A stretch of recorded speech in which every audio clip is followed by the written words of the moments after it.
Hey everyone, welcome to Infinity Harry. If you are enjoying our new text on Harry Potter and want to see more exciting content, don't forget to hit that subscribe button. This video includes a self-guided human introduction in the first 30 seconds, followed by AI generated animation for creative storytelling purposes. So today we're gonna see what if Harry Potter commanded the Zanpakutō that betrayed the Soul Reapers.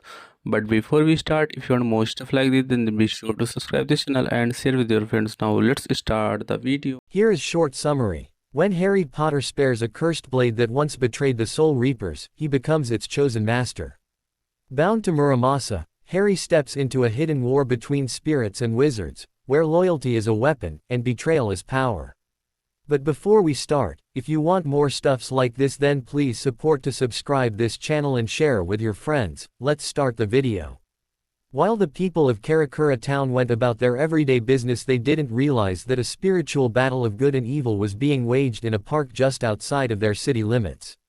At the heart of an island, in the middle of a lake, just outside of the city stood a towering purple mushroom structure built out of spirit and hollow energy. Inside, after an arduous battle, an orange-haired teen known as the substitute Soul Reaper Ichigo Kurosaki watched a brown-haired, white-clad figure disappear. Muramasa slowly slid into the waters that made up most of the structure's surface.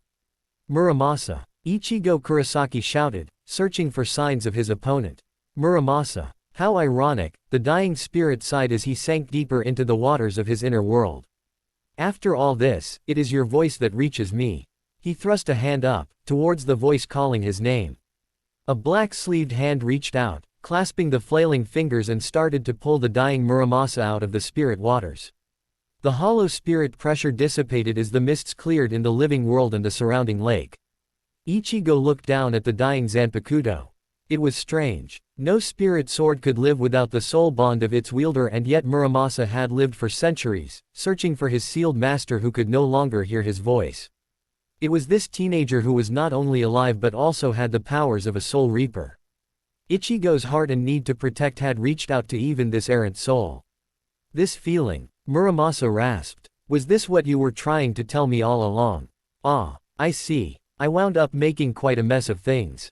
Muramasa coughed up a bit of blood. Everyone makes mistakes. That means that someday you'll fix it, Ichigo assured him. Muramasa's hand, clutched in Ichigo's, tightened a bit. I hope someday. The spirit closed his eyes. I won't let you die, Muramasa. I won't, the determined teen told him, leaking spirit energy towards the dying soul. I know that Koga was a bad master, but I swear if you stay with me, I'll find someone to bond with you. Please. I know what you did was wrong, but you were only trying to save your master. Quote. Muramasa's hand turned transparent as the spirit started to glow and transformed into a sword, but as the sword started to fall, Ichigo caught it. Oh no, you don't. I promise, Muramasa, if you stay with me, I will help you fix your mistakes. The sword gave a pulse and quieted. Ichigo looked over at the two women that had arrived to witness Muramasa's last words. Is everyone all right? The shorter of the two nodded and gave a slight smile. Yes, we are safe. The taller red-haired, well-developed girl, who was also close friend of Ichigo's, asked. Are you really going to take care of Muramasa? Ichigo held up the purple-hilted sword and nodded. Ah, he kept his pride as a Zanpakutō to the very end. I promised that I will take care of him. I won't turn him over to the Soul Society. I gave my word. He is too weak to undo the damage. They won't let you, the shorter one said. I don't care, Ichigo said stubbornly, giving a sharp sweep of his arm to dismiss the thought. He deserves a better master than what he got. A sound of air displacement caused the trio to turn slightly. A tall man dressed in black with a white scarf wrapped around his shoulder stood beside them. Ichigo looked over and asked if the man was all right. The man, refusing to look the trio in the eyes, said nothing at first.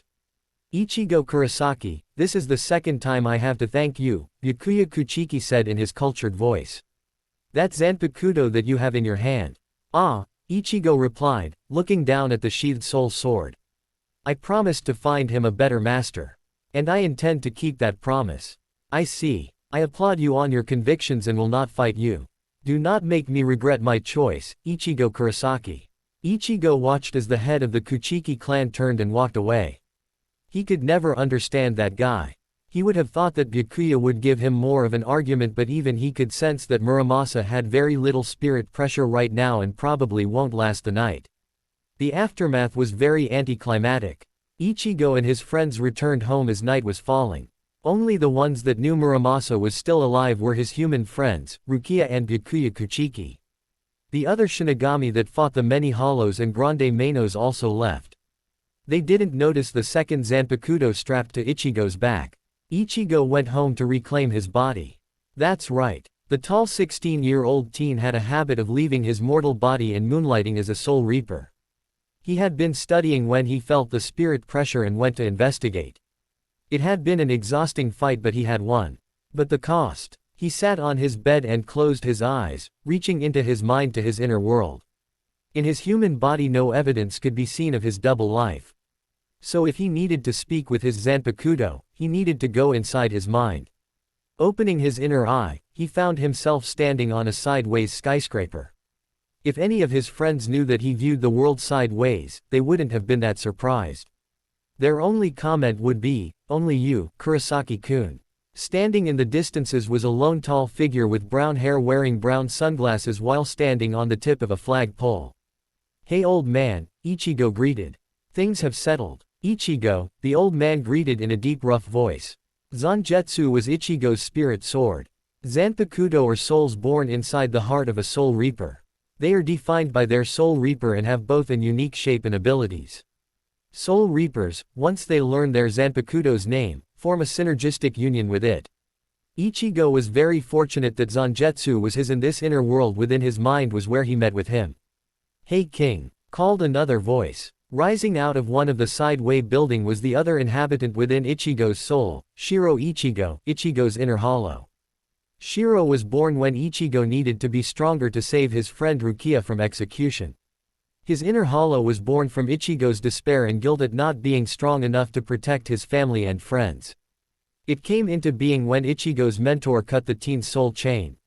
Over time, Ichigo made peace with his inner hollow by defeating him in combat. "Hey king, who's the sleeping beauty?" Shiro turned to a prone figure lying under Zangetsu's flagpole. The being that stood in front of Ichigo was a perfect negative copy of himself. "That's Muramasa. He's staying with me until I can find him a better master."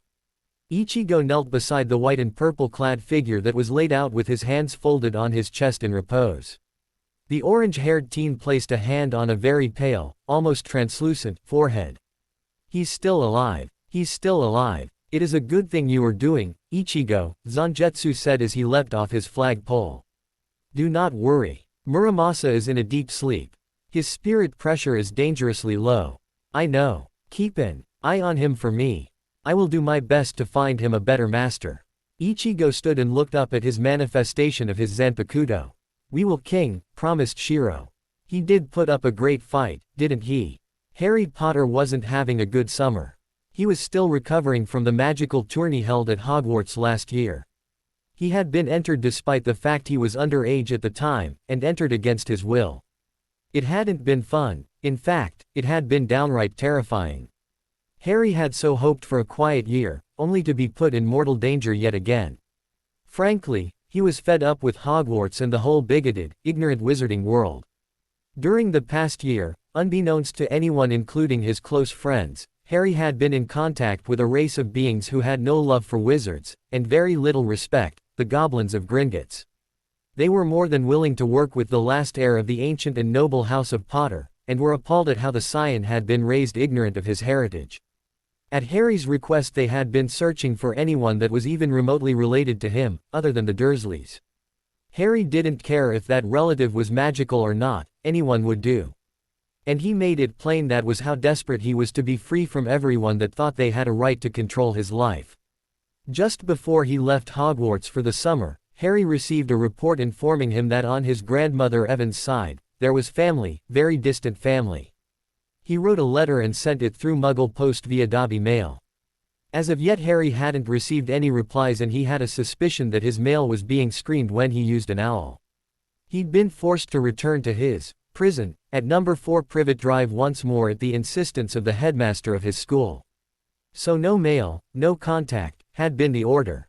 Harry was to grieve and make peace with what happened this past school year on his own. That had been the old bastard's decree. Harry made 2 trips into London to Gringotts before he was caught by the Order and brought back to his hell on earth. There was no way he was calling living with his relatives home. They hated him as much as he did them. He knew he was being watched, for his own good, but really, who were they kidding? Dr. Isshin Kurosaki sat at his desk going over the letter he had received last week. He still didn't know what to do. The letter had been addressed to his very late wife who had been dead for over 6 years. It was from a young Englishman looking to connect with family. The tall, muscular, and shaven Japanese man looked around at his office and sighed, then tossed the letter down on his desk. Besides being a doctor that ran a small clinic, Isshin had a deep secret that even his children didn't know. He was a retired Soul Reaper hiding in the living world. He picked out another letter inviting him to a small medical conference in London, England. Maybe. Entering the family living area, he looked over at a huge, larger-than-life-size poster of his late wife Masaki. Maybe this was just what his son needed. Yes, he would take Ichigo with him, but first it was time to call in a favor. Oi goat face, called an orange-haired teen to his father. Ichigo. The huge man made a dive towards the teen. My son, if you have a problem, daddy can. Ichigo delivered kick to his father's face. Can it? I'm going out. Isshin sighed, rubbing his throbbing face as he watched his son walk out the door. What he had to go through to keep this family together. 2 days later, Isshin and Ichigo were on a plane to England. His son had been hard to convince, but eventually agreed to come with him.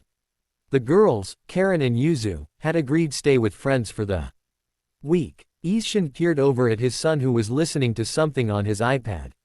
He knew that Ichigo was living a secret life as a Soul Reaper, and it broke his heart to know that his son was carrying such a heavy burden. There was nothing, as a father, he could do. Isshin could but give what support his son will allow him. It was still too painful to tell Ichigo his true past. It just wasn't the correct time.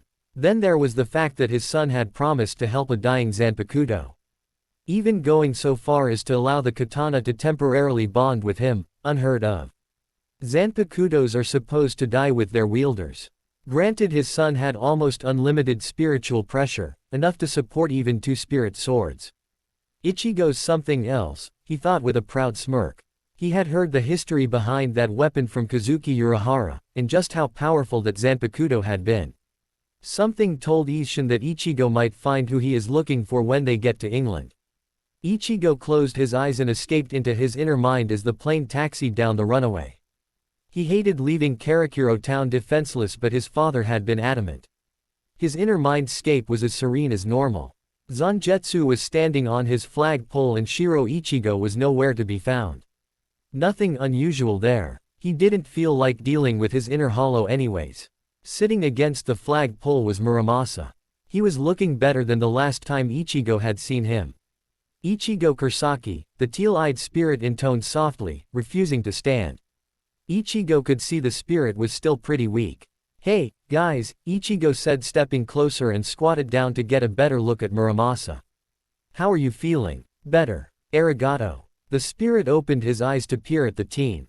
Ichigo gave a slight smile. That's good. Look, we're going to England. Goatface insisted. Some conference, he says. Don't know why I have to go along, but he wouldn't take no for an answer. That is fine, the spirit said, not moving from where he was sitting against the flagpole as he glanced up to the blue sky between the sideways buildings. I sense changes in the air. Ichigo, came the deep voice of Zangetsu, above them.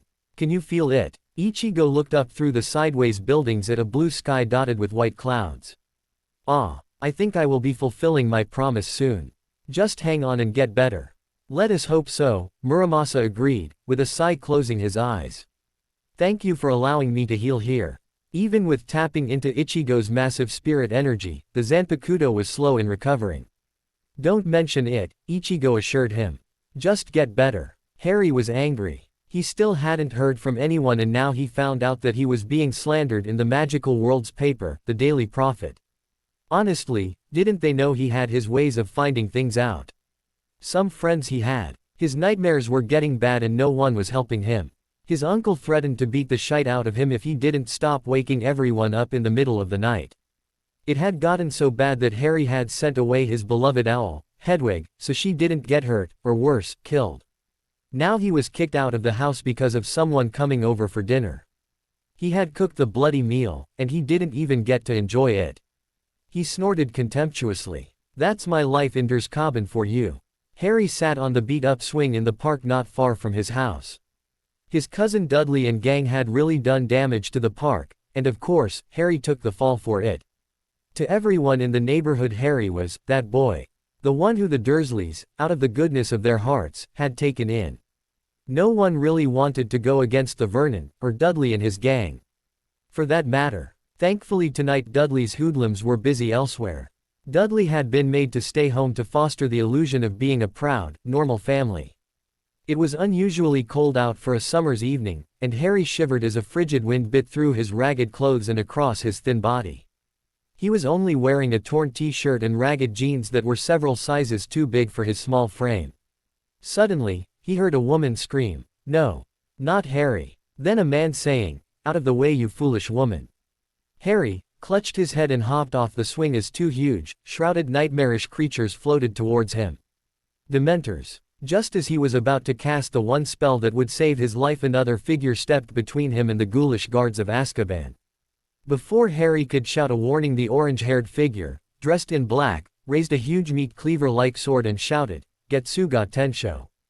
A huge wave of black and red energy shot out of the sword towards the Dementors and cut the pair of monsters into a shower of black glittery bits. Earlier that night Ichigo slumped in the taxi that pulled into a suburb of perfect little houses.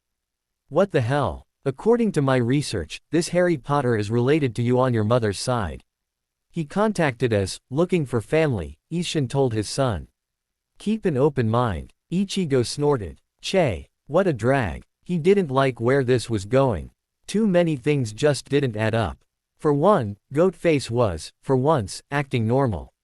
The dinner was just as bad as both Ishin and Ichigo feared. The Dursleys were self-centered, self-important asses in the teens' opinion. There was no sign of Harry Potter living in this house. The only pictures displayed were of the three Dursleys. When they arrived, Ichigo could feel an itching sensation when he stepped out of the taxi. He was sure they'd crossed a barrier of some sort, and a weak one at that. Hey Jii, where's this Potter kid we came to see? Ichigo asked in Japanese. Ishin shrugged before turning back to the approaching Petunia Dursley. I'm going outside, Ichigo said, switching to English as he rather rudely stood. He'd had enough. The teen-aged boy he was introduced to, Dudley, was a pig and an oversized one at that. Mrs. Dursley was a stuck-up prune, and Ichigo shuddered just being in the same room as the husband Vernon. In his mind, there was something off about the whole situation. Ignoring the offers to have their precious dudders show Ichigo around the neighborhood, the orange-haired teen left, slamming the door behind him. He froze on the doorstep and stared up into the darkening sky, seeing two eerie shapes soaring overhead. Hollows. Here. It can't be. He took out a green pill and popped it into his mouth as he pulled a large pentagram pendant and pressed it to his chest. Suddenly standing on the front step of the Dursleys were two Ichigo Kurosakis. One was dressed in a long-sleeve shirt and jeans while the other was dressed in traditional Japanese attire, all black, known as shihakusho. The most unusual accessory was the large meat cleaver-like katana wrapped in white linen and strapped to his back. Con. Go hide and stay out of trouble. Don't go back in the house, shouted the one dressed in black. Ichigo, stuttered the normal-dressed one. Do it. The black-clad one shot straight up into the air, knowing that the modified soul that had taken over his body would obey him or Ichigo would do terrible things to it. In the nearby park, there were two mini Mainos standing in front of a boy that looked to be 12 or 13. Hollows came in many forms and sizes, but Ichigo had never seen anything like those two. Mainos usually tower over humans far more than these two did. Shaking the white wrap off his Zanpakutō, Zanjetsu, Ichigo landed in front of the kid. It hadn't taken much work to remove the threat. As Ichigo straightened with the satisfaction that those two Mainos would never eat another soul, a voice spoke from behind him. Merlin, who are you and how did you do that? Ichigo whirled around to the kid. You can see me? He asked in Japanese. Huh, can you speak English? The kid asked while pointing a stick at him. Sorry, Ichigo switched to heavily accented English. Thankfully, he had been taking English as a second language since primary school. His accent was a bit thick, but he could be understood. The kid asked, "Why shouldn't I see you?" Ichigo rested Zangetsu casually on his shoulder and sighed. This reminded him when he first met Rukia. Spirit energy. "So who are you, kid?" "Harry Potter." The messy-haired kid was watching him closely for some reason. So, this must be the kid his old man wanted to meet. According to the file the old man made him read on the plane, this kid was supposed to be the savior of the wizarding world. How Goatface found out that tidbit Ichigo didn't want to know. He suspected Geta Boshi. Just as the substitute Soul Reaper was about to introduce himself, he felt it. A pulse. Muramasa spoke in his mind. "Can you not feel it, Kurosaki Ichigo?" The soft-spoken spirit said in his mind. "He looks and feels like Kuga. He might be the one I'm waiting for." "Are you sure?" he asked silently. "Tell him what a Zanpakutō is, and why he needs learn my name. Give him the choice." Harry couldn't believe it. This bloke had the ability to destroy Dementors. And what did he mean? Could Harry see him? When he said his name, he waited for the orange-haired man's reaction. There was some, but at least he didn't look at the scar. Harry frowned. "So, what's going on? Who are you, and how did you destroy those Dementors?" "Kurosaki, Gomen. Ichigo Kurosaki," Ichigo said as he stepped closer with his sword still resting on his shoulder. Harry eyed the huge weapon with caution, but decided to lower his wand, for now. They went over to a park bench. Harry watched as the taller teen re-wrapped his sword and placed it back on his back. "My English fair," Ichigo said. "I did study in school but..." Harry listened as Ichigo told him his story, how he, at age 15, was attacked by a hollow and how he became a living Soul Reaper representative. He explained how a hollow was created, and why it was important to purify them before they do too much damage. Then he went on to explain what a Zanpakutō was. Harry asked a few questions for clarification, but the story sounded as strange as when Hagrid told him he was a wizard. "I never regret it," Ichigo told him. "Zangetsu is my Zanpakutō, born of my soul. He is more than my partner. He is my everything." Ichigo looked over his shoulder to his Zanpakutō fondly. Harry listened and wished he had someone, or something, like that. It had been his deepest wish to have someone there for him, for Harry, not the boy who lived, not the savior, a wish that had yet to be fulfilled. "Wait, Kurosaki. As in Masaki Kurosaki?" Harry asked, starting to connect the dots. "She was my mom. She died when I was 9, Ichigo said sadly. "She was killed by a hollow. It was my fault that she died.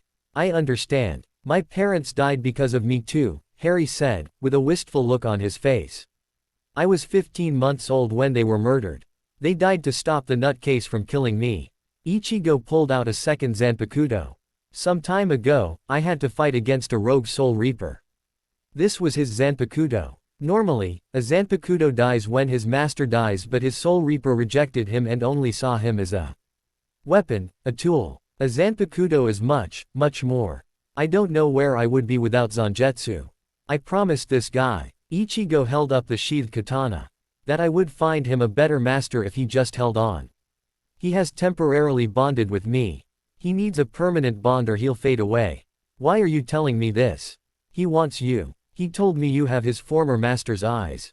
Harry thought for a moment, then asked, "What must I do?" "Take him, you should have enough spirit pressure to hear him," Ichigo told him. "I know his name but I can't tell you. You must gain his trust to learn his name. Only then will he show you his abilities." Harry took the sword and the moment his hands wrapped around the sheath, it disappeared. What? Relax, it's a Zanpakutō. He has melded to your soul. He will show you how to commune with him, if you let him, Ichigo informed him. Harry closed his eyes as he could feel something happening. It was as if an emptiness deep within him was being filled. It felt warm and comfortable. Maybe it wasn't a bad thing after all. "One more thing," Ichigo said as he stood. "Don't tell my old man about what happened. He doesn't know what I do. So keep it a secret." Harry nodded, then gasped as Ichigo leapt up into the air and disappeared into the night sky. Harry walked back to his relative's house. Their guests should have left by now. Maybe he could get some sleep tonight without any nightmares. As he walked up the darkened street he was met by a tall orange-haired figure wearing jeans and a long-sleeved shirt. "Oi!" Harry blinked. "Ick. Ichigo. Ah, this is me in my human body. You met me in my spirit form," he told Harry as he fell in step. "I see. Look, my relatives. The old man's with them. He came because of your letter. You think he'll let me come and stay with you? Ah, you need train with katana. He cannot know." Harry looked up at the taller teen. "I understand. It's not my secret to tell. Arigato, Harry-san," Ichigo said, wishing his English was better. It's just Harry." Harry looked a bit confused. "What's Ari? Gat, oh. And what's with adding to my name?" Ichigo gave a slight smile. "San is honorific, like Mr. or Sir. Is not for man, or woman. Arigato means thank you. So I should be saying Ichigo-san then?" Harry asked as they continued to walk down the street. "Ah, you may be addressed as Harry-kun also. Kun is for boys and Chan is for girls. Usually. Senpei mean upperclassman, or helper. So I should be calling you Ichigo-senpei. Or Kun. Ichigo-kun is fine, Harry-kun," the teen said with a slight smile which Harry thought made Ichigo more approachable. Harry smiled back. "Harry-kun. I like that." As they reached the door to the Dursleys' home, it door swung open and Ichigo. A large heavy figure surged out of the door and straight at the orange-haired teen. Ichigo didn't even flinch as he raised a leg and kicked the figure in the face. Gee. Harry's eyes grew large as he stepped behind Ichigo to avoid the fight. "Boy," came Vernon's voice. "What are you doing back? You were told." Harry cringed, stepping back closer to Ichigo. He was in for it now. "Oi," Ichigo said as he stepped over the prone figure of his father and into the room. "I found him in the park." Isshin sprang back up and turned to the dark-haired teen. "So, this is the missing nephew. The one that sent a letter to my beloved wife Masaki. It is a pleasure to meet you." The older man's English wasn't as heavily accented as Ichigo's, which Harry was thankful for. "Boy, you did what?" screeched Harry's aunt. Harry shrugged. "I did some research and found that my mother had distant relatives in Japan. I wrote them and asked if I could visit for the summer. Maybe leave this bloody hellhole and finally get away from this prison." "But what about that old coot and the protection?" His aunt sputtered. "Don't care. The protection's useless anyways now that Voldemort has my blood. I have never called this place home. It's my prison and your bloody jailers." Harry turned to face Ichigo. "Sorry to get you involved, but now maybe you can see why I wrote." Isshin stood behind Harry and placed a hand on his shoulder. Harry tried hard not to flinch but couldn't help it. "I think I understand. Ichigo, go help Harry-kun pack." Ichigo nodded and motioned for Harry to lead the way. 0. Isshin knew that Ichigo had gone to deal with the two strange hollows he'd sensed. He wasn't happy with what he felt in this house, there was something very wrong. For one thing, the magical barrier that surrounded it was very weak, and really wasn't that much protection, if you asked him. Then this so-called family. That obese son of theirs. Isshin shuddered. What a pig, or rather what a fat, obnoxious little whale. He was now thankful to have brought along legal permission papers for the relatives to sign. He had to get Masaki's cousin out of here. If Kazuki was correct, Harry Potter had a powerful destiny to fulfill and wasn't getting the help he needed. What he had heard agreed with what he had seen here tonight. These relatives don't care for their nephew. Now see here. Vernon started to protest, only to swallow his next few words as Isshin towered over the rotund man. Gone was the boisterous fool that Isshin liked to portray to his children. Instead, here was the captain of one of the 13 squads of the Soul Society, not that his children knew about that. Isshin could be imposing when he wanted to be, and downright terrifying when needed. Gomen, but as a doctor, I am trained to spot child abuse when I see it. He glared at them, straightening to his full and intimidating height. When a child writes to strangers, and asks if can he come and live with them in a foreign country, that sends signals. So I did a little research, and was not pleased with what I found. As a doctor, it is my duty to report abuse and remove the child, or children, from their abusers. You've allowed your son to run wild and unchecked. And while you beat down your nephew through physical and mental abuse and starvation, you also abuse your son by your lack of care with his diet and behavior. If your undisciplined, obese son hasn't developed heart problems or diabetes yet, he soon will.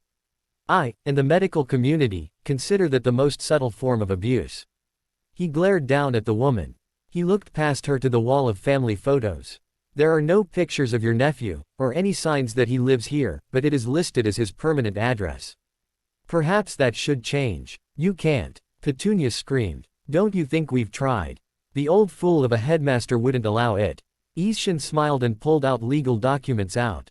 Sign this. What is it? Temporary custody. I had planned on asking Harry-kun to come visit for the rest of the summer, and since I planned to take him out of the country, I would need your permission for it, Ishin informed them.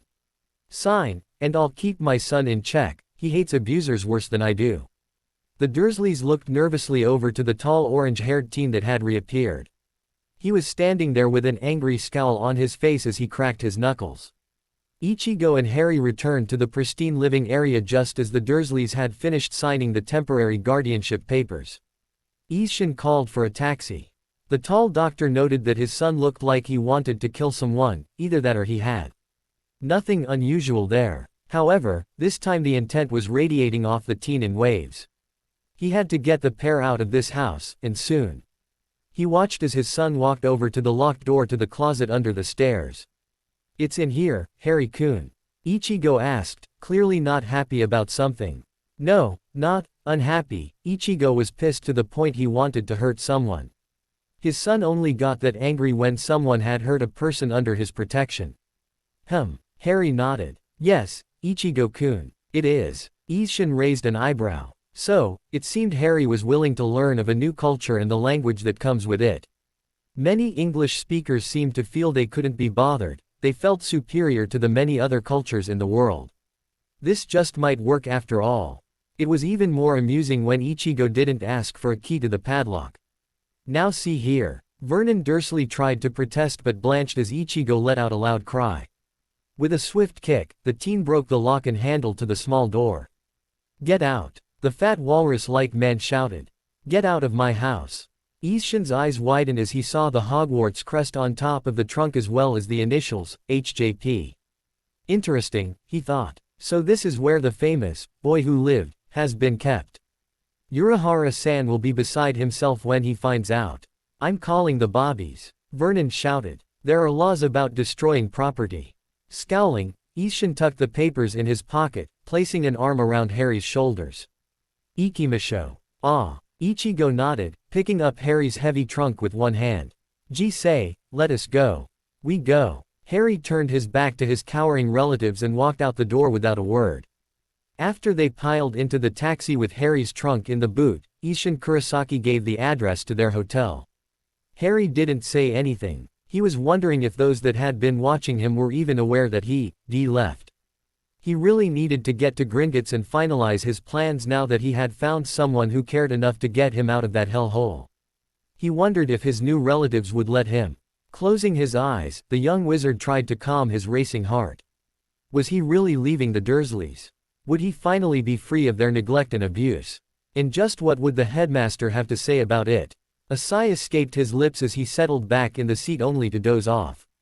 Harry Potter. Came a soft voice, from deep within his mind. Who are you? How can I hear you? Harry wondered to himself. We are in your soul, Harry.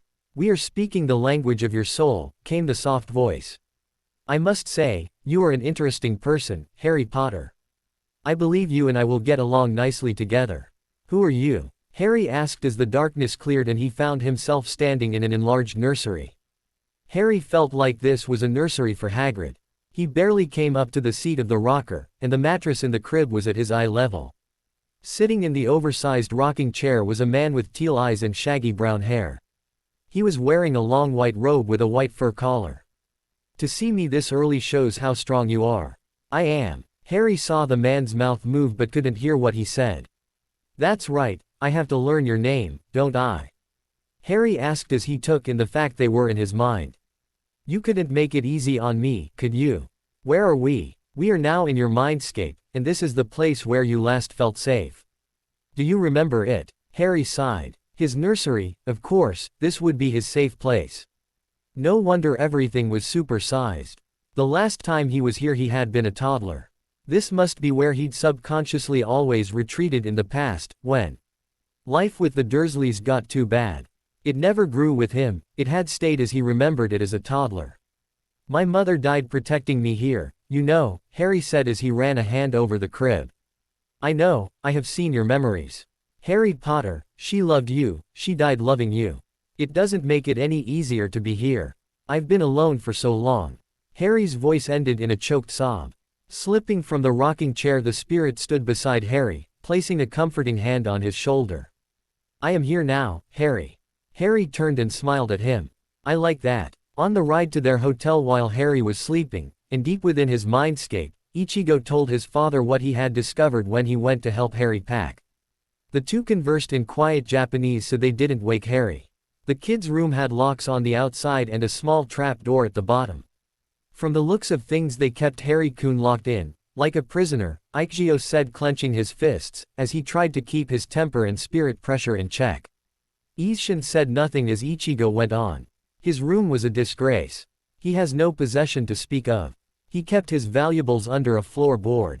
They gave him cast-off clothes worn out by his pig of a cousin. I had him take only what was needed for the night. We will take him shopping tomorrow. But first, if he is who I believe he is, we may have more allies than we thought, Isshin agreed. Ichigo looked down at his fists. He will protect Harry as he does all of his friends. The worst was when I took his trunk out of that cupboard. It was resting on a small mattress. Someone had been sleeping there, Ichigo spat, struggling to hold back his anger. We will make it right, Ichigo, Isshin said, placing a hand over his son's. The Japanese teen didn't forget that Muramasa had accepted this kid as his next wielder. Ichigo couldn't miss that the runt felt a lot like he did when he'd been 15. Harry-kun's spirit pressure was very unstable yet, and there was so much anger buried within him. Ichigo hoped he hadn't broken any more laws in giving Muramasa to him, and that he could help him by training his spirit pressure. The Soul Society had been very forgiving of his actions, but even they had their limits. Then there was the head of the Kuchiki clan, Byakuya. He would want to know that Ichigo had found someone for Muramasa to bond with. Whether he would accept Harry as that person remains to be seen. Harry-kun, we're here, came Isshin's voice, breaking up Harry's internal conversation. He came to with a start to find himself in front of a small hotel just outside of London. Once they were settled in, Isshin ordered room service and an extra cot for Harry. Ichigo dropped his Hogwarts trunk in an out-of-the-way corner. Plopping on his bed while they waited for their food and a cot to be delivered, Isshin asked the one question that Harry wasn't expecting. So Harry-kun, how is Hogwarts? Harry gulped. Oh, how did you? The crest, Isshin said. I know of the wizarding world. The school is well known, even in Japan. There was some sort of tournament last year. I heard that a student had been killed. Harry hung his head. Yes, sir. Gee, Ichigo asked, confused as he sat beside an obviously distressed Harry. Your mother Ichigo, the tall doctor told his son. She went to Hogwarts before she came to Japan. She told me about it.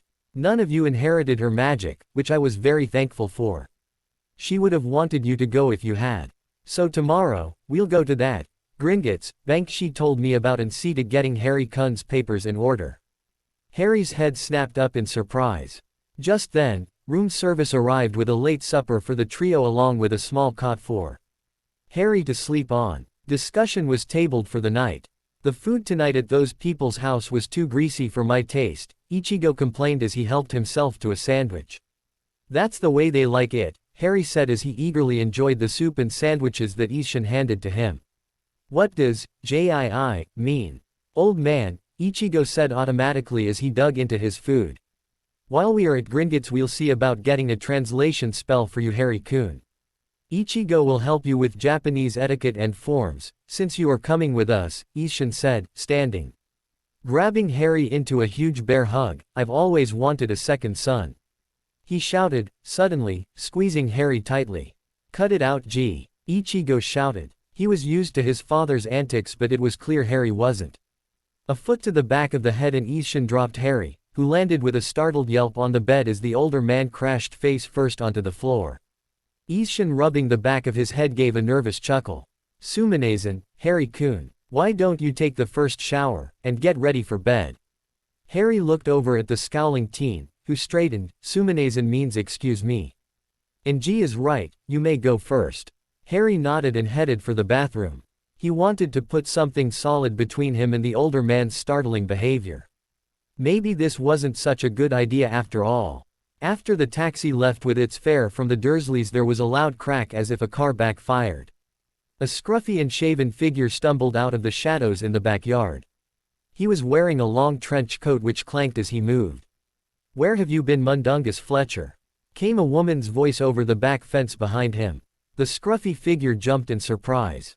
"Relax, Arabelle, I'd go and make a deal on some cauldrons, didn't I? I couldn't pass up this golden opportunity now, right? Man's gotta make a livin', right? Core, Potter was busy in a kitchen when I left." He scowled at her. She scowled back at him, swinging her bag of cat food over the fence, dangerously close to his head. "You were supposed to be watching Harry.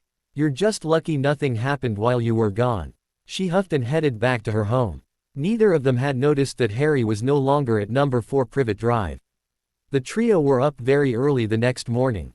Harry was told to wear the school clothes that were in his trunk as they were the only clothing that fit him decently. Ichigo then loaned him one of his hoodies, so they could sneak into Diagon Alley and make their way to Gringotts unnoticed. Once inside, they found there were not many wizards around to notice that Harry Potter was among them. A short time later found them deep under Gringotts in the office of Flintlock, the Potter account manager.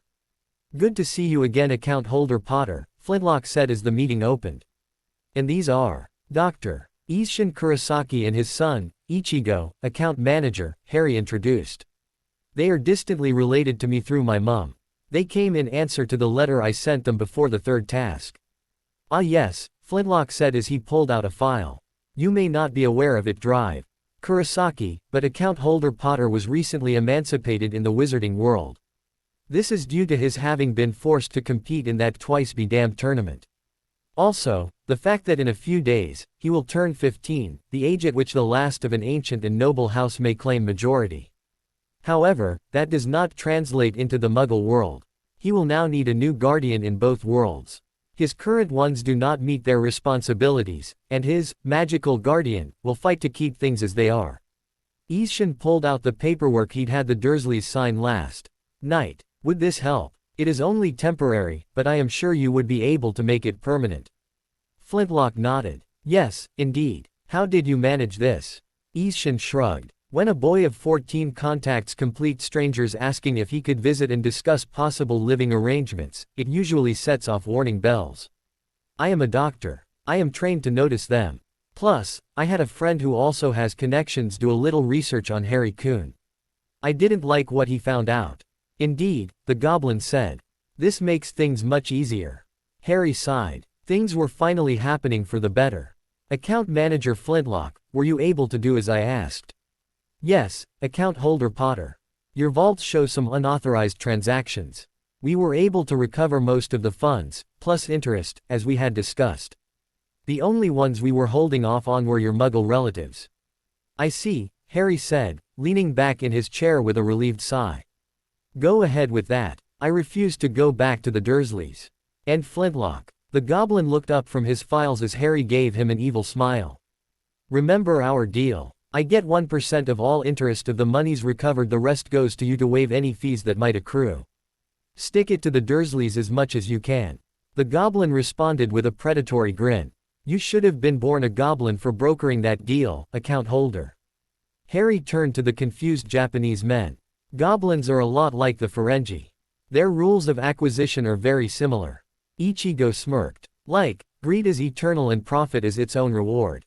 Quote. Harry grinned as Flintlock held up a small, well-thumbed paperback.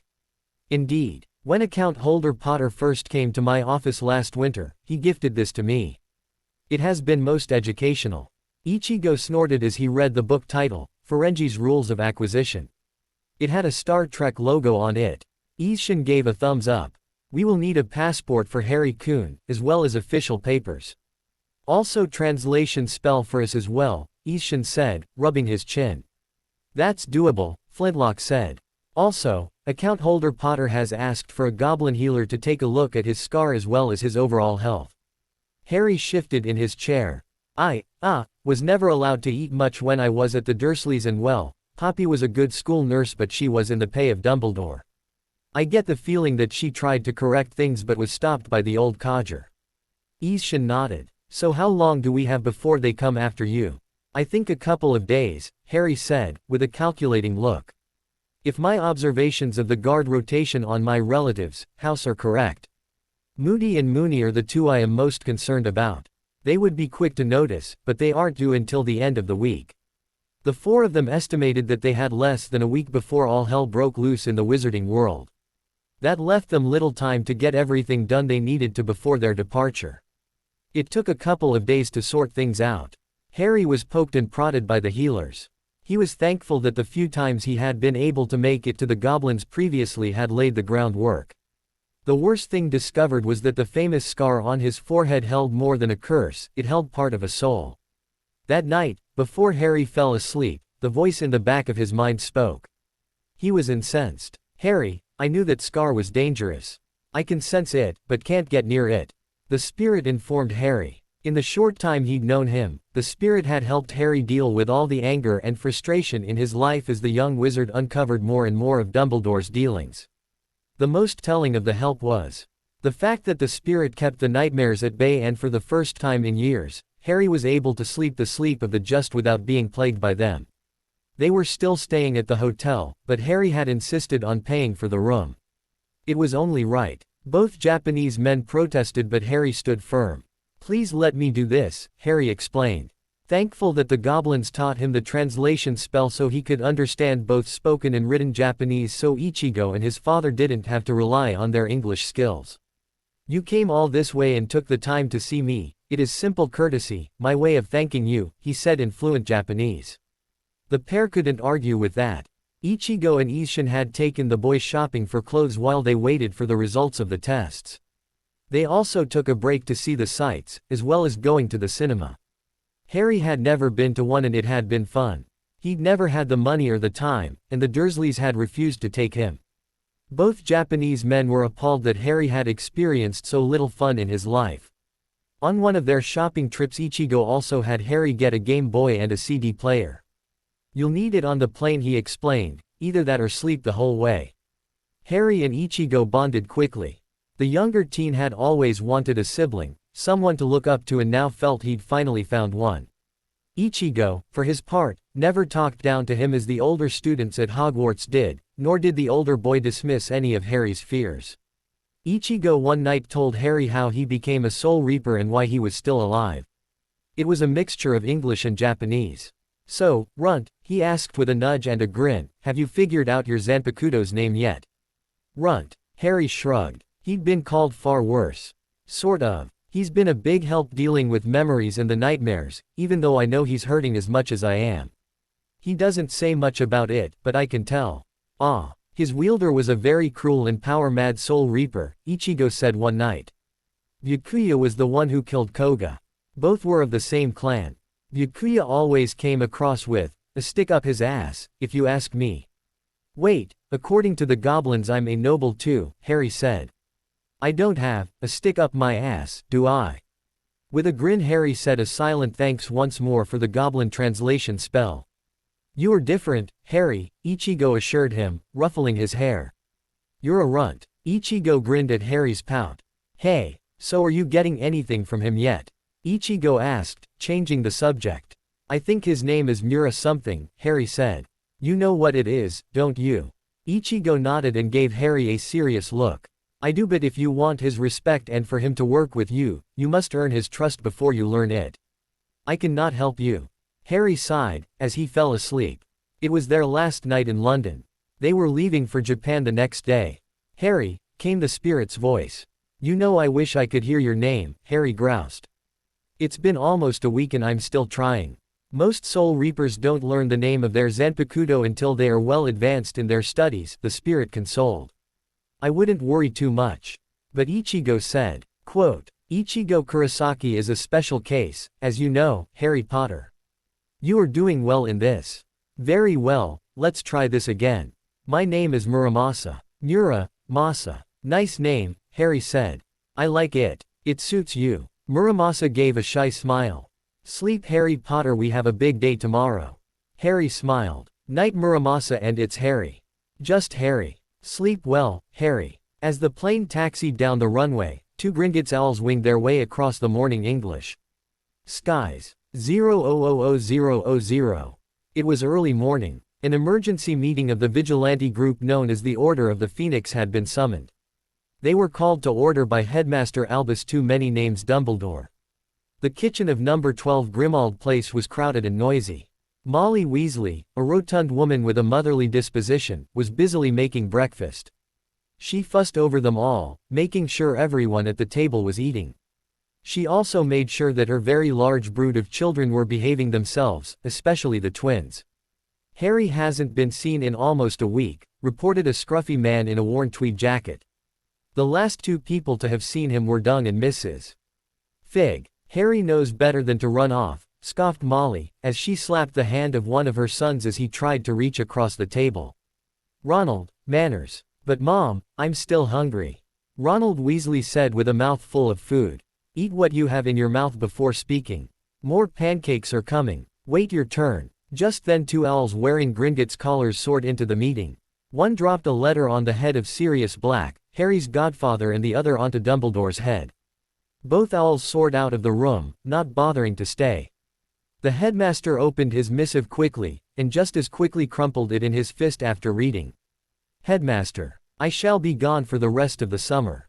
I may return when school begins in September. HJP. Bloody hell," shouted Sirius, as he read most of his letter aloud to the waiting company. "Dear Padfoot, just a quick letter to let you know that I have claimed my inheritance and my lordship as head of the ancient and noble House of Potter. Seems there is a law that states that I can claim it on my 15th birthday if I meet one of the following. 1. I am the heir to the lordship and am the last of my line. Which I am, thanks to the Dark Tosser.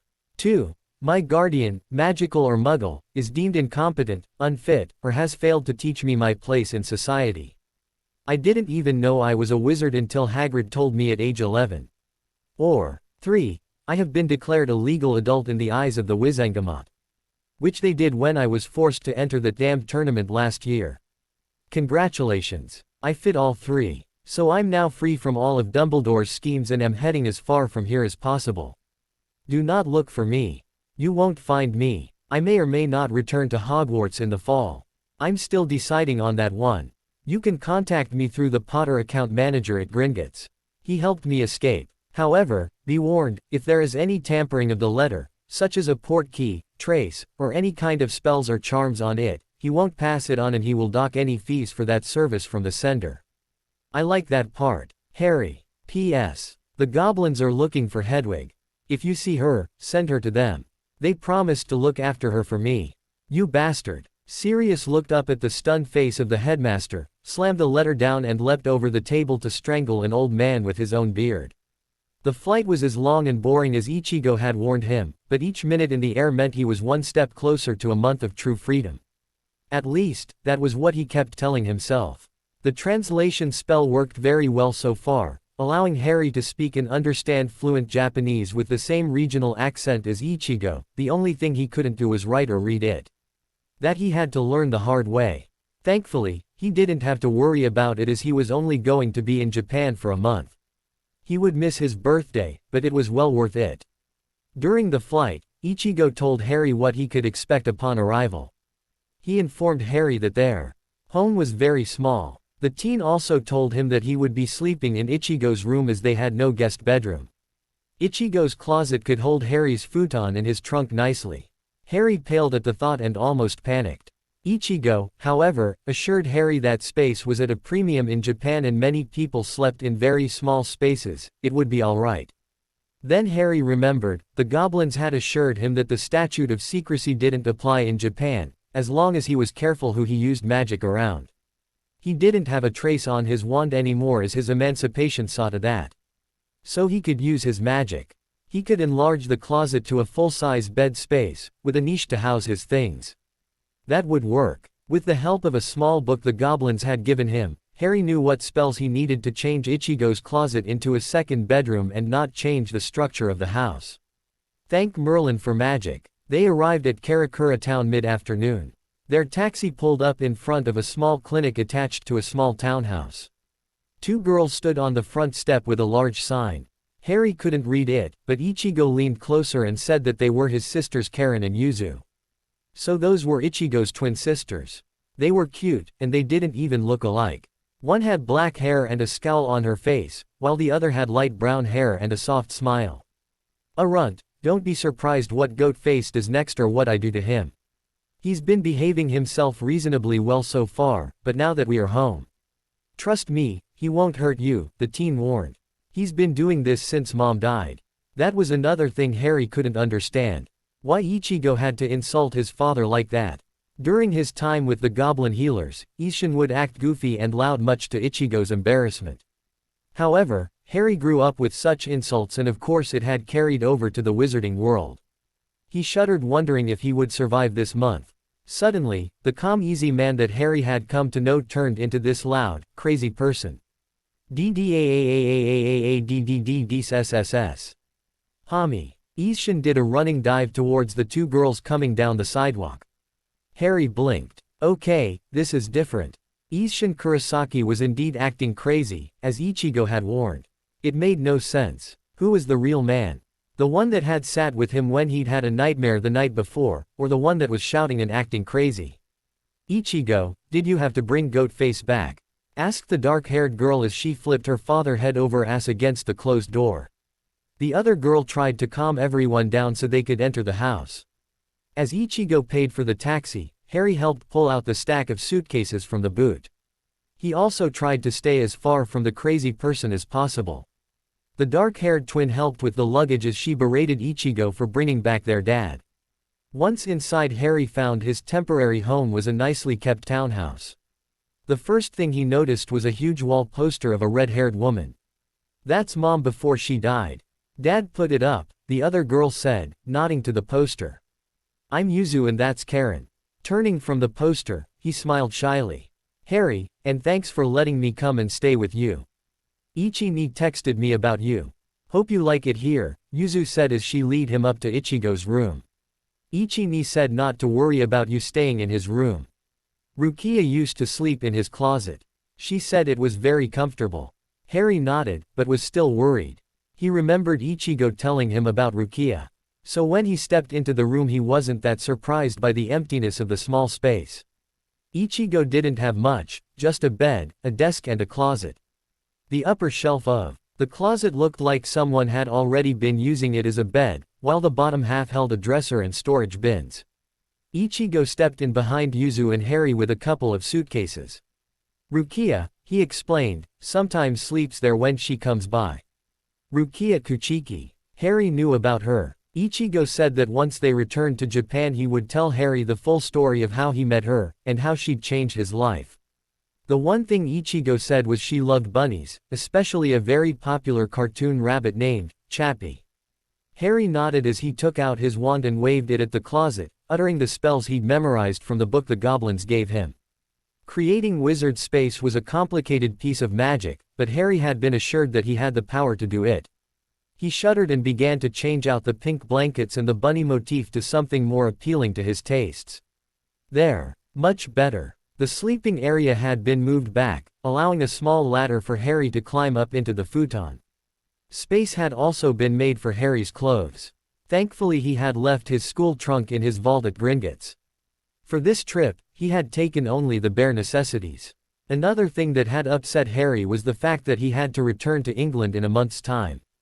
If he truly wished to claim his inheritance and lordship, he had to at least take his owls. That meant he had to return to Hogwarts for his 5th year, not something he was looking forward to. That's kid. We won't send you back without some support or training, Isshin did promised. Ichigo came to stand beside Harry when the young wizard had finished his new bedroom. The wooden doors had been switched out for curtains to allow more light and air and help keep Harry from feeling too confined. Nice, the taller teen approved. And I still have room for my things as well. I like it, Harry-kun, the petite girl said.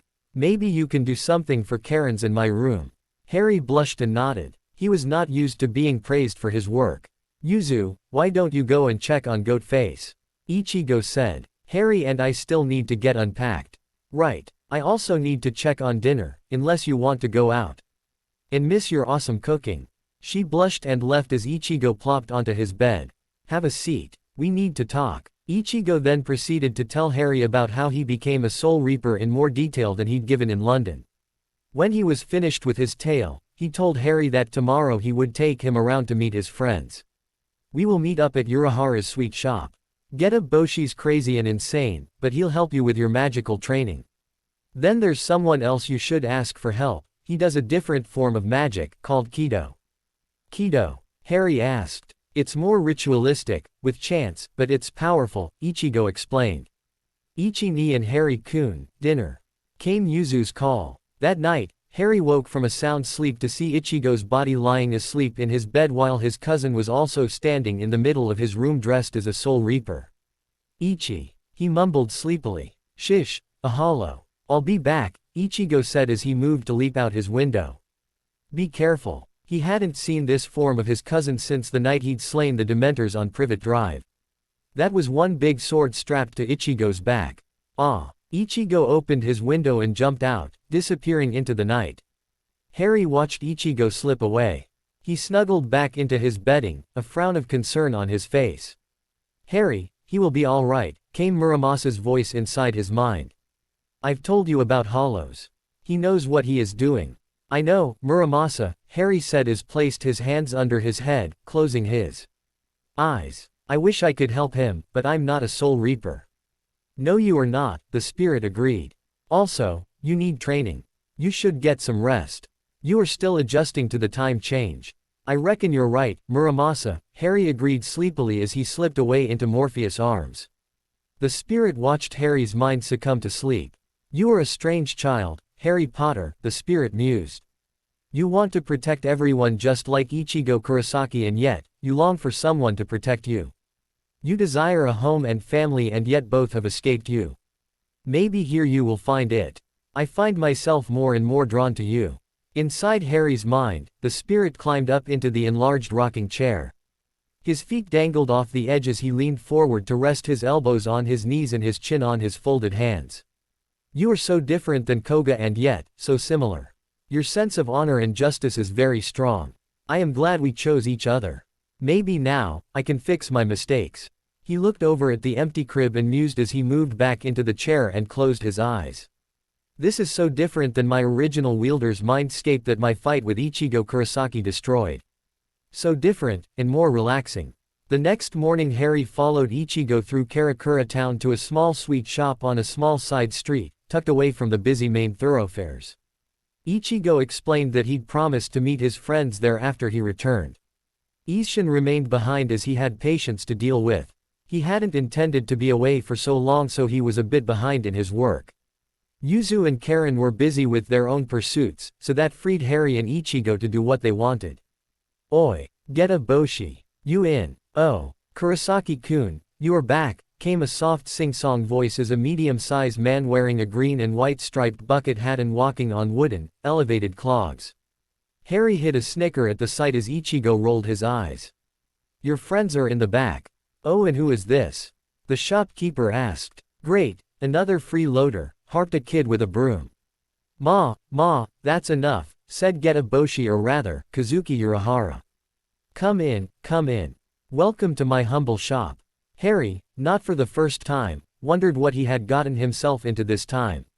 Harry soon found himself kneeling at a low table surrounded by several other teenagers. Ichigo introduced them as Inoue Orihime, Sato Yasutora, who Ichigo nicknamed Chad, and Ishida Ryu. Just as he finished the introductions, a black cat leapt onto the table to greet everyone.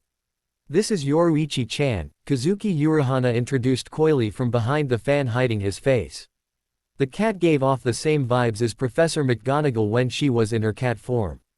Harry raised an eyebrow. I see. A shy, doe-eyed girl set out the tea service as Ichigo went on to explain to everyone present about meeting Harry in England. How Harry had written to his father asking if he could visit, as he'd discovered he was distantly related to Ichigo's mother. Harry's a wizard. He can do magic through a wand, Ichigo rambled on in an offhand manner. It surprised me, Goatface was very focused while we were away. He said that he had actually done some research on Harry before we left home. He paused and scowled. When we got there something else happened. The lanky teen huffed in annoyance as he remembered how they met in Surrey. Get a Boshi, what do you know about? Oi, Harry, what did you call those two that attacked us? You mean the Dementors. They're foul, wraith-like creatures that guard the wizarding prison of Azkaban, Harry explained with a shudder. They k out all your happiness and force you to relive your worst memories. What's even worse, they k out your soul by the key. They're considered one of the foulest and most dangerous creatures in the wizarding world. He went on to explain how the Ministry was the only authority that could command them. Harry was surprised as they seemed more concerned about the Dementors than the fact he could do magic. Ah, I will have to do some research on them, Kurosaki-kun, Urahana said, tapping his fan against his chin. I am sure I have heard of them before. Why do you ask? I had to kill 2 of them. The orange-haired teen scowled. They felt like Manos, but they were only a little taller than I am, and I couldn't see any holes because they wore tattered robes. Everyone around the table exchanged nervous looks. There is one more thing, Ichigo finished. Muramasa chose Harry that night as well. Urahara dropped his fan as everyone looked at a very embarrassed Harry. Yes, Harry said, nervously. But I had to learn his name, took me a week.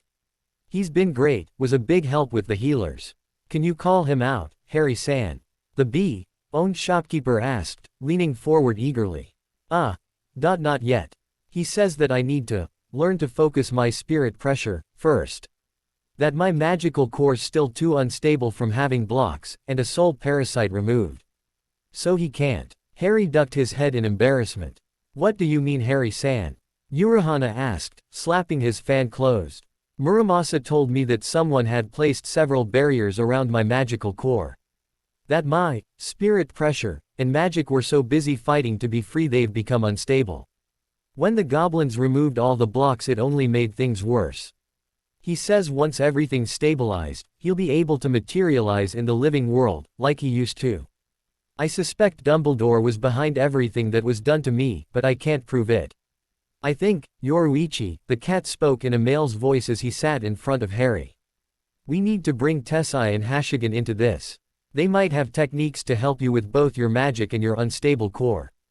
Harry peered down at the cat. You know you feel a lot like Professor McGonagall when she's a cat, but she can't talk. So you're not surprised? Orihime asked softly. She was a very big girl with long reddish-orange hair. Of course, being a 15-year-old male, Harry had a hard time keeping his eyes above chest level. He should be used to it, as the girls on his Quidditch team liked to embarrass him by shoving their cleavage into his face in the locker room. But come on. Not really, Harry said as he studied the cat, trying to ignore the cleavage in front of him. Why do you feel like a girl? Besides, isn't Chan used in addressing a girl? He asked the cat. Very astute observation, my good man. That's because she is, Urahara answered, snapping his fan closed abruptly. Yoruichi-chan, why don't you go and change? Ichigo snickered. Yoruichi likes to tease people when she changes forms. The cat huffed and left the room. Harry-san, here is an interesting puzzle, don't you think, Kurosaki-kun? Urahana asked. Harry blushed, looking down at the table. My transfiguration professor is a cat animagus. She can turn into a cat. I've never heard her speak as a cat though. My godfather can turn into a dog. Well, really a grim, but Harry wasn't going to tell them that. Yoruichi came back and plopped down beside Urahara. She had purple black hair, golden eyes, wearing a orange and purple jacket and skin-tight pants. She smirked at Harry's discomfort as she leaned into Ichigo. So did you know that you were related to the boy who lived? The savior of the European wizarding world. She teased. Ichigo blinked. That's dumb. According to the stories, Harry-san was the only one that survived the killing curse. It isn't known how he did it, but it is the consensus here that it was something his mother did, Urahara informed them. Still dumb, Ichigo quipped in, ruffling Harry's hair. I leave my body all the time and no one gives me a dumbass title. Hey, Harry shouted, ducking away from Ichigo. I really don't like that title either. I can't help they stuck that dumb-ass title on me for something I didn't even do. That's right, Ichigo's the original boy who lived. Every time he leaves his body to fight hollows, the teen with the glasses, Ishida, commented as he readjusted them. So now what? A very large man with a black handlebar mustache appeared in the doorway. "We train him," Harry sighed as he plopped tiredly down on his bed in Ichigo's closet. The day had been interesting but grueling. First he had met Ichigo's friends and found out about Ichigo's past. To think that spirits were running around in manufactured bodies, and they had weird abilities, was just too much, in his opinion. After the meeting at Urahara's, Ichigo, along with the large man, Tessai took Harry to a rundown warehouse. There he met several others like Ichigo. Hashigan turned out to be a huge man, almost as big as Hagrid, who used a form of magic that Harry had never heard of. Both were masters in the art of Kido and were a former captain and lieutenant of the Kido squad in the Soul Society. It took some discussion, but they came up with a schedule of mediation to fix Harry's unstable core. Once done, Harry, Urahara, Ichigo and a own-haired guy named Shinji hashed out a training regimen. Harry was going to learn self-defense, swordsmanship and something called Kido. Tessai then turned Harry's training over to Hashigan. "This will be good practice for you in teaching a student," he said. "I have my hands full with running the shop, but I will look in on you from time to time." Harry complained when he realized he only had a month to learn everything before he had to return to Hogwarts for the school term. If he had his way, he would never step foot back in the school as long as Dumbledore was headmaster. But the law was clear: until he took his owls he had to attend. Harry's eyes drifted shut. He hoped he didn't have a nightmare tonight with all of his past coming to life after it was rehashed earlier. Although he was extremely thankful for the presence of Muramasa, and his help with the nightmares, he still set up silencing charms around his bed. Add to that both he and Ichigo were teenage males after all, and they each deserved their privacy. Muramasa sent a pulse of reassurance. "Don't worry Harry. Sleep. Trust Ichigo Kurosaki." "I do trust him, Muramasa," Harry thought back as he started to drift away. "I'm glad you were with me." "I too am glad." Muramasa watched as Harry drifted off. He had stepped several times into Harry's dreams to stop the nightmares from playing out. He really wanted to have a go at the adults in his new wielder's life. The pain that they had inflicted on his young charge was unacceptable.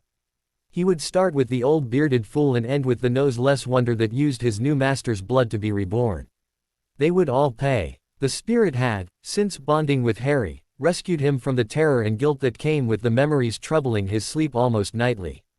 Tonight would be no different. Never had he seen a child go through so much misery as Harry. And yet, Harry shouldered his burden alone, refusing to ask for help. That was why he had grown to respect the child more with each passing day. "I am glad that I chose you to bond with, Harry Potter. You may still be a child in years, but you are an old soul, and a true warrior." The training was exhausting at first. What neither Ichigo or Harry knew was Urahara had called Ichigo's father Isshin to get his permission for the intense training that Harry needed. "I agree," Isshin had said over the phone. "With Ichigo still in school, Harry-kun needs to have something to do until he comes home. I get the feeling that Harry-kun needs all the training he can get.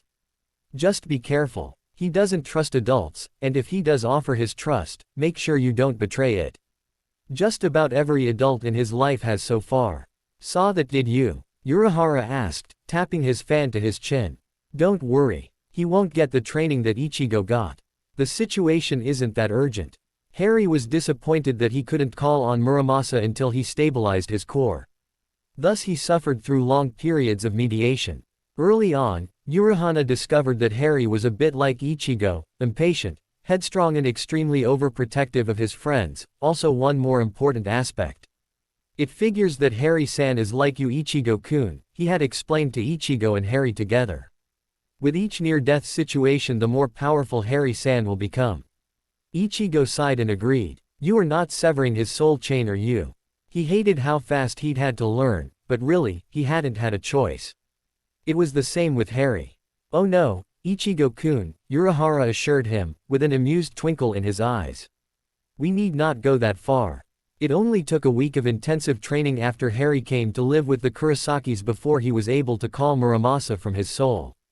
The tall spirit was very pleased to stand beside his new master. "Master, you did it. Don't call me that, Muramasa. I'm your friend, not your master," Harry groused as the two stood on the ruined landscape of the small pocket dimension situated under Urahara's sweet shop. The spirit smiled. Yes, master, but I am not a human. I am a Zanpakutō. You're Zanpakutō. Zanpakutō or not, I refuse to allow you to call me master.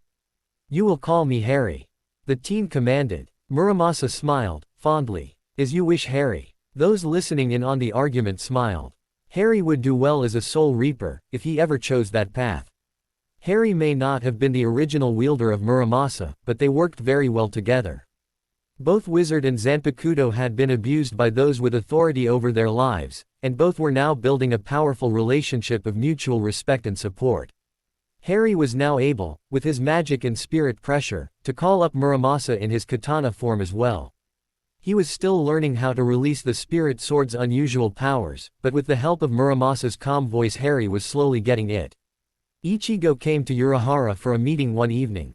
Harry was still in the underground training area, busy cleaning up and getting ready to head back to the clinic. Let me get this straight, Ichigo-kun, the bee-owned shopkeeper questioned. His face partially hidden by his hat as he peered at the causally dressed teen. You want to take Harry-san to the Soul Society for a meeting with Bio-kun. Ichigo sighed, looking to the ceiling. I need to. Byakuya will want to know that I passed Muramasa on. Do you know how dangerous that is? They are still cleaning up the mess that the spirit beasts made. Ichigo grimaced, remembering all the Zanpakutō spirits that went rogue because their wielders had been killed by Muramasa. Yes, it was dangerous, but he had given his word. Ah. The Soul Society didn't know that Ichigo had rescued Muramasa instead of allowing the Zanpakutō to die. Only 3 other people knew at the time, Rukia, Byakuya and Orihime. No one was going to tell the Soul Society anytime soon. Why don't I have Yoruichi-chan send the request that he come here instead? The bee-owned ex-captain turned shopkeeper offered, causing Ichigo to whip his head around to face Urahara. You think they'll allow a captain to come to Living World? He asked in disbelief. They might, if the request was worded right. Kuchiki Byakuya was a stoic, elegant man who could be called many things, dedicated, rich and the powerful head of a noble clan in the Soul Society. He was also a captain of the Gote 13 as well as Rukia's brother and a very private person. So when he was sitting at his desk going over a pile of paperwork at his divisional office, he really didn't pay that much attention when a large black butterfly floated in. Jigokucho or hell butterflies, or ethereal black butterflies with maroon highlights on their wings. They served 2 functions. One was sending messages throughout the Seraite, or rather the inner court of the Soul Society, and the other to escort souls through the tunnel between Living World and the Soul Society. When he finally noticed the butterfly, the solemn captain looked up from his work and held out his hand for the black messenger to land. Greetings Baya-bo, came a woman's voice. He recognized the voice of his exiled former mentor turned traitor Shihoi Noriuchi. However, his eyes widened at her playful tone. Ichi-kun asked me to send you a message. He has found a new wielder for the Zanpakutō he saved, you know who I mean. He's asked me to invite you to the Living World so that you could meet that person. He didn't want to parade the pair around the Seraite and cause problems. And yes, Ichi-kun can be discreet when he needs to be. You'll be surprised at the match. See you soon. The butterfly flew off after delivering its message, leaving a very thoughtful captain behind. A few minutes later, the stoic captain stood and marched out of his office, calling to his red-haired vice captain. Abarai, I will be out of the office today. I expect all of your paperwork done by the time I get back. He was gone before he could receive a reply, trusting that the work would be done, or else. Hi, Taicho. In the small park not far from his sweet shop, just as the sun was setting in the distance, Kazuki Urahara was waiting for the paper doors of the Senkaimon to slide open. A black hell butterfly floated out the door, followed by the powerful captain of the 6th Division of the Gote 13. Akuchiki Taicho, welcome, the bucket hat-wearing shopkeeper said softly as he leaned on his walking stick. Before you meet with Ichigo-kun and his friends, there is something I would like you to look over. Will he be there? Kuchiki Byakuya asked as the pair made for the shop. They are training in my basement as we speak. With a cooling cup of tea beside his elbow, the captain carefully looked over the file before him. It showed a picture of a young boy with messy, black hair and iridescent green eyes hidden behind ugly, bent-framed glasses. You will find that Harry-kun is a lot like Ichigo-kun, with his need to protect, Urahara said in his sing-song voice. He was sitting across from the captain at the low table. He does not have Ichigo-kun's brash attitude, nor, sadly, confidence in his own power. That has been beaten out of him through the abuse of those adults in his life who were supposedly responsible for his well-being. His angry words hung heavy between them. He hungers to belong, for acceptance, and yet will protect anyone he feels is unable to protect themselves. I see, Byakuya winced at the taste of his cool tea. As he read the file, he frowned at the mention of a prophecy and the destiny that was being mapped out for the young man. He did not like anything he'd read so far. He wondered how a rogue Zanpakutō would fit into all of this. I think Muramasa has been good for the teen, Urahara commented, breaking into his thoughts. Both have been the victims of abuse, and so they are healing each other. Add to that they are both magical beings in their own right. The young man has some Quincy blood in him. Harry-kun can use some of Muramasa's abilities. How far has the boy come in his training? Byakuya put aside the file he was reading to look up at the exiled former captain. The B-owned shopkeeper grimaced at the term, boy, when it came to Harry, remembering the young man's reaction to that designation. He has done well so far. He is soaking up his training like a sponge. However, he does not have the control to bring forward Shikai yet, but his natural magic is such that he has managed to call the Zanpakutō into the living world. He will never attain Bankai as he isn't a Shimigami. Nor does he need it. Harry-kun is powerful in his own right, but not as much as Ichigo-kun. Byakuya's eyes widened slightly as Urahara went on. Harry-kun, as you've read, is destined to take out a great evil along the same lines as Aizen, but unlike Ichigo-kun, Harry-kun doesn't have the support he needs and has been left alone, adrift. He is expected to be the savior of their world, and yet they refuse to train him. That is, until he came to us. I fear that the Soul Society will have to take a deeper look at what the wizarding world has been doing, Urahara warned. Is there any chance this boy will go against the Soul Society, once he knows about us? Not a chance. He already knows, Ichigo-kun has told him. Urahara looked down at the table with his arms folded. All Harry-kun wants is to belong to a family, to be accepted for who he is as a person. Urahara looked up. Ichigo and his family are seeing to that. Harry was sitting on a large boulder while Ichigo and Yoruichi were practicing something called shunpo. It looked a lot like apparating to him. He was supposed to be meditating with Muramasa to form a stronger link between them, but he was too caught up in watching the strangest game of tag he had ever seen. It is fascinating, is it not? Came Muramasa's voice beside him. Harry turned to see the pale spirit beside him. Harry let out a yip in surprise and almost fell off the boulder. Luckily both Ichigo and Yoruichi were too caught up in their game to notice. As he righted himself, Harry studied the Zanpakutō spirit.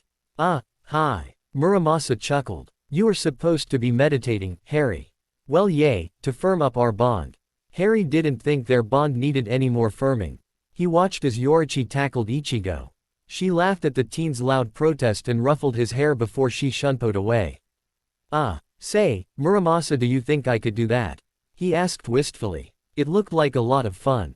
In time. You have so much to learn, Harry. You are not a Shinigami, so it will be harder for you. Harry shuddered. He didn't want to become a Soul Reaper, but he had to clear something up with his new friend. According to Urahara-san, he says my soul's unstable due to the killing curse that struck me as a child. He said I could become a substitute, like Ichigo, when I get older.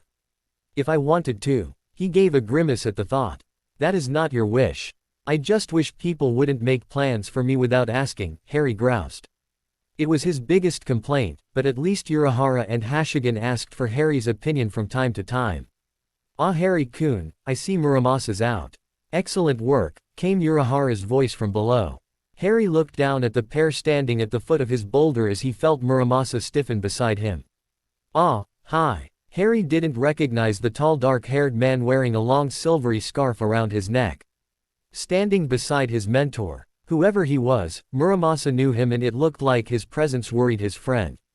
Harry-kun, could you come down please? Bring Muramasa with you. Harry hopped off the boulder as Ichigo and Yoruichi flashed to stand beside the pair. Ichigo didn't look happy to see the stranger, while Yoruichi had her usual mischievous grin. By a bow. Harry could feel the power radiating off the man. This was someone he really didn't want to mess with. Byakuya. Ichigo scowled. Harry-kun, this is Kuchiki Byakuya, head of the Kuchiki clan and a captain of the Gote 13, Urahara introduced.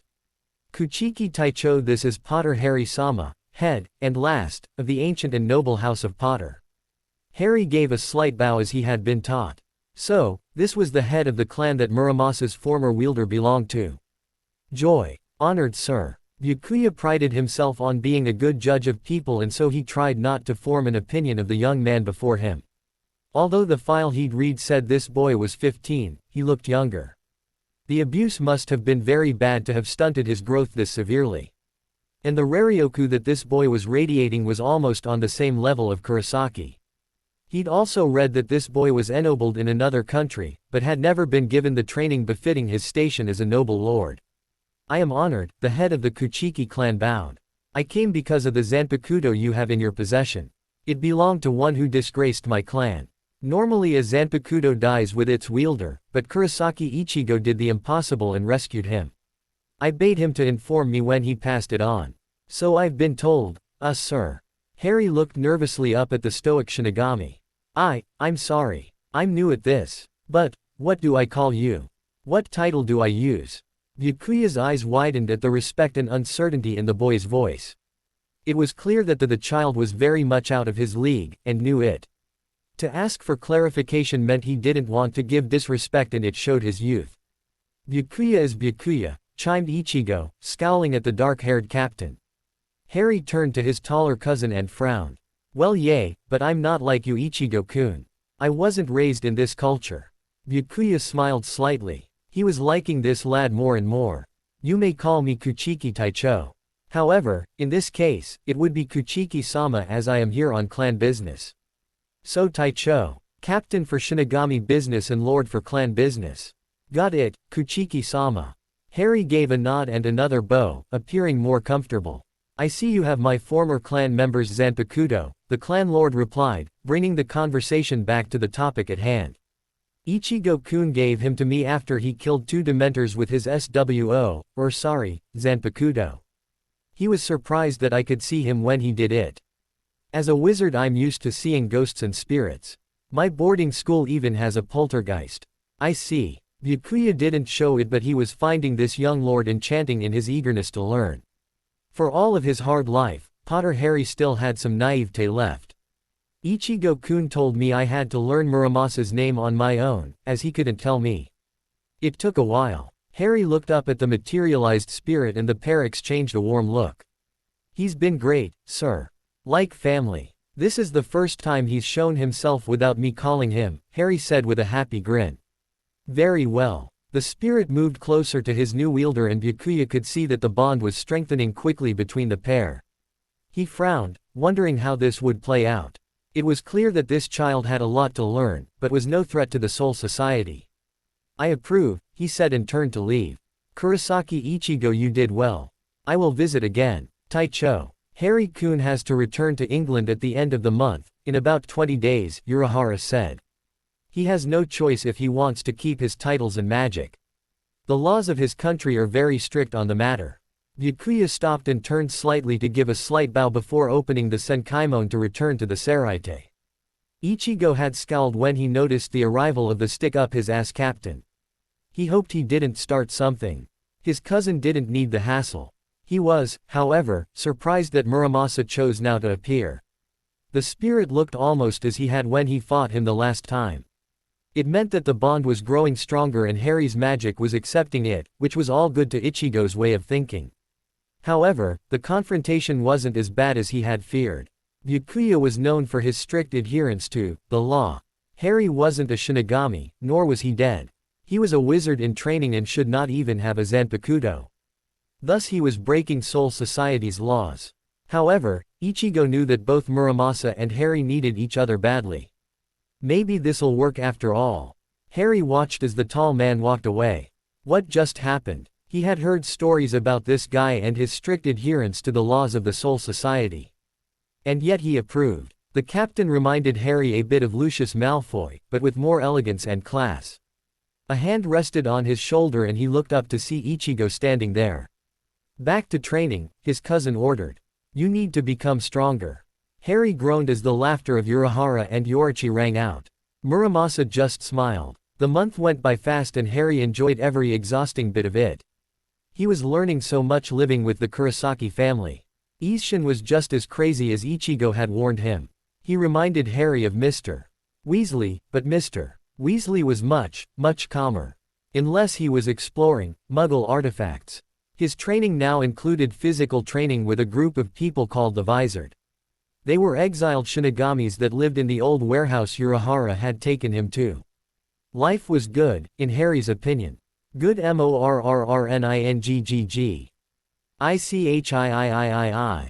Goo. Harry peeked sleepily out of the closet to see Isshin in a flying leap heading for the prone teen, but before he landed Ichigo jumped up, planting a fist into the man's face. The blow sent him flying across the room and out into the hallway. Shades of Alastor Moody, Harry thought groggily. Give it a rest, old man. Geez, why can't you be normal for once? Ichigo shouted, standing there wearing only a pair of sweatpants. Harry silently hexed Isshin's hair neon green as he exited the closet shouting, constant vigilance. The first time Isshin pulled this stunt, it had frightened him so badly that he almost refused to leave the relative safety of his bed. Now, however, he was getting used to it. At least he didn't flinch at the loud fighting. This was different than the Dursleys, that was for certain. Harry headed for the bathroom, leaving a very loud and angry Ichigo cussing out his green-haired old man. After his morning routine, Harry found Yuzu and Karen downstairs at the table. He quietly sat down, ignoring the huge poster looming over them. Yuzu, the very quiet and shy sister, was the cook and housekeeper of the family. She reminded Harry a bit of Ginny Weasley, who hung around him and Ron. He liked Yuzu better, at least she didn't give off fangirl vibes. Harry, ignoring Yuzu's protests that he was a guest, insisted on helping out with the household chores between his training sessions, despite her disapproval. Karen was the tomboy of the family. She frowned a lot, like Ichigo, but she was such a sports nut.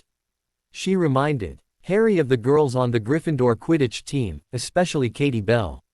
She was grateful that Harry wanted to help protect Yuzu from not only their father, but anyone wanting to bully the shy girl. It made points in Karen's book. The strangest member of the family was a plushy lion named Khan. According to Ichigo, the toy contained a modified soul. Ichigo used it when he had to leave his body to fight hollows so that his body would not rot while he was away.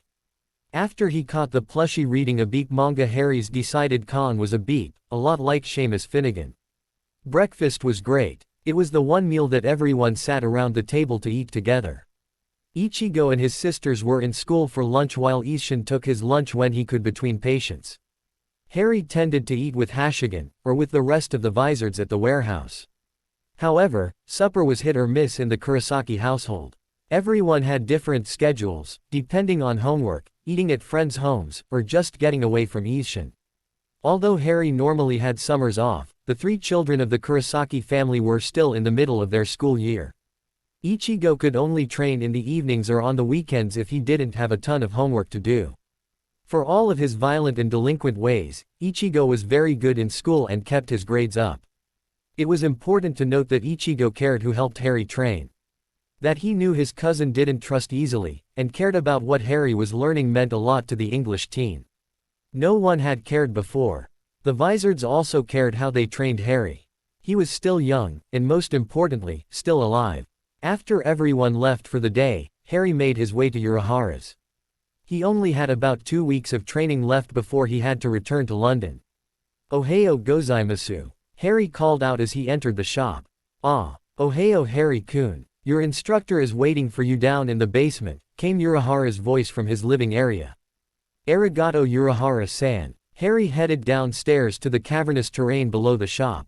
Waiting there for him is a large man with pink hair and mustache, wearing a green tuxedo and a yellow bow tie.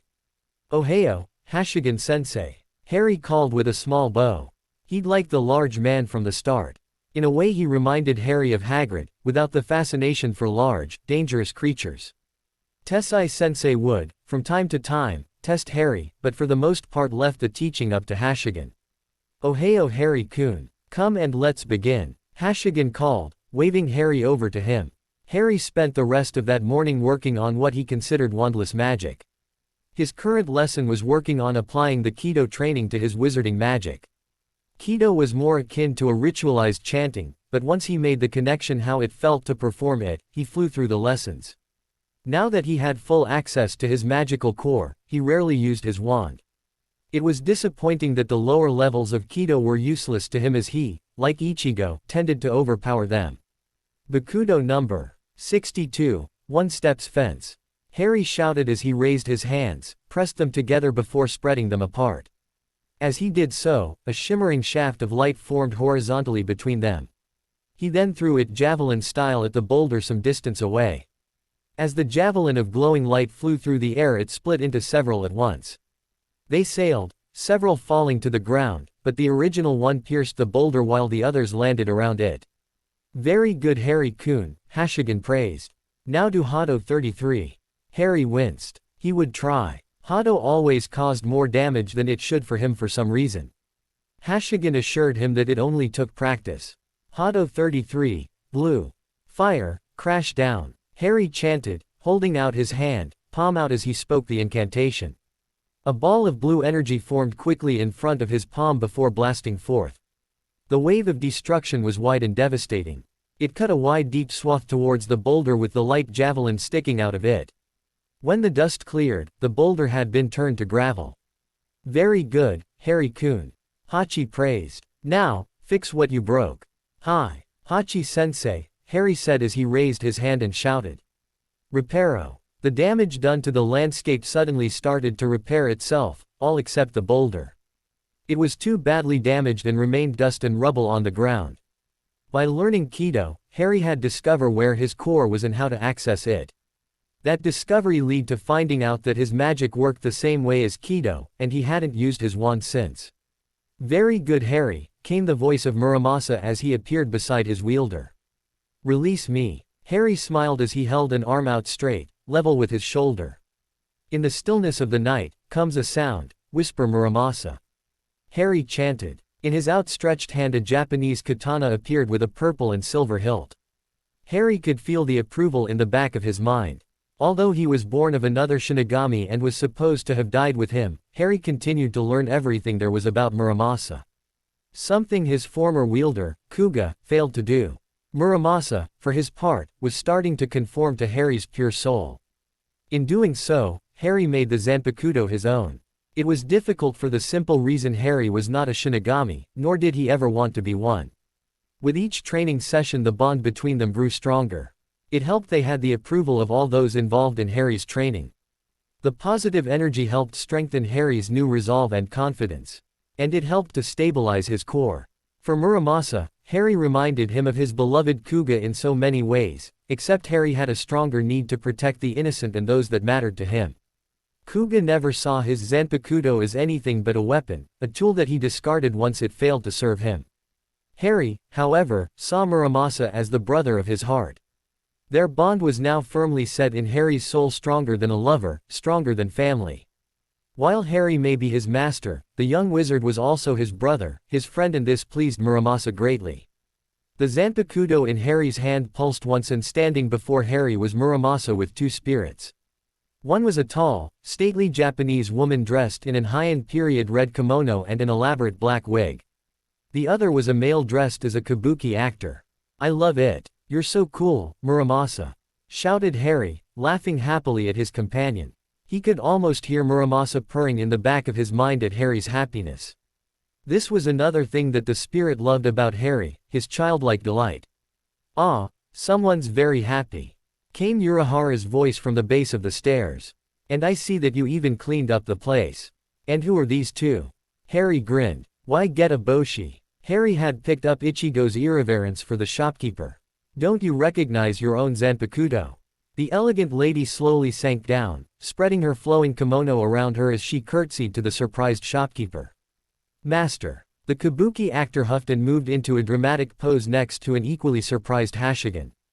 Harry placed his Zanpakutō on his shoulder, like he had seen Ichigo do with that huge meat cleaver of his.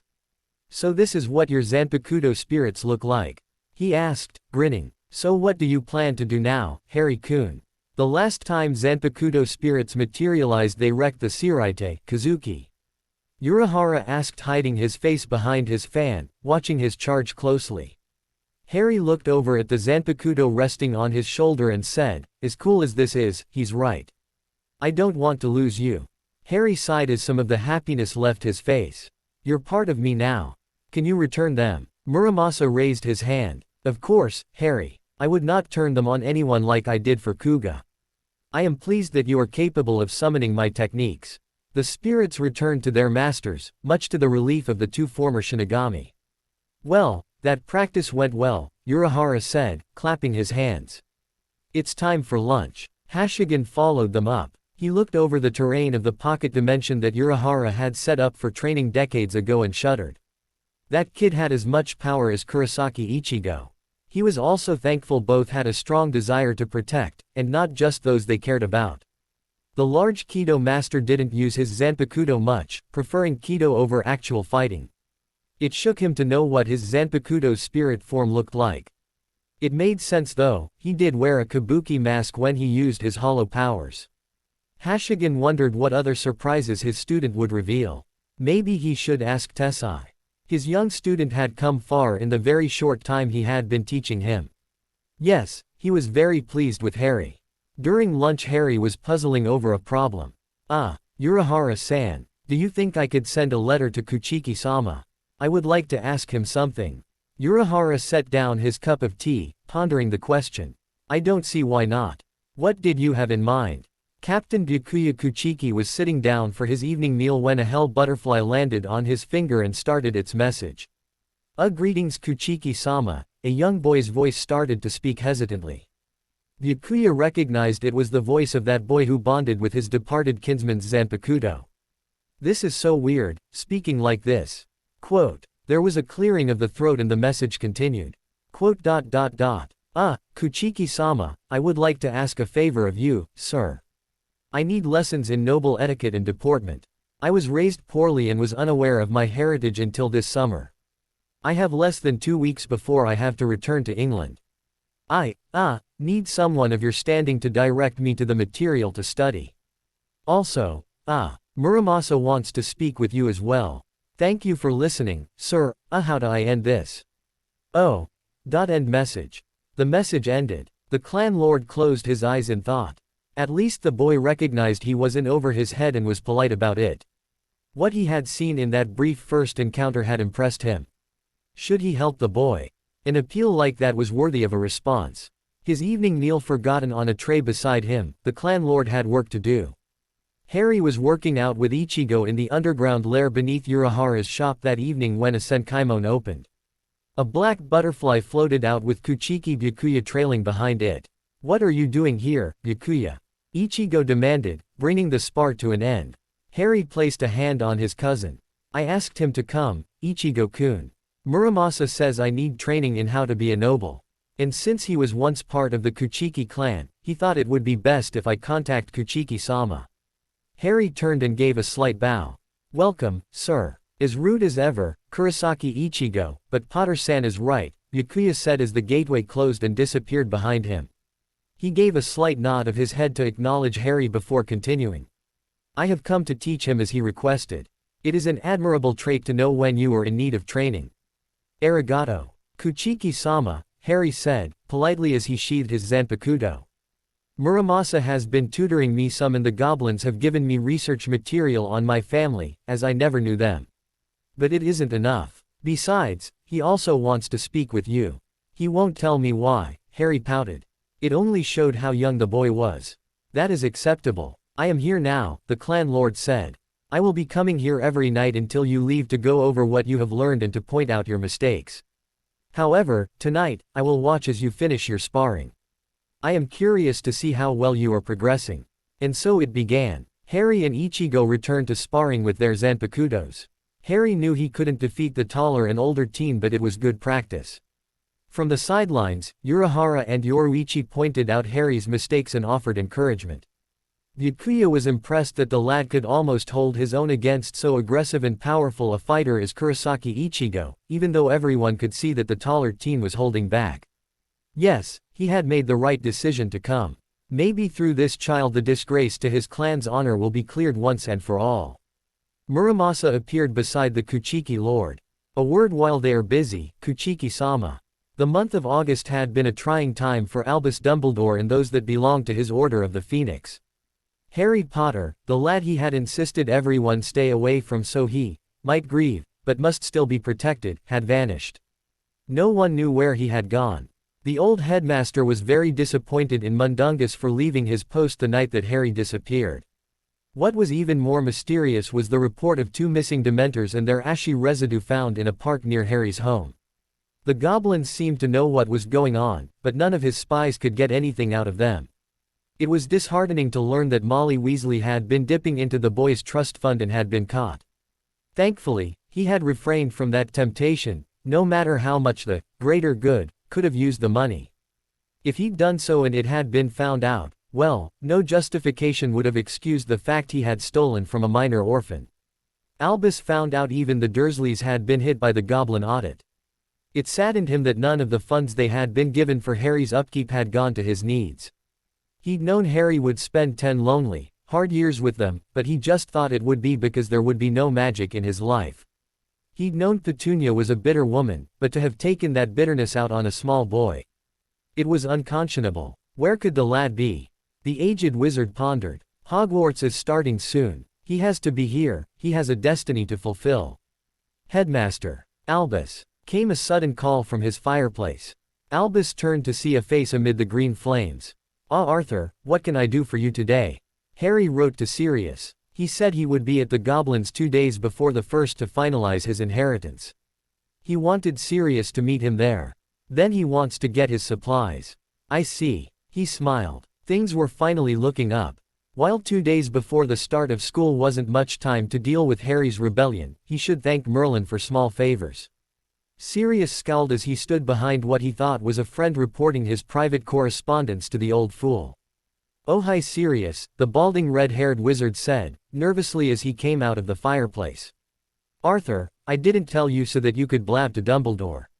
Harry's my godson, and not some pawn in the old man's schemes. But we were all worried, especially Albus." Molly insisted. Arthur Weasley tried to justify his actions. He lowered his eyes as Sirius continued to glare at him. "I think it's time for you and your family to leave. You have betrayed me and mine for the last time and are no longer welcome in this house." You don't mean that. That information was private and Harry asked that we didn't tell Albus." "Why did you tell him?" "But, he wanted to be told." Arthur sputtered. "Don't you think I don't know that? Molly and your brood have broken the code of hospitality and guest right time and time again, and I'm getting tired of it." Sirius continued to glare at the henpecked man. "She thinks she can order me around in my own house. She refuses to acknowledge me as head of House Black and master of this dwelling. Your youngest son has no manners, eats like a pig and is rude to just about everyone here. Granted, I hate this place, but when things got too dangerous for you to live at the Burrow I allowed you to come and live here," Sirius snarled, turning to leave. "You have 1 hour. I want you and your family gone." Molly, of course, pitched a screaming fit. Sirius, however, remained firm. The other members of the Order watched the drama unfold, but no one could go against the ancient codes of hospitality and the rights given to guests by the head of a house. They all knew that the Weasleys were guilty of that breach of etiquette since they first stepped into Grimmauld Place, and had wondered when Sirius Black would snap. No matter that the wizard in question hated his mother's home and was a fugitive on the run, he allowed everyone to come and go with few rules or restrictions. Sirius knew he had failed his godson on so many levels, and he refused to allow Albus Dumbledore to have any more say in Harry's life. The letter had been delivered at breakfast. Everyone wanted to know where Harry disappeared to, and how he was. Parts of the letter had been read aloud to those around the breakfast table. Other parts had been under privacy spells, and were meant for Sirius' eyes only. Sirius was happy to know that his godson had found peace away from those insufferable muggles. He remembered Petunia all too well. She was the most disagreeable woman he had ever met. He was glad that Harry escaped her and her disgusting family for a month. He just wished he knew where Harry had gone. The goblins were keeping him informed, up to a point. Thanks to the barmy old coot, the old marauder was constantly watched, so sneaking out to Gringotts had been difficult, but not impossible. Sirius was very disappointed with the Weasleys. He thought they cared for Harry. After the first week he'd found that the youngest male Weasley was a food hog, caring only about his stomach and how much he could stuff into it, and he was extremely jealous of Harry. The youngest Weasley, and the only daughter in over a century, had been groomed by Molly to marry his godson. If he had anything to say about it, it wasn't going to happen. Harry didn't even know the chit that well. Then there was Harry's other friend, Hermione Granger. That girl needed to pull her head out of books and see the world for what it really was. He knew his godson would not like the fact that the girl had been swayed to Dumbledore's side, he only wondered what she'd been promised for her obedience. Once the Weasleys were gone, dragging Miss Granger with them, Sirius sent a note to the goblins hoping that Harry would get it in time. Harry wouldn't be happy if Albus showed up at Gringotts for their meeting. The meeting of the Order of Phoenix that night got a little heated. Albus had been informed that the Weasleys were no longer welcomed at Grimmauld Place. "Sorry, Albus," Sirius said. "I was getting tired of being ordered around in my own house." "But you need to forgive, my boy," Albus insisted. "I am forgiving. I'm allowing you to use my house, aren't I?" Sirius snarled, slamming a fist on the table. "I allowed them to abuse my hospitality all summer. Well, this time, they went too far. But, they are supporters of the light and we need them," the old wizard argued, giving him a disappointed look. "You might need them, however they had no right to go behind my back and share my private correspondence with an outsider." Sirius glared back. Remus spoke up. "Aren't you being a little harsh, Padfoot? We're all worried about Harry. Albus only wants to help." Sirius shot a betrayed look at his best friend and threw up his hands. "You know what? Everyone out. I won't allow you to continue to imprison Harry like you have me. Out. You too, Moony. But, quote, out." Sirius started to pull his wand. "I mean it, Moony. I'm tired of being a prisoner in my own house. At least Harry managed to escape his prison and I'm glad for that." "Harry wasn't in prison. He was safe under blood wards," Moony argued. "When there were people making sure he stayed put, in a place he didn't want to be, it was a prison. Tell me I'm wrong. He was a boy without guidance and we left him hanging without support. Those muggles don't care. They never did. Now, Sirius," came Albus. "Get out. You and your order have broken the code of hospitality and guessed right in my house for the last time.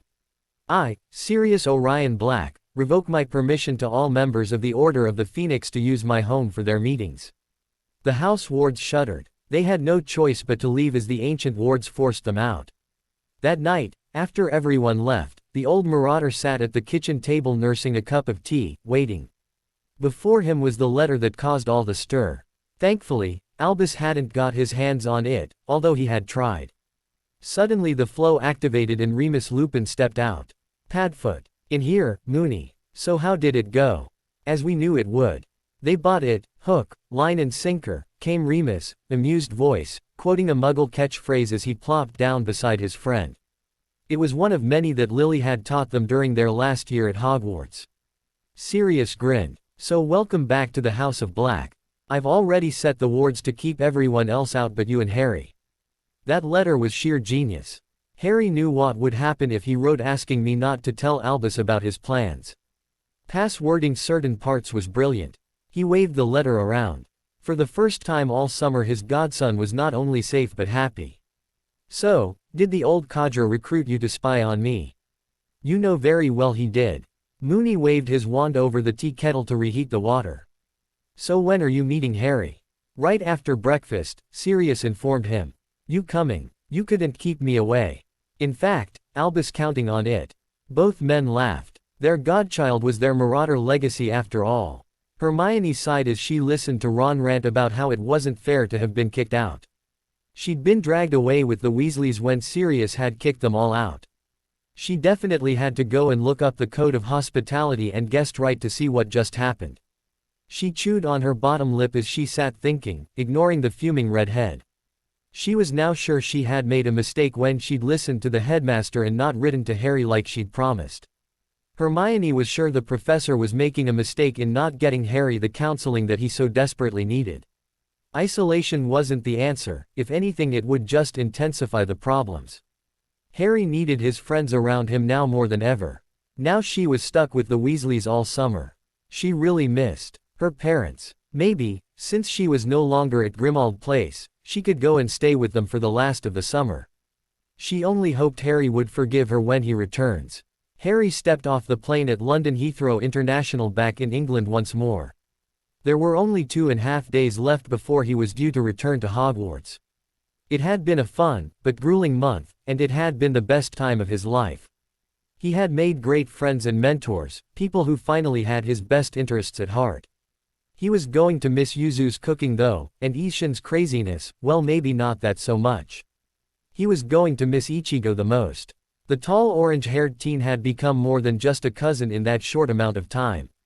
Harry wondered if the feeling he had was more what having a big brother was like.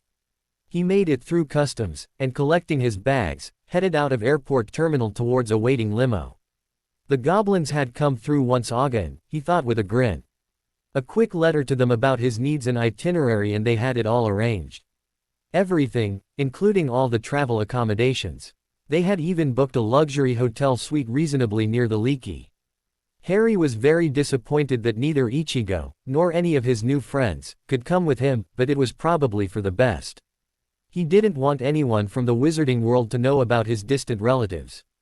Although Urahara and the Vizard could handle themselves around magic, they just wouldn't fit in. Plus, he needed a safe haven for the future, and Japan was it. No, it was better that the two worlds didn't meet. With an adjustment to the scarf around his throat he entered the limo, allowing the driver to take his bags to be placed in the boot. He spent the ride to the hotel with his eyes closed in meditation. A nobleman, according to Byakuya, was calm and composed. To become flustered or excited was unbecoming of someone of rank. The 2 weeks of training with the noble lord had been interesting. The man could give Lucius Malfoy lessons on how a nobleman should comport himself. Harry couldn't believe that yesterday at the goodbye party, Byakuya Kuchiki adopted him into his clan. It was the highlight of the party for Harry. No one was expecting the stiff, noble captain to do that. The leader of the Kuchiki clan had formally given Harry a silvery green scarf and a pair of metal hair clips called Kenseiken. "I am pleased with your training," he told Harry the day before he had to leave. "You will bring honor back to the Kuchiki clan. Honor that the previous owner of the Zanpakutō you now wield took from us. Wear these with pride." Harry hadn't asked for the honor, he had been afraid to. Even Ichigo was floored by the offer. "I am most humbly honored, Kuchiki-sama, and accept with great joy," he said with a bow, speaking Japanese. "I will strive to add to the clan's honor, Byakuya-sama." Muramasa purred in the back of his mind. He too had been pleased. "I cannot make you my heir, but all males of the clan wear these as a sign of being a part of our noble house. It is only right that you be adopted into my clan, as my nephew." Byakuya informed him as he helped him with the scarf and hair clips. Harry needed the help with his messy, untamed hair. "Very good, Harry," came Muramasa's voice, bringing Harry back to the present. "Remember your training." "Thanks Muramasa, I'm just nervous about tomorrow. I am sure the old fool will start something." Harry no longer had any respect for the headmaster and had adopted the Kuchiki mannerisms. "Let him." The amused spirit chuckled. "I wonder what the Vizards thought of our little surprise." Harry commented with a chuckle. As a parting gift the day before, Harry asked Muramasa to free all of the spirits of the hollowified Shinigami. Muramasa had told him that the Zanpakutōs were still upset with their wielders about sealing them away. Harry had been told by Shinji, the de facto leader of the small group, that unsealing them was dangerous. Harry and Muramasa disagreed. They felt that the Vizard's Zanpakutōs were getting the raw end of the deal. So in an attempt to deal with the problem, Harry asked Muramasa to release them with the understanding that he wasn't controlling them in any way. Harry had asked his Zanpakutō not to influence the spirits in any way, but only tell them that here was their chance to talk to their wielders face to face. Once they had, the spirits should fade back into their sword forms. Yes, it was dangerous, but all of the Vizards were either captains, or vice-captain level, in training and strength. At least it won't be like it was in the Soul Society with the rogue sword beasts that had run wild after slaying their wielders. He wouldn't want anyone to come after him for that deadly a prank. Hashigan and Tessai were Kido masters. They should be able to keep everything under control. Plus Hashigan had already come to terms with his Zanpakutō during Harry's training. Too bad Harry wasn't going to be around to watch the fun. He hoped either Urahara or Yoruichi were taking videos. His cell went off. Harry chuckled when he saw it was Ichigo. Mushi mushi. A lone figure wearing a long dark cloak and a silvery green scarf stepped onto the Hogwarts Express as crowds of people milled around. He chuckled as he walked down the train's aisle looking for an empty compartment. Finding a compartment with single occupant, he slipped in. It was the best that he could find. At least it didn't have Ronald Weasley or Hermione Granger in it. He really didn't know what to think about his former best friends. He also didn't want to confront them this early in the day. "Hello," he said, to the blonde-haired girl who was reading a magazine upside down. "Mind if I join you?" "Of course, Harry," the girl said, with the magazine still hiding her face. "I like the new you. You've finally lost the rackspurts that have been bothering you." Harry sat down across from her and blinked, lowering his cowl. "Ah, I thought no one would recognize me. I'll always know you," the girl said as she lowered her magazine. "I'm Luna Lovegood." Harry noted once more her blonde hair and pretty silver gray eyes. She was wearing Ravenclaw robes. "Harry Potter, as you obviously already knew. What are rackspurts?" "Naturally," she said with a smile, as she cocked her head to one side as she studied him. "Rackspurts are tiny creatures that like to hang around people with muddled thinking." "I see," Harry said with a smile. "I like the new look, Harry. I didn't know you visited Japan this summer." Harry blinked. "How?" "The Kenseikan," she said, giving the hair clips their proper name. "Only those of the ancient noble clans wear them. They suit you." "Arigato, Lovegood-san." Sorry," still trying to switch back to English after being in Japan for the last month, he said as she giggled. "The head of the ancient and noble Kuchiki clan adopted me into his clan a short time ago." "So, how was your summer?" "Daddy and I spent it looking for the crumple-horned snarkak in the Falkland Islands." "Did you find one?" Harry asked with interest as he could feel Muramasa's quiet amusement in the background. "Not really, but we had a great time looking," she said as she picked up her magazine, only to go back to reading it upside down. Harry refrained from commenting on this peculiar method. In many ways Luna Lovegood reminded him of Orihime Inoue. It was just plain scary. "I just hope she doesn't like red bean paste on everything," he mused with a slight shudder. Harry closed his eyes and leaned back. He knew he didn't have much time before the others found him, so he wanted to take the time to calm and center himself. Now was a perfect time to perform Jinzan, that Urahara taught him. He opened his inner eyes to see the oversized nursery with its rocker and Muramasa sitting there. "Move over, please," Harry told him as he hopped up onto the seat. Muramasa smiled and made room for his wielder. "That girl is fun to listen to. She will be good for you," Muramasa stated with a teasing grin. "You are good for me. But you are right, she seems fun to be around. She reminds me of Inoue-chan." Harry leaned against his friend and sighed. "I hate this. I want to go back to Japan. I have found a new life there, plus I promised to clear your name." "I know, Harry," the spirit said as he wrapped an arm around the teen's shoulders. "You are clearing my name by bringing me with you to England, and with your help, I will restore my honor. We need to find the pieces of that soul, as we have been asked to do." Harry leaned closer and buried his face into Muramasa's fur collar as he basked in the warmth of the spirit's approval. Muramasa began to run his fingers through Harry's wild hair. Their relationship was developing into one of mutual respect and brotherhood. With their past abuses, both sought and needed each other's approval and support. "All will be well, Master," the spirit teased, knowing full well that his wielder hated to be called Master. "Ah, I hate it when you call me that," Harry protested as he sat back up, glaring at the spirit. "I know," Muramasa smiled as he ruffled Harry's already messy hair. Harry noted that Muramasa was starting to take on more of Harry's appearance now. His once teal eyes were becoming more green and cat-like. The white robe and fur collar remained pristine, and the purple striping that ran through the robe had changed to gold. Muramasa's very long purple fingernails, while remaining long and narrow, had changed color and now were a more cat-like bronze. Everyone who had seen the spirit before he had been given to Harry had been amazed at the changes in him. To those in the know it meant that Muramasa was healing them both as he melded more and more with Harry's damaged soul. Harry's thoughts went back to the events that happened yesterday at Gringotts. He'd arrived early, during the breakfast hour. The bank itself didn't have any customers waiting when he was ushered into the Potter account manager's office. Waiting there for him were Padfoot and Flintlock. Their meeting lasted for several hours, during which Harry claimed everything that had been lost to him since the death of his parents. Lord Harry James Potter sat with calm elegance as he was given the Potter family ring, smiling when he put it on his finger as it warmed and shrank to fit. Padfoot was pleased with the new Harry. While he'd been missing, Harry had added several inches to his height and no longer looked underweight or sickly. The messy hair was still there, but part of it was held back by a pair of hair clips attached at the left side, over Harry's ear. Harry's bright green eyes were now behind a pair of elegant silver-framed glasses that didn't hide them. The scar that had so dominated his face during his formative years was now faded to almost nothing. He was looking less like a copy of James and more like a perfect blend of his parents. Harry pulled off the dark cloak that hid most of him to reveal a lean, fit body. He was wearing a snug, black trenchcoat and fitted dress slacks. Around his neck he wore a silvery green scarf.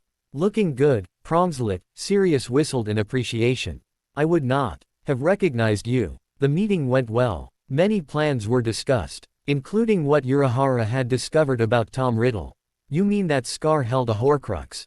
Sirius practically shouted. How? Why? Harry explained that it was discovered, and removed, by the goblins. And what more he had yet to deal with. He mentioned the fact that the Soul Society took a very dim view of anyone splitting their soul just to remain in the living world. The Vizards and Urahara had asked Harry, when they found out about them, to collect those soul shards for study. Urahara, the ever-mad scientist, even gave Harry the means to detect and collect them. When the goblins returned Hedwig to Harry, he sent her off for a book list. With the goblins' help, Harry was able to get all of his supplies, plus new robes designed in the Japanese style he was now accustomed to. Of course, the goblins charged a fee for their services. Harry didn't mind. He had money to burn. He knew he would be spending most of the year going over his portfolio that had been laying dormant since the death of his parents. They hadn't been extremely rich, but they could and did live comfortably. Plus the money in the family vault had been collecting interest for 13 years, much to the goblins' dismay. They left just before lunch, bypassing the lobby where they knew wizards from the Order would be waiting. The rest of the day was spent at Grimmauld Place, out of sight of the Order who were diligently seeking him. Remus stopped by and reported that the Order was running around like chickens with their heads cut off looking for Harry. They were very disappointed to have missed him at the bank. While they were talking, Muramasa appeared beside Harry, freaking both of the older marauders out. Whoa! Who? Remus jumped back with a start. And this is Muramasa, Harry introduced with a snort. Muramasa smirked as he faded away. Who in Merlin's name is that? Sirius demanded. And why can't I sense him? Demanded the usually calm Remus. He's part of me now, Padfoot. You could say he's my familiar, a part of my soul, Harry said. He then went on and told the two men how he bonded with Muramasa that night in Little Whinging. Dementors. You can't kill Dementors, Sirius screeched. Ichigo can, Harry assured the two men and continued with a touch of pride in his voice. My cousin's one scary guy. Dementors didn't have a chance. The team chuckled softly at their reaction to the fact that Lily had family living in Japan. Of course Harry didn't tell them that his cousin dealt with monsters bigger and more deadly than just mini Manos like Dementors. He was a substitute Soul Reaper, and that's what he did. Harry knew he had left out a lot of what happened, but they really didn't need to know that. It wasn't his story to tell. Maybe when this year was over and he left for good. You are worrying too much, Harry, Muramasa said, bringing Harry back to the present. As Zangetsu says, always move forward. The door of the compartment slammed open, forcing Harry to come out of Jinzen sharply. Harry, came a very familiar voice. Harry soon found that someone with bushy brown hair had enveloped him in a strangling hug. Hermione, can't breathe. Harry, why didn't you write to us? Where have you been? Do you know how worried we all were? She fired question after question, not giving anyone time to answer. Luna moved over to allow the pair to enter the compartment, giggling at their actions. Well, what do you have to say for yourself? The bushy-haired girl demanded, with hands on her hips, glaring down at him. Harry stood to face her. His face was impassive, as he had been taught. He would not shame his training. Oh, so now you are talking to me. Where were you this whole summer, Miss Granger? Why didn't you call? You are, after all, a Muggle born and had access to a phone. Surely you know how to use one.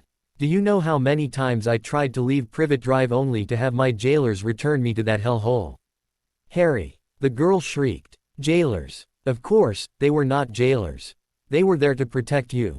It was for your own good, the headmaster said so. Harry reined in his temper. It would not become him to show emotion to someone who he had once thought of as a friend. I see. And I thought you were my friend.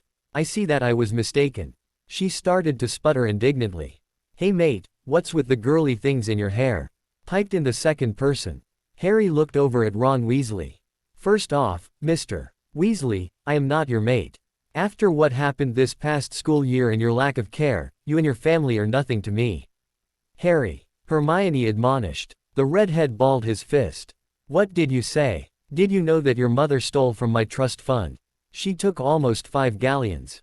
Did you know that she and the headmaster contracted that I was to marry your sister Ginevra once she turned 17? Harry asked calmly, straightening the scarf around his shoulders. Thankfully, the contract was voided as it needed my seal of approval to finalize it. Your father has agreed to pay what your mother stole in payments, against my protests.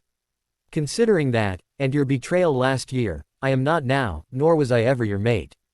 Both Hermione and Luna gaped at this new Harry. Ronald Weasley looked like he wanted to punch him.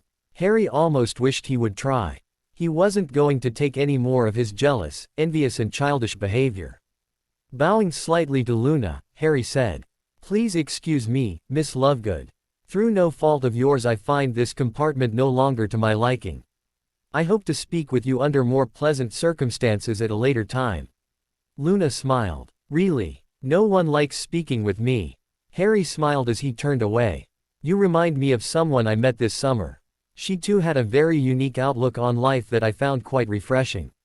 I hope your stories are just as good as hers. With that he stepped out of the compartment to the very loud protests of the pair that had disrupted his mediation. Well done, Harry, came Muramosa's voice. You do the Kuchiki clan proud. With a wave of his hand and a bit of wandless magic, Harry made sure that the obnoxious pair couldn't immediately follow him as he went looking for another compartment. Over the past month Harry had spent in Japan, he'd learned what true friendship was all about. Ichigo had been willing to share his friends and family with the British teen. There were no feelings of jealousy, or any attempts to isolate him, like Ron did whenever Harry so much as talked to anyone else. Nor did Ichigo nag him, like Hermione did. Harry was allowed to, for the first time in his life, make his own mistakes, to be himself. Harry remembered watching as Ichigo teased his friends as much as they teased him. Let's face it, Ichigo was a redhead and had the temper to match, just like Ronald Weasley. Unlike Ron though, Ichigo saved that temper for those truly deserving it. But when there was trouble, they all pulled together and worked through the situation. They had each other's backs. Ron was what Ichigo would call a fair-weather friend, as he had so clearly proven in second and fourth years. Harry envied his cousin. He wished he had friends like that. Comparing Ron and Hermione to Ichigo and his friends, Harry found that he didn't have that kind of friendship in the wizarding world, nor was likely to find it anytime soon. A bit of Kido on the door to assure privacy and Harry spent the rest of the trip to Hogwarts in a pleasantly empty compartment, without being bothered. Of course there had been several attempts to enter it, but the barrier spell held firmly. Thank the kami for Tessai and Hashigan senseis, Harry mused as he watched Draco Malfoy and his sidekicks stomp away in frustration. Harry met up with Luna again at the station and she blithely told him the creatures that pulled the carriages were called Thestrals and the reason they were invisible to most. Only those that have seen death can see them. He mused and silently wondered if rooming with a substitute Soul Reaper also counted. Luna nodded her head. Professor McGonagall was waiting for them at the castle entrance. Miss Lovegood, please go to your table. Mr. Potter, the headmaster wants to see you after the feast. By Lord Potter, the bee-owned Ravenclaw said with a wave. Harry scowled at his head of house, showing her the signet ring on his finger.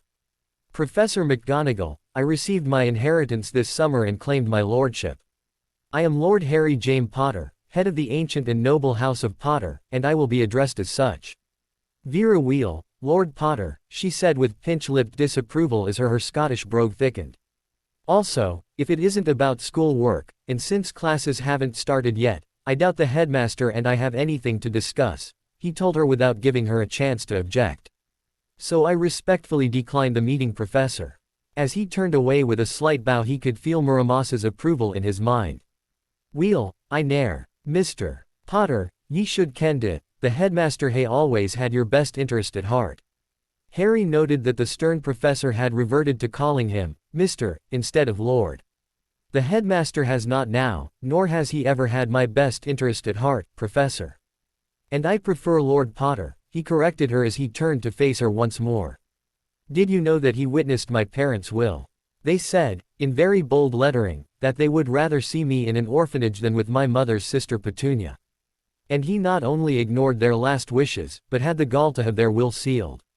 You surely realize, madam, that I should have been made aware of their will at 11, when I first re-entered the wizarding world. No, madam, I only returned to take my owls. After that, I am my own person. Now, if you will excuse me. Oh, and Professor, I am Lord Potter. Do try to remember that. Harry walked past the sputtering woman, not caring that several other students had overheard his little speech with the deputy headmistress, including his former friends. Harry made for the Gryffindor table. He noted that Neville Longbottom was sitting by himself. As he moved to sit beside him, Hermione and Ron hurried to bracket him, forcing themselves between Harry and any others. He so didn't want to deal with the pair. With a sigh, Harry knew he had no choice and refused to make a scene. To do so was unbecoming one of renown and noble birth. He hated his fame, and always would.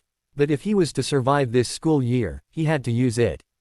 Thank the kami for Byakuya-sama. He mused silently. At least he could get through the feast with a portion of his sanity in check. Then he heard Muramasa chuckling.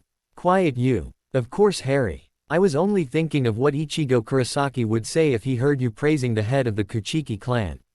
Harry snorted. Ichigo and Byakuya had an indifferent and sometimes almost bitter relationship. They couldn't stand each other, but to everyone's surprise the pair did respect one another.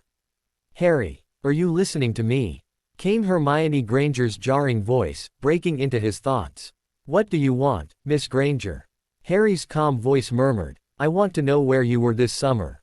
She hissed at him. I was so worried about you. Come on, Harry, tell me. He shook his head and pointed with his chin at Professor McGonagall leading in the first years. The bushy-haired witch huffed and backed off, for now.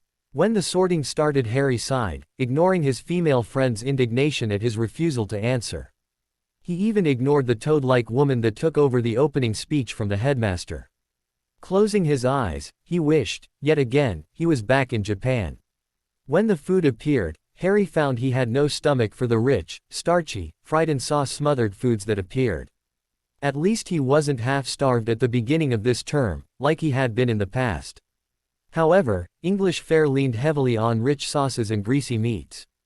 He took some of the steamed vegetables and some of the roast beef. Since his stay with the Kurosakis, he found that he could tolerate Japanese fare much better. The flavors were more subtle and better suited for his digestive system. Yuzu's homemade dinners were delicious, but then, the Japanese diet contained more fish and vegetable-based foods. Beef and pork was a bit too expensive for most to eat regularly. Her curry, however, was to die for. Is that all you are going to have, Harry? Hermione asked with a frown of concern at his plate. He gave her an arched eyebrow as he tried to get used to eating entirely with knives and forks again.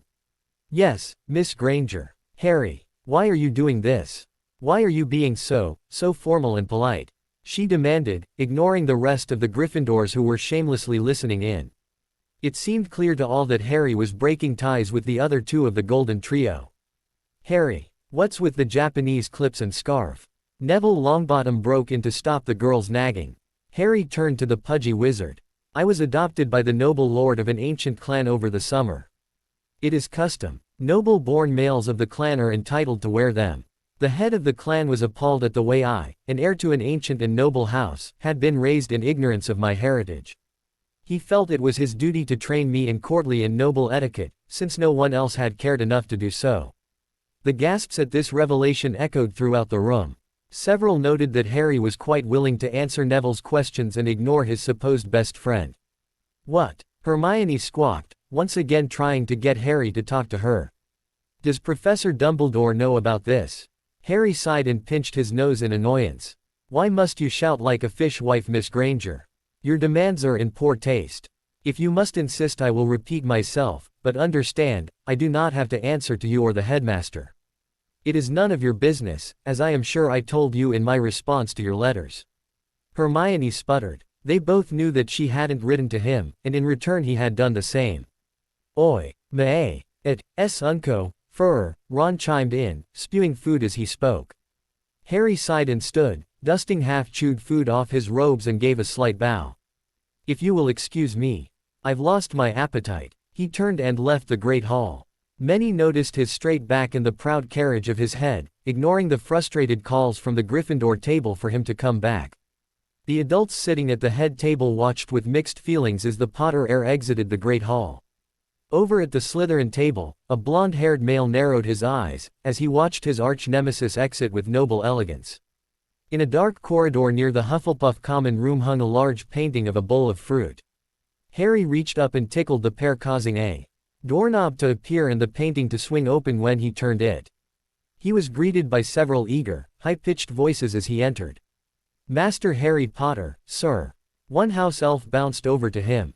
"You's shoulds not be here. Yous shoulds be at the feast. You's shoulds." "Hello Dobby," Harry greeted him with a smile. "I have a problem and hoped you guys could help me." Dobby started to cry. "Master Harry Potter sir needs Dobby's help." Harry pulled out a couple of recipe books as well as a spiral notebook. "Who do I gives these to? Can you read them?" "Those being cooking books. Dobby can read, so can head elf," the little guy said, eagerly. They were joined by an older female elf, at least Harry thought she was female. "I be's kooky. You have recipes." Before Harry handed them over, he explained. "I didn't get much food to eat growing up. My relatives refused to waste good money on me, or so they claimed. When I started coming to Hogwarts, it would take me almost a month to get used to the rich fare provided here." The elves shuddered at the thought that they might have failed to meet a student's needs. "Last month, I found that if I stay on a more vegetable, fish and rice diet, with only occasional red meat, I do better. This book shows how to prepare the ingredients and the cooking methods you need to use. This one is full of easy recipes, and this one," Harry held up the spiral notebook, "has all the recipes that a friend showed me how to make when I was staying with her family. I especially liked her curry." He passed the 3 books to the little elf. "Kooky will treat these with the greatest of care, Master Harry Potter, sir." Harry laughed. "I know that you shall, but I would like the spiral notebook back when you have had a chance to make a copy of everything in it. The other 2 are yours to keep." Kooky and the other elves listening in looked like they wanted to declare Harry a national hero who had just presented them with the crown jewels. "Is there any way I can get some tea, and is there any treacle tart left?" "I had to leave in the middle of the feast," Harry said sorrowfully, hoping to change the godlike awe everyone here was displaying. An hour later Harry made his way up to the dorm. Standing in front of a large portrait of a rotund lady, he paused. He didn't have the password to get inside, and knew that the lady would not let him in without it. The old Harry would have argued with her, demanding she let him in. Now, he would not so disgrace himself. "Gracious lady, could you ask Neville Longbottom to come to your portal? Tell him that Lord Harry Potter wishes to speak with him," he asked her with an elegant bow. "Oh my. Finally, someone with manners." The fat lady cooed. "Stay right there, big boy, I'll be right back." She left her portrait with a giggle while Harry closed his eyes and waited. It had been a trying day and he longed for his bed and some quiet time. The portal opened and Neville peeked out. "Harry, where did you go?" "Sorry, Neville," Harry said as he stepped into the common room. "I forgot to get the password. I went to the kitchens for something to eat. At least there I could get a decent cuppa, without the Spanish Inquisition. Some people just don't have any manners, or boundaries." Several of the students in the common room blushed as they overheard the pair talking. "Don't I know it," Neville said as they walked up to the 5th-year dorm. Harry. That Umbridge woman, you need to watch out for her. Gran says she's Fudge's hatchet woman." "I understand, thanks for the warning," Harry said as he unwrapped the scarf around his neck. They stepped into the dorm only to hear an argument brewing.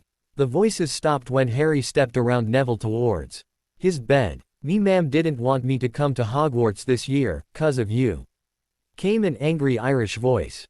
Harry turned to look at Seamus Finnegan, saying nothing to defend himself as he calmly prepared for bed. Don't you have anything to say for all the stuff in the papers this summer?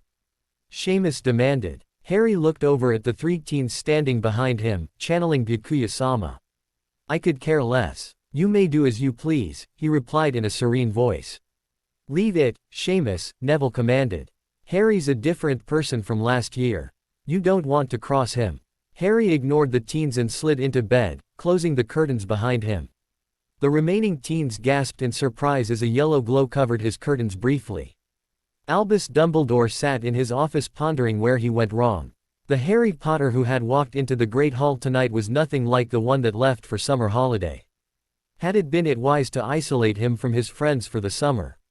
No, Harry needed to grieve in peace, and he was positive that Petunia would be there to help and support her nephew in his time of sorrow. The reports of Harry leaving his relatives' home during the first part of the summer had been troubling as well. Didn't the lad know just how dangerous it was to roam around Diagon Alley like he had in this past summer? Thankfully his watchers had managed to curtail that activity. Serious actions, however, were another matter entirely. To deny access of the order to his home over something as trivial as Arthur informing him that Harry was back in London was troubling. Didn't he know that everyone had been worried about Harry? To invoke the pure blood codes like he had made Albus wonder, whose side was Sirius really on? He did, after all, come from a dark family. Albus looked up at the clock ticking away. Harry should have been here by now. He could imagine the lad trying to guess the password as he waited. Maybe he should go check. Suddenly the door opened and 2 of his most trusted professors entered, without Mr. Potter. Albus started to greet them when he was rudely interrupted. Save it, Albus, Minerva McGonagall snarled as she transfigured one of his hard-back chairs into something more comfortable. Mr. Potter isn't coming, like I mentioned at the feast. I've looked everywhere for him. Only to be informed by the fat lady's portrait that Mr. Potter was let into the Gryffindor common room by Neville Longbottom and headed directly for bed. Are you going to let Potter get away with this like you always do? Demanded the second professor, Severus Snape. He's going to be a problem again this year, especially with the ministry breathing down our necks. Now Severus, Albus chided, turning back to his deputy headmistress. Tell Harry that it is imperative that I know where he was during the summer. What do his little friends say? They've had falling out, Minerva reported. Miss Granger said Harry isn't talking to her, and since she didn't bother to write to him, he saw no reason to write to her. She seemed a little crestfallen. Let me have a go at him, headmaster, Severus Snape growled. I will get the truth out of him. The arrogant little snot. Hold off on that, Severus, Albus responded, stroking his beard. We must regain Harry's trust and make him understand that his isolation this summer was for the greater good. Severus Snape sneered and Minerva McGonagall sighed. It was going to be a long year. Harry came down early for breakfast. He knew he would be spending the first few days of the term dodging everyone who wanted to know where he had been for the month of August. Well, he wasn't about to tell them.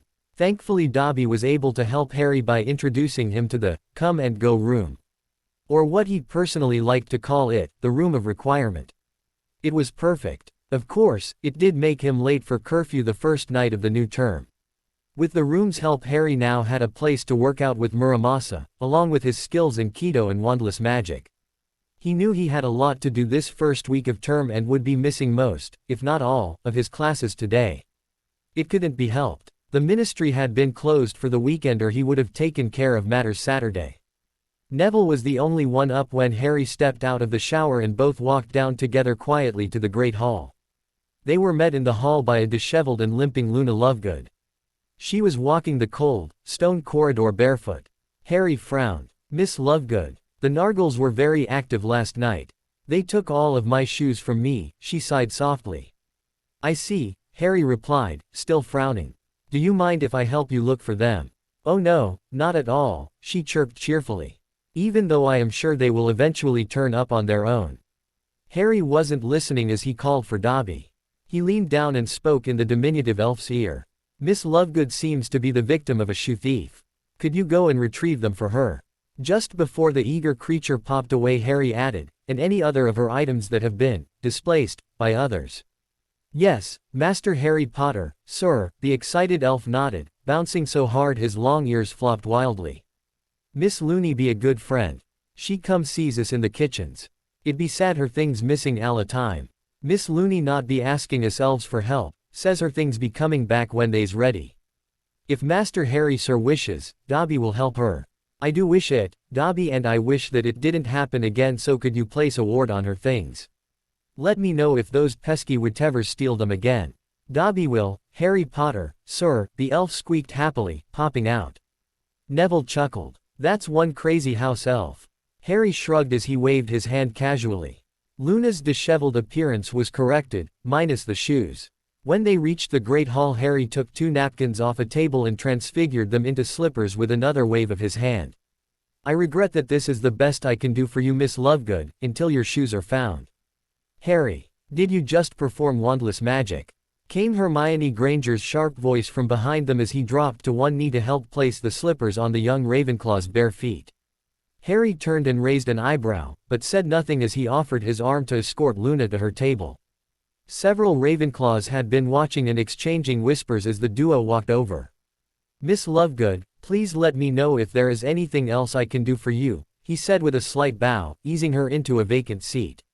I hate bullies, as well as thieves, Harry snarled as he swept the silent Ravenclaws with a telling glare.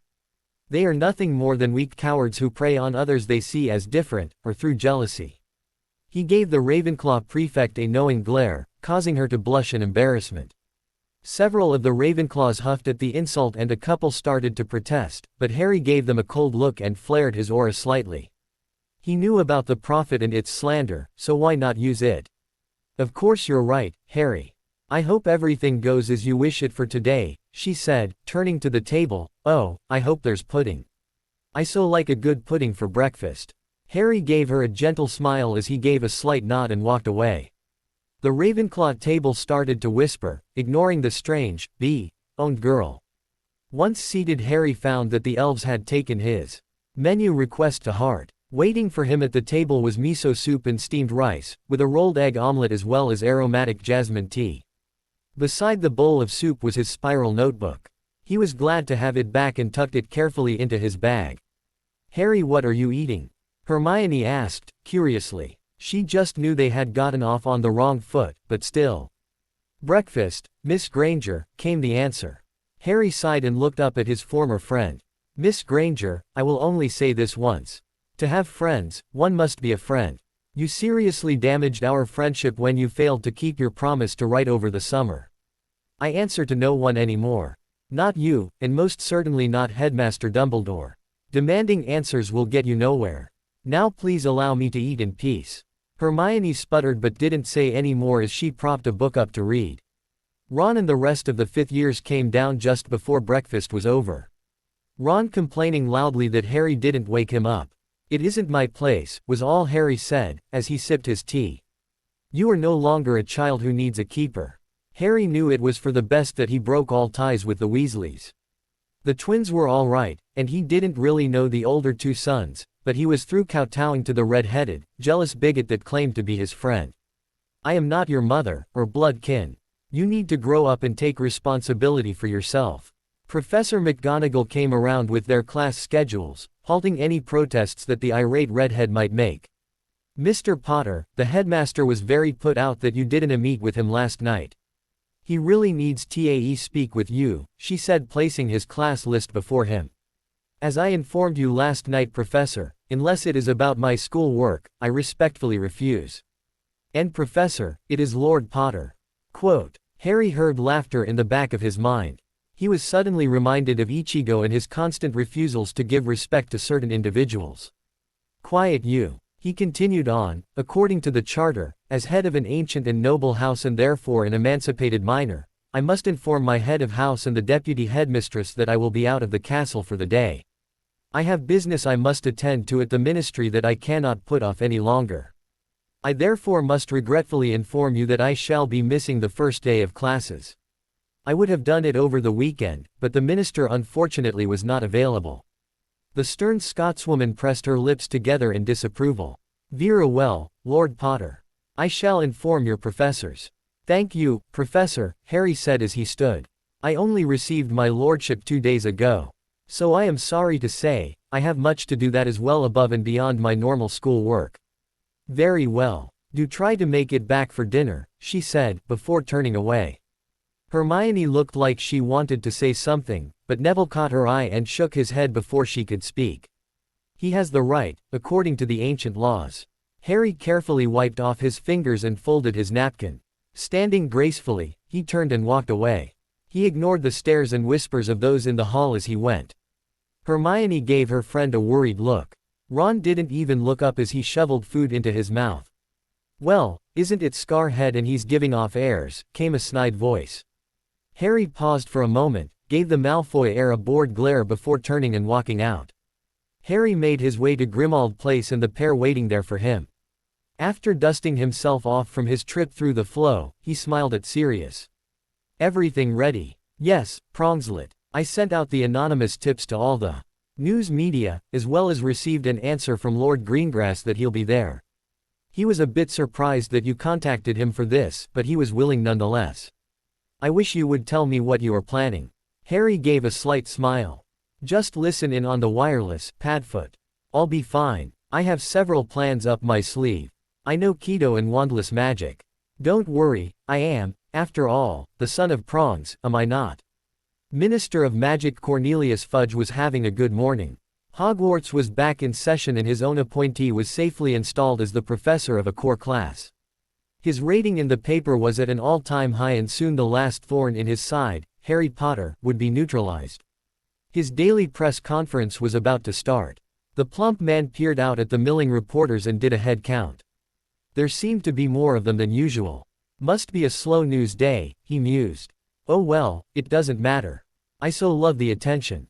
After he gave a brief prepared speech deriding Potter and Dumbledore, and praising his own appointee at Hogwarts, he opened the conference to questions. However, before the first question could be asked, a loud voice boomed out across the atrium. I, Lord Harry James Potter, head of the ancient and noble House of Potter, last of the Potters, do hereby challenge Cornelius Oswald Fudge to an honor duel for defaming my family's name. I refuse to stand by any longer and allow you to drag all I hold dear through the mud. You, sir, are a coward and a weakling of the lowest order. A young man, wearing tight-hit wizard robes with a silvery green scarf wrapped around his neck, marched up to the raised platform where a speechless minster of magic was standing, and threw down a leather glove at the man's feet. Orders! Arrest him! Shouted the pudgy man. Several of the guards around the minister started to move forward. Orders hold, stand down, came a woman's voice as she marched into the silent crowd. The reporters, who had been promised a story if they attended that day's conference, had at first been disappointed. However, now things were getting interesting. Amelia. What? Fudge started to ask as a woman wearing a monocle and dark robes with the crest of the Department of Magical Law Enforcement on them strode to the fore. Cornelius, Amelia Bones, head of the DMLE, said loud enough for the eager reporters to hear. This young lord came to me this morning and presented his claims and I have verified them. They are valid and in order. By the old laws, you have to either accept his duel, or forfeit whatever he may demand of you, up to and including your life. The office of the minister has no bearing on this challenge, so you may not hide behind it. Your personal attacks all summer were very well documented in the press. If you forfeit, you will lose everything. Your office, all your assets, and quite possibly, your life. Do you accept or reject his lordship's challenge? But, he can't be a lord yet. He's underage. Cornelius replied, sweating profusely. He's only 15. Sir, 3 headmasters plus a member of your own ministry declared me an adult when I was forced to participate in a tourney restricted to adults. Thus, in the eyes of the law, I am a legal adult, Harry said, holding up his hand to show those near him that he was in fact wearing the Potter lordship ring, declaring him a lord and an adult. I await your answer. The reporters were also waiting, with bated breath. Here was the story of the decade. They had been listening to the minster defaming the teen all summer, and now it would seem Potter had enough. I am the Minister of Magic. I say arrest him. You do that and every pure blood in the country will be out for your head. Bones said. She gave a sweeping wave of her arm to the mass media reporting the event. Indeed, and I will be leading the charge, came another voice, through the crowd to stand beside the young lord. Lord Greengrass. Fudge shouted. But, Cornelius Fudge, you cannot hide behind your position. You must either accept the challenge, or lose everything outright. Lord Potter did not challenge you in your position as minister, but rather as a wizard. And you've been defaming him in the press all summer. Quit stalling. Harry had yet to say a word as he stood in front of the sweating, pudgy man. His gloves still lay at Fudge's feet. He was glad now that he'd sent the letter to Lord Greengrass on serious recommendation. As a pure blood and a neutral, Lord Greengrass was a logical choice for his second. Harry knew as well as anyone that even a rat backed into a corner will come out fighting, especially if they have nothing left to live for. That was the reason why he challenged Fudge in front of so many witnesses. No one would save him. Fudge looked down at the glove and with shaking hands picked it up. Since I am the aggrieved party, my terms are thus, sir, Harry said coldly. Duel of magic or sword, either will work. All spells are acceptable, except for the unforgivables. The duel ends when one or the other can no longer stand, or is dead. This duel will not end at first blood.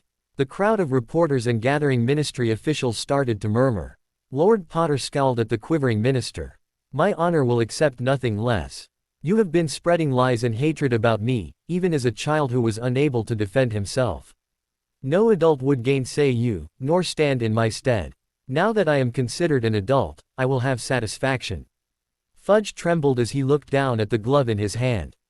Do you accept? Harry demanded sharply. One of the oars beside the minister gave the man a sharp nudge and cleared her throat.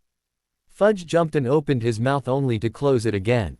Lord Potter, the minister appears to be in shock. Please repeat your terms, Amelia said. Harry did. Fudge paled and said, I have no choice in this. He looked out at the faces of the eagerly waiting reporters and confused ministry workers. None, Madam Bones said. Wait, came a reporter. Mr. Lord Potter only has a fourth-year education. How can he compete against a trained adult?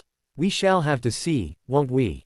Harry answered, never taking his eyes off his opponent. Well, your answer, sir. Fudge nodded, as he realized the same thing. I accept. Where do we when? Here and now, came Harry's reply. Name your second, sir. We shall see, won't we? Harry answered, not taking his eyes off his opponent. Well, your answer. Fudge nodded, as he realized the same thing. I accept. Where do we when? The poor man looked like he wanted to be anywhere but in front of the intense young man, and the mob of reporters. Here and now, Harry announced forcefully.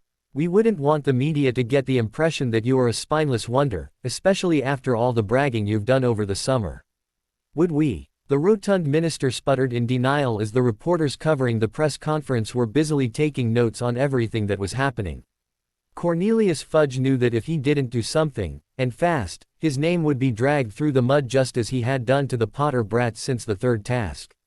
To refuse an honor duel would have all of the pure bloods turn against him. He wished Lucius was here to advise him and stand as his second. This teen before him wasn't the same tired, beat-down brat from the night he returned from the third task spouting nonsense about he who must not be named's return. The little shite now looked every inch a lord of an ancient and noble house. How did this happen? Lucius promised him that the impudent brat wouldn't be a problem to keep subdued. Turning to Madam Bones, he gave her a pitiful look. Do we really have to do this? Can't we settle this in my office? He hissed sotto voce at her. Man up, she snapped as she directed the oars to clear a space on the platform behind them.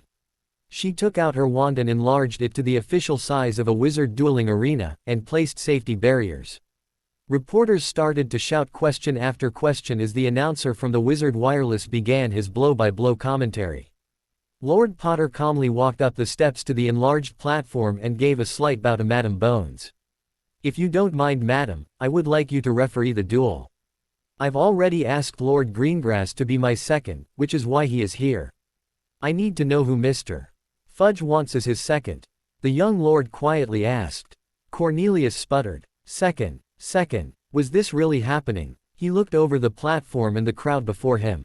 There was no one he really wanted to ask present. Lucius had bowed out of today's conference citing a business meeting, so he was out. Dolores Umbridge, his faithful under-secretary, was at Hogwarts. Then Fudge's eyes landed on one of the oars that routinely accompanied him as a bodyguard. What's your name? Never mind, you'll do as my second, he said, pointing to the oar. After all, Aurors were trained to duel, weren't they? John Dawlish, sir, Dawlish replied, clearly not wanting to be involved. He looked over at his boss who gave a curt nod. Of course, Minister. Do it, so we can get this over with, she commanded in a whisper, pulling out her wand. I've set the shields. If you allow me, madam, Lord Potter said. He clapped his hands together and spoke loudly, in Japanese, Bakudo 81, Danku splitting void. A golden rectangle of light immediately formed around the platform, encasing everyone standing on it. This shield is strong enough to take anything short of the killing curse and not fail, Harry assured. Cornelius' eyes grew wide. Potter had just performed wandless magic. And in a language that wasn't Latin. According to Lucius, Potter didn't have that kind of training or strength. Madame Bones tested the shield with a spell only to have it absorbed and not change strength of the golden barrier. I don't know what spell you used, but it's very impressive, Lord Potter. I don't think I could have raised one stronger. Is this even legal, Amelia? Cornelius asked in a quavering voice, only to be ignored. When did he lose control to an arrogant teen? Don't worry about those outside, they can hear everything just fine, the Potter brat assured them with a smirk. And they will be safe for the duel. The reporters all gasped as they silently watched the unfolding events. Only the wireless reporter spoke as he began his running commentary. She motioned everyone on the platform to stand in their proper positions. Very well, we shall begin. Bow to your opponent. As I have no respect for you, I will allow you the first spell, Mr. Fudge, the brat declared, with a slight incline of his head, refusing to honor him with a full bow. Harry knew he was showing off, but he didn't really care. Ichigo would have his hide for the showboating. However, he was going to make the wizarding world aware he was no longer their doormat. Ready, Muramasa? He asked his inner spirit. Yes, Harry. I am. You know what to do. Fudge fired off a cutting curse followed by a blasting hex and in Harry's opinion, weak ones at that. Harry crouched, allowing both spells to sail over him and disintegrate into the shield while he placed one hand down on the platform in an athlete's ready pose. He raised the other straight out. In the stillness of the night, comes a sound, whisper Muramasa. Harry intoned in Japanese. A flash of light and a long unsheathed katana formed in his hand, as both spells soared over him. A gasp echoed through the atrium as Harry straightened, raising Muramasa's katana form horizontally in front of him, with his free hand, palm out, against the flat of the blade. Potter, what are you doing? Shouted Fudge. He backed away in fear. Threads, Muramasa. Harry hissed in Japanese. Fudge's eyes grew wide with fear as he tried to fight off the unseen spell. What's happening? I can't move. Since almost none in the wizarding world, through lack of training, had spiritual awareness, no one saw the threads. Even Ichigo had a hard time seeing the threads that sprang forth from Muramasa. They could only be seen in a reflective surface, and there wasn't any near the platform. Harry smirked as more and more threads engulfed the cowering figure. How does it feel, Minister, to be helpless? To know there is nothing you can do. Fudge looked like he was being squeezed to death. He couldn't even move. Madame Bones was not sure what was going on, but she could feel the magic rolling off of the teen and the fear radiating off the minister. A strong odor of urine now permeated the air and it was clear that the minister was gasping for air. I, Lord Harry James Potter, Harry spoke clearly so all could hear, did not lie the night of the third task. Cedric Diggory and I were kidnapped, by Port Key, to a graveyard where Peter Pettigrew, the true betrayer of the Potters, was waiting. There he used the killing curse to murder Cedric Diggory. He used my blood, and his own hand, to perform a dark ritual and bring back to life Tom Marvolo Riddle, also known as Lord Voldemort, to corporeal form. So do I swear, I informed you that night in front of witnesses, only to be dismissed as a attention-seeking brat. Your exact words were, he can't be back, he just can't. So do I swear on my magic what I said that night was the truth. Voldemort is back, so mote it be. There was a flash of magic. And now that I am of age I shall have satisfaction for all of the attacks on my honor, my family name and my life. Harry brought down his sword and slashed Fudge on the cheek. Blood started to flow down the minister's cheek. Release him, Muramasa. He was outmatched before we even started. Fudge toppled over suddenly when the threads released him. He lay gasping for air as blood from the wound on his cheek ran down his face. Harry moved in with one more spell. Hado 4, Byakurai. He intoned, pointing a finger at Fudge's quivering body. A beam of light shot out of Harry's hand, piercing Fudge's shoulder. Blood flew out Fudge's back as a bleeding hole appeared where Harry had pointed. You are finished. My honor is now satisfied. The next time you spew lies about me, you will die. Fudge struggled to his knees, panting in pain. Potter, I'll see you in Azkaban for this. You're through. Harry turned his back on the bleeding minister as he raised his free hand to the shield, dissolving it at his touch. Cornelius. No, shouted Madame Bones. Reducto. Well, if that's how he wants to play it. Harry, who had been expecting a cowardly attack the moment his back was turned, deflected the curse with a slash of his katana. The curse hit the last of the fading shield wall, missing everyone in the audience. Whirling about as he brought up his sword, Harry swung, and in one clean slash, sheared Fudge's wand hand cleanly from his wrist. Fudge screamed as he fell to his knees, clutching the bleeding stump. Standing over the fallen man, Harry spoke. Your dishonor and cowardly action has just cost you. All that you own, all that you claim is yours, is now mine. I claim this by right of conquest. So mote it be, and so is it witnessed by those here present. Lord Harry Potter walked through the reporters as they silently parted for him.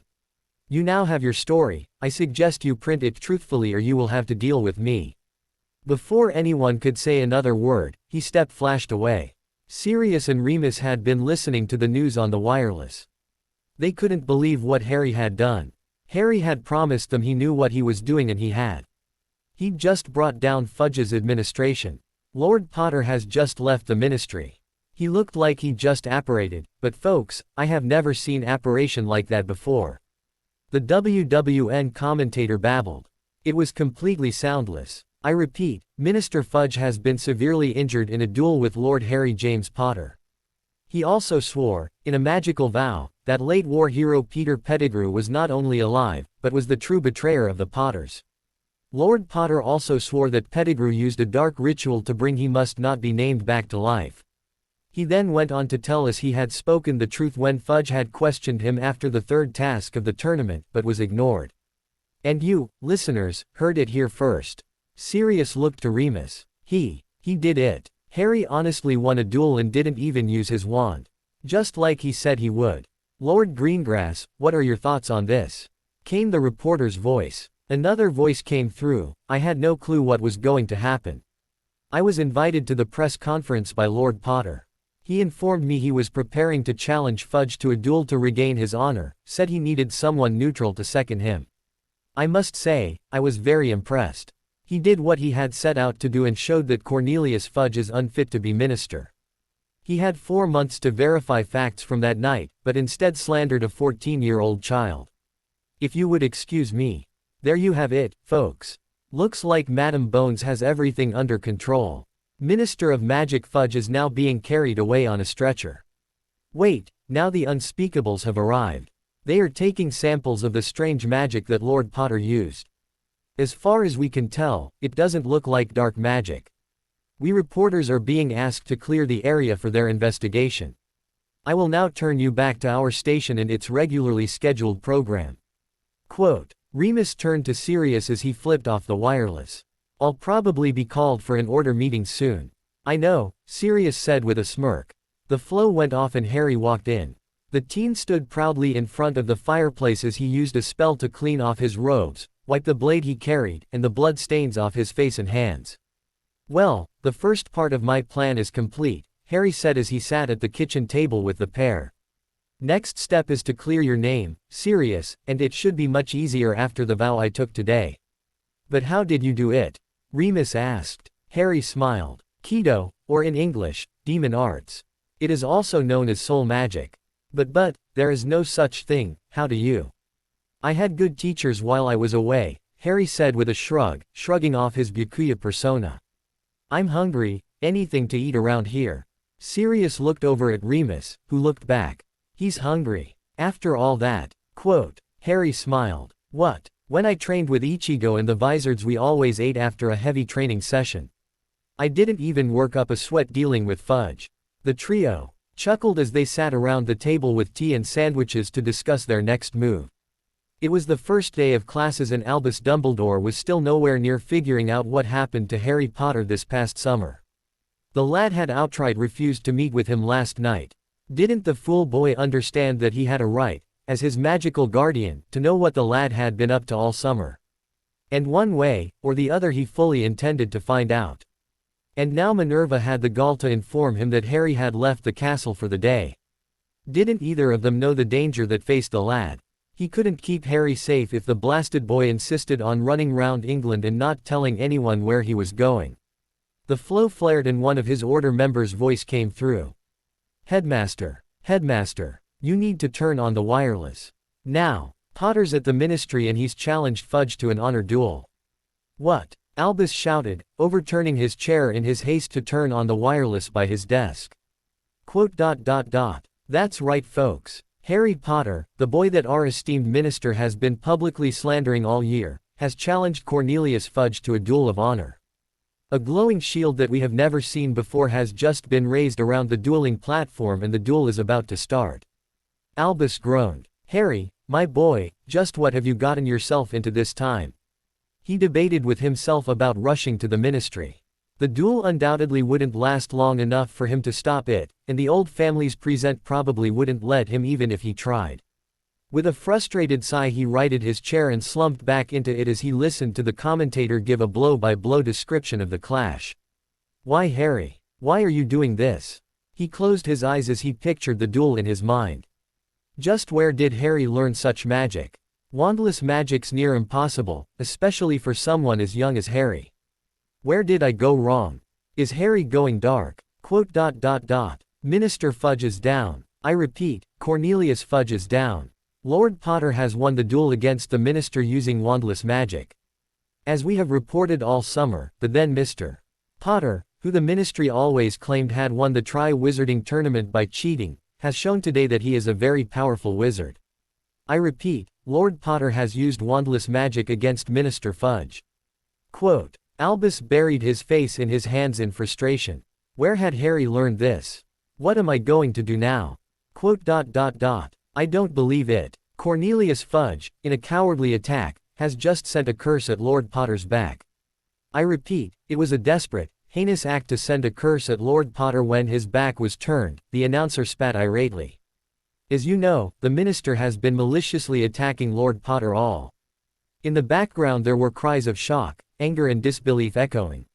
Wait, Lord Potter has swung his strange sword and the curse to his back has been sent to the fading shield as he cuts off Cornelius' wand hand in one fell swoop. Blood is going everywhere. I repeat, Lord Potter has cut off the minister's wand hand. Someone mow Ned in the distance.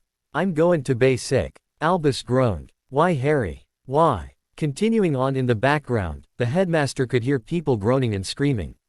There would be no saving Harry now. In Albus' mind he had taken his first steps down a very dark path. The announcer's voice sounded queasy and ragged. There is blood shooting everywhere from the minister's arm. Madam Bones is now firing a spell on his severed limb to stop the minister from bleeding out. I repeat, Cornelius Fudge is down. Cornelius Fudge has lost the duel. So much blood, the announcer croaked and then was silent as the sound of someone vomiting came over the wireless. Minerva entered the office along with several other members of the staff. Albus, what is going on? Is what the students are saying true? Potter is in a duel at the ministry. The wireless crackled again, interrupting her questions as the announcer finished his commentary in a hoarse, strained voice. Lord Potter is leaving the ministry. I repeat, Lord Potter is leaving the ministry. Let's see if we can get a statement from some of the witnesses of this monumental occasion. Albus turned off the wireless and looked at those gathering in his office. Sadly, it is true. If you will excuse me, I am needed at the ministry. Minerva, if Harry returns, please bring him to my office. Do not take no for an answer. I have been too lenient with that boy. Albus, be careful, Minerva advised cautiously. Mr. Potter has changed over the summer, and if his recent behavior is any indication, he no longer holds you in very esteem. I know, Minerva, I know, the elderly headmaster sighed. Call a meeting for later this evening. He pulled down the jar of flow powder and tossed some into the fireplace. Atrium, Ministry of Magic. Severus Snape sat in the staff room listening to the duel between the minister and Potter. When he had first heard of it from his students, he had scoffed in disbelief. However, now, how did Potter get so powerful? He had seen the brat at the welcoming feast, looking all posh, with that scarf and those things in his hair. At first he couldn't wait to get Lord Potter in his classroom to poke fun at him. But now, perhaps not. After all, discretion is the better part of valor. He was sure those items held some sort of strange religious meaning. He shuddered to think what the Dark Lord do when he found out about this. Suddenly, his left arm holding the dark mark started to burn.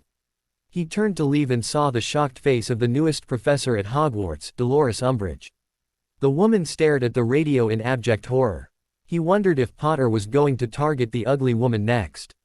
Couldn't happen to a nicer toad. Indeed, Dolores was staring at the wireless in horror. That half-blood brat had defeated her dear Cornelius in a duel. The brat had dared humiliate her beloved minister in front of everyone. This wasn't right. The brat was only a filthy half-blood, he was in every way inferior to a pure blood like her dear Cornelius. She once again wondered how the disgusting brat had managed to evade the 2 Dementors she sent last summer. Well, she would have her answers, and soon, very soon. Potter would pay for what he did to her Cornelius, once she had him in her class. She swore it, as a malicious, reptilian grin crossed her face. A snake-like man sat listening to the wireless. He was listening gleefully to Fudge's speech as he once again decried Potter. Such arrogance. He was most pleased that the bumbling fool was unknowingly aiding his glorious cause for him. However, all that changed when Potter challenged the bumbling fool to an ancient pure blood rite, a wizard's duel of honor. The Potter he'd faced at his rebirth was a child, and a coward incapable of dueling properly. In his opinion, the boy was incapable of dueling a toadstool. Then, as the blow-by-blow account of the duel continued, his eyes grew wide with shock. Not only did the brat win the duel, but he fatally wounded the fool minister, with a sword. Unheard of. Who had been teaching the boy? He must do something. Someone is going to pay for failing to keep him informed. Wormtail, show yourself. He hissed in fury. Lucius Malfoy, tall, owned, aristocratic, stood before his master, the Dark Lord, trembling. That fool Fudge. The one day he left him alone, this happens. What am I going to do now? The Dark Lord will surely blame me for this mess. Why did I leave that fool alone today? How did Potter get so strong? Who taught him? Like his master, he sorely needed more information. Wormtail called the Dark Lord, breaking into Lucius' musings. The dark mark on his arm started to heat up as he watched the Dark Lord call for a meeting. He dreaded the outcome. Hermione Granger sat in the Gryffindor common room listening to the wireless. Classes had been cancelled when those who had a free first hour reported that Harry was dueling the minister. How could Harry be so foolish? He couldn't possibly win against an adult wizard, could he? Ron was playing chess with Seamus. Neither were really listening to the wireless. Both had taken bets on how soon Harry would lose the duel and then return to their chess game. Harrikins won. Fred shouted with joy, bouncing around and shooting off sparkles from his wand. Old Fudge is down for the count. Many of the younger Gryffindors left the common room with their hands over their mouths.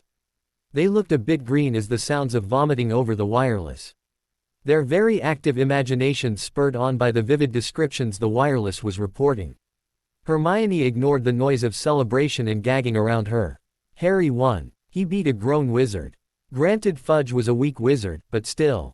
She was beginning to realize just what she'd lost. Harry no longer trusted her. He hadn't confided in her about his plans and he didn't seem to need her help anymore.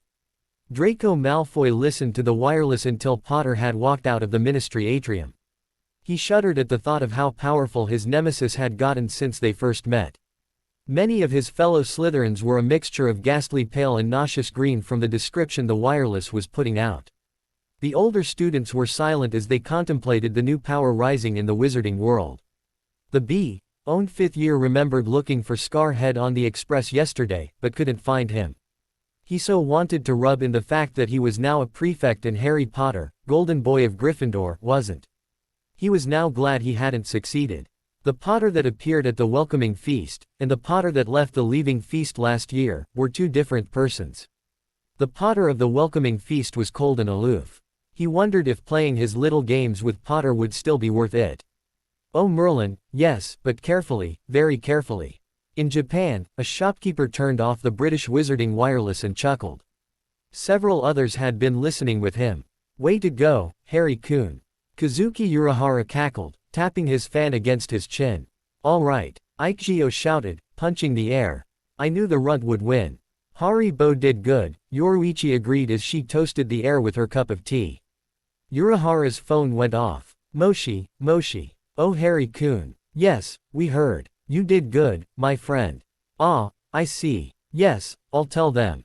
Urahara ended the conversation. Harry-kun said to thank everyone for his training, but the duel was too easy, as he knew it would be. Che. Of course it was too easy, Ichigo scoffed. Now he has to deal with the fallout.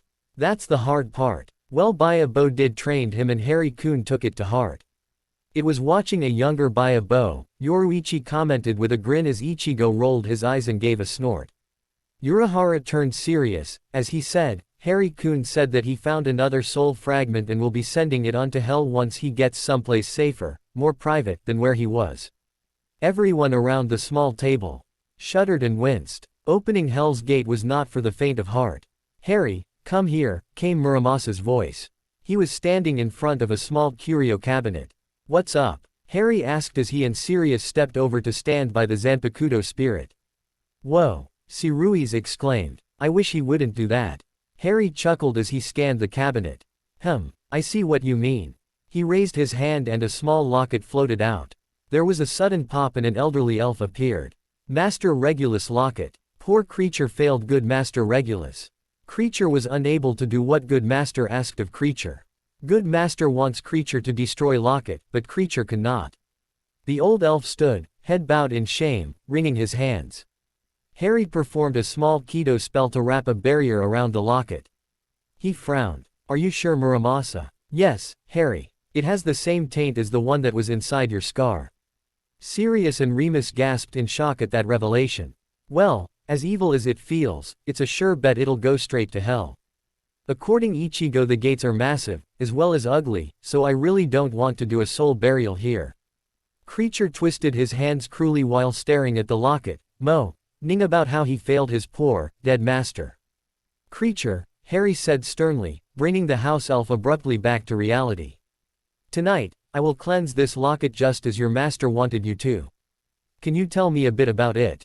Creature muttered to himself. From what Harry could understand from his mumbling response, Regulus had become disenchanted with the Dark Lord when he learned the madman was splitting his soul and creating Horcruxes. He decided to betray him by collecting the Horcrux he knew of and destroy it. Retrieving the locket had cost Regulus his life, and so its destruction fell to his faithful elf, Creature. Sirius plopped onto the nearby couch in shock. I didn't know. I had no idea. Remus went over to the liquor cabinet and poured 2 shots of fire whiskey. So, now what? We need to research how to deal with. Oh, that's no problem. Harry broke in, interrupting him. Ichigo and his friends deal with this type of thing all the time. But we can't do it here. Not safe. How about tonight after curfew, in the Forbidden Forest? It's big enough and far enough from people. It'll probably attract unwanted guests, though.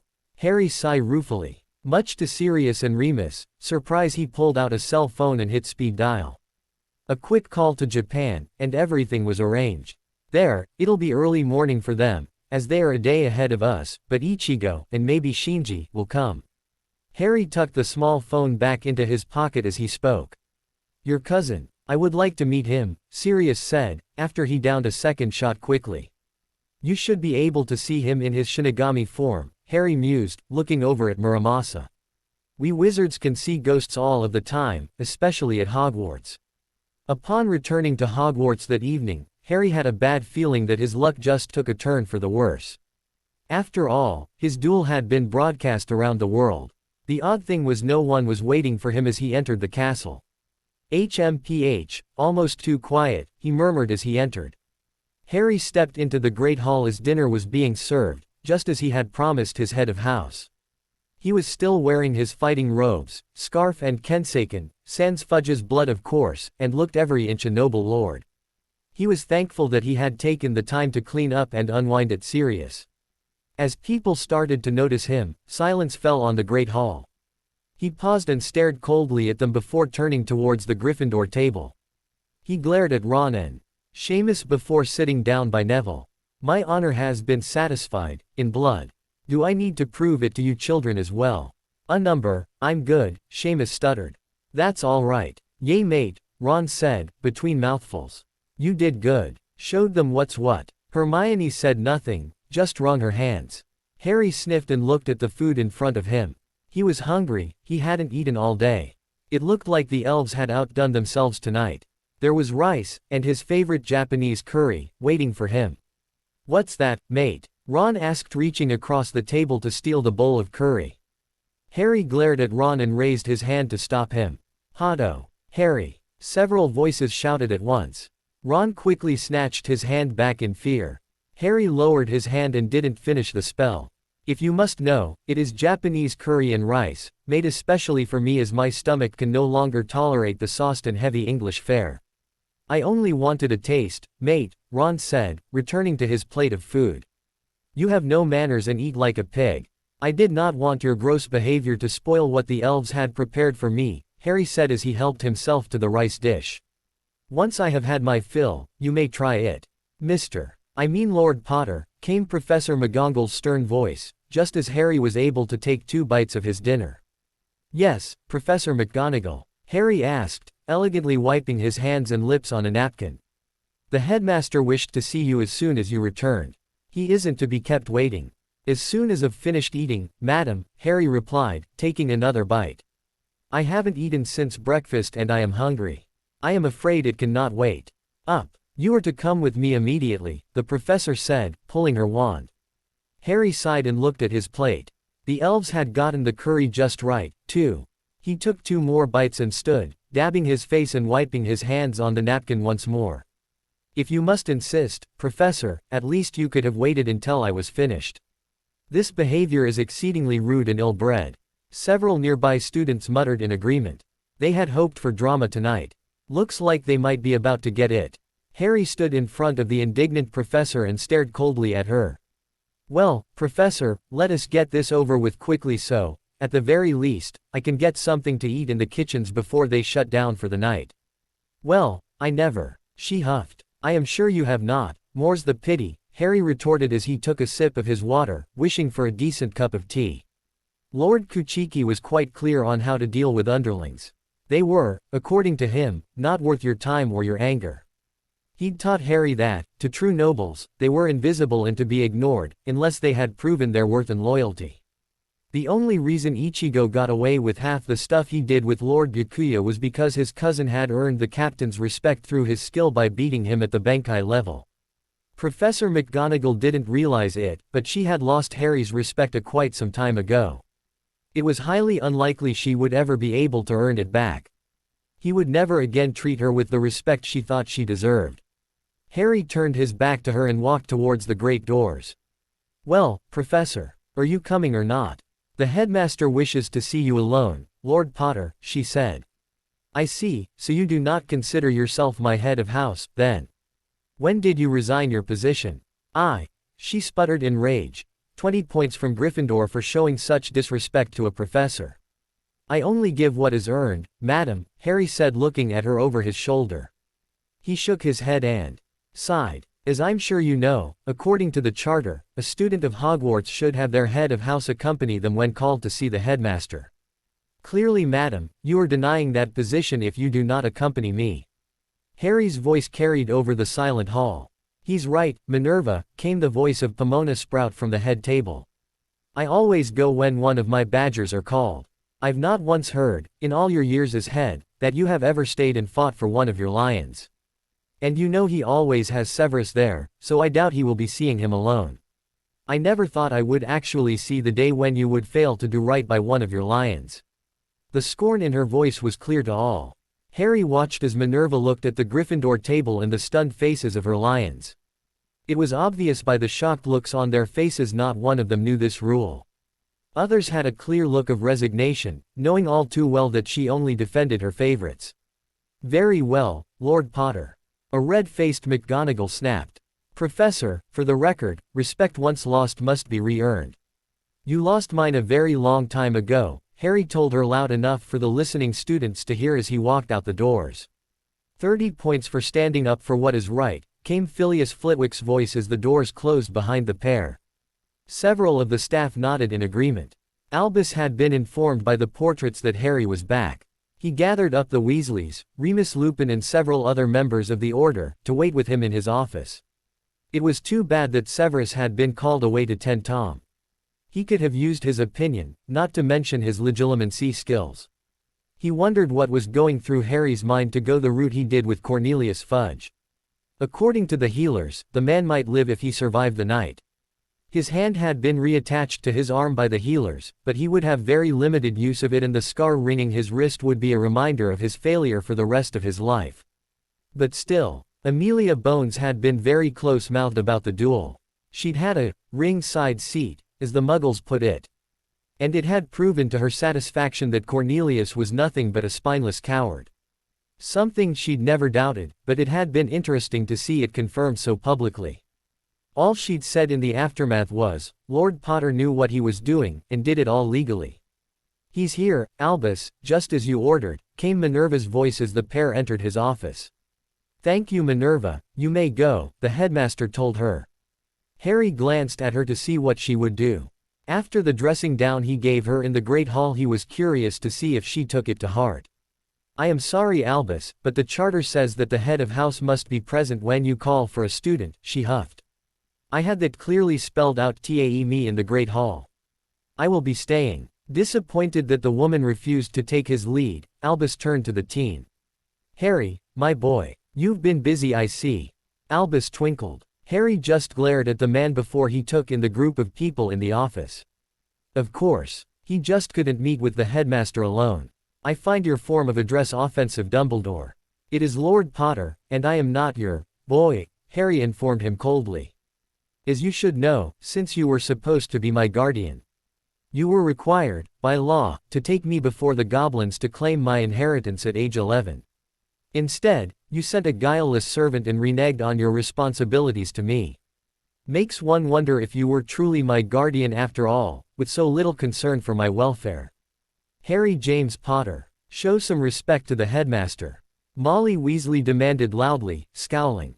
Harry turned to her. I don't need a thief to tell me what to do, Mrs. Weasley. What? He looked around at the shocked faces surrounding him.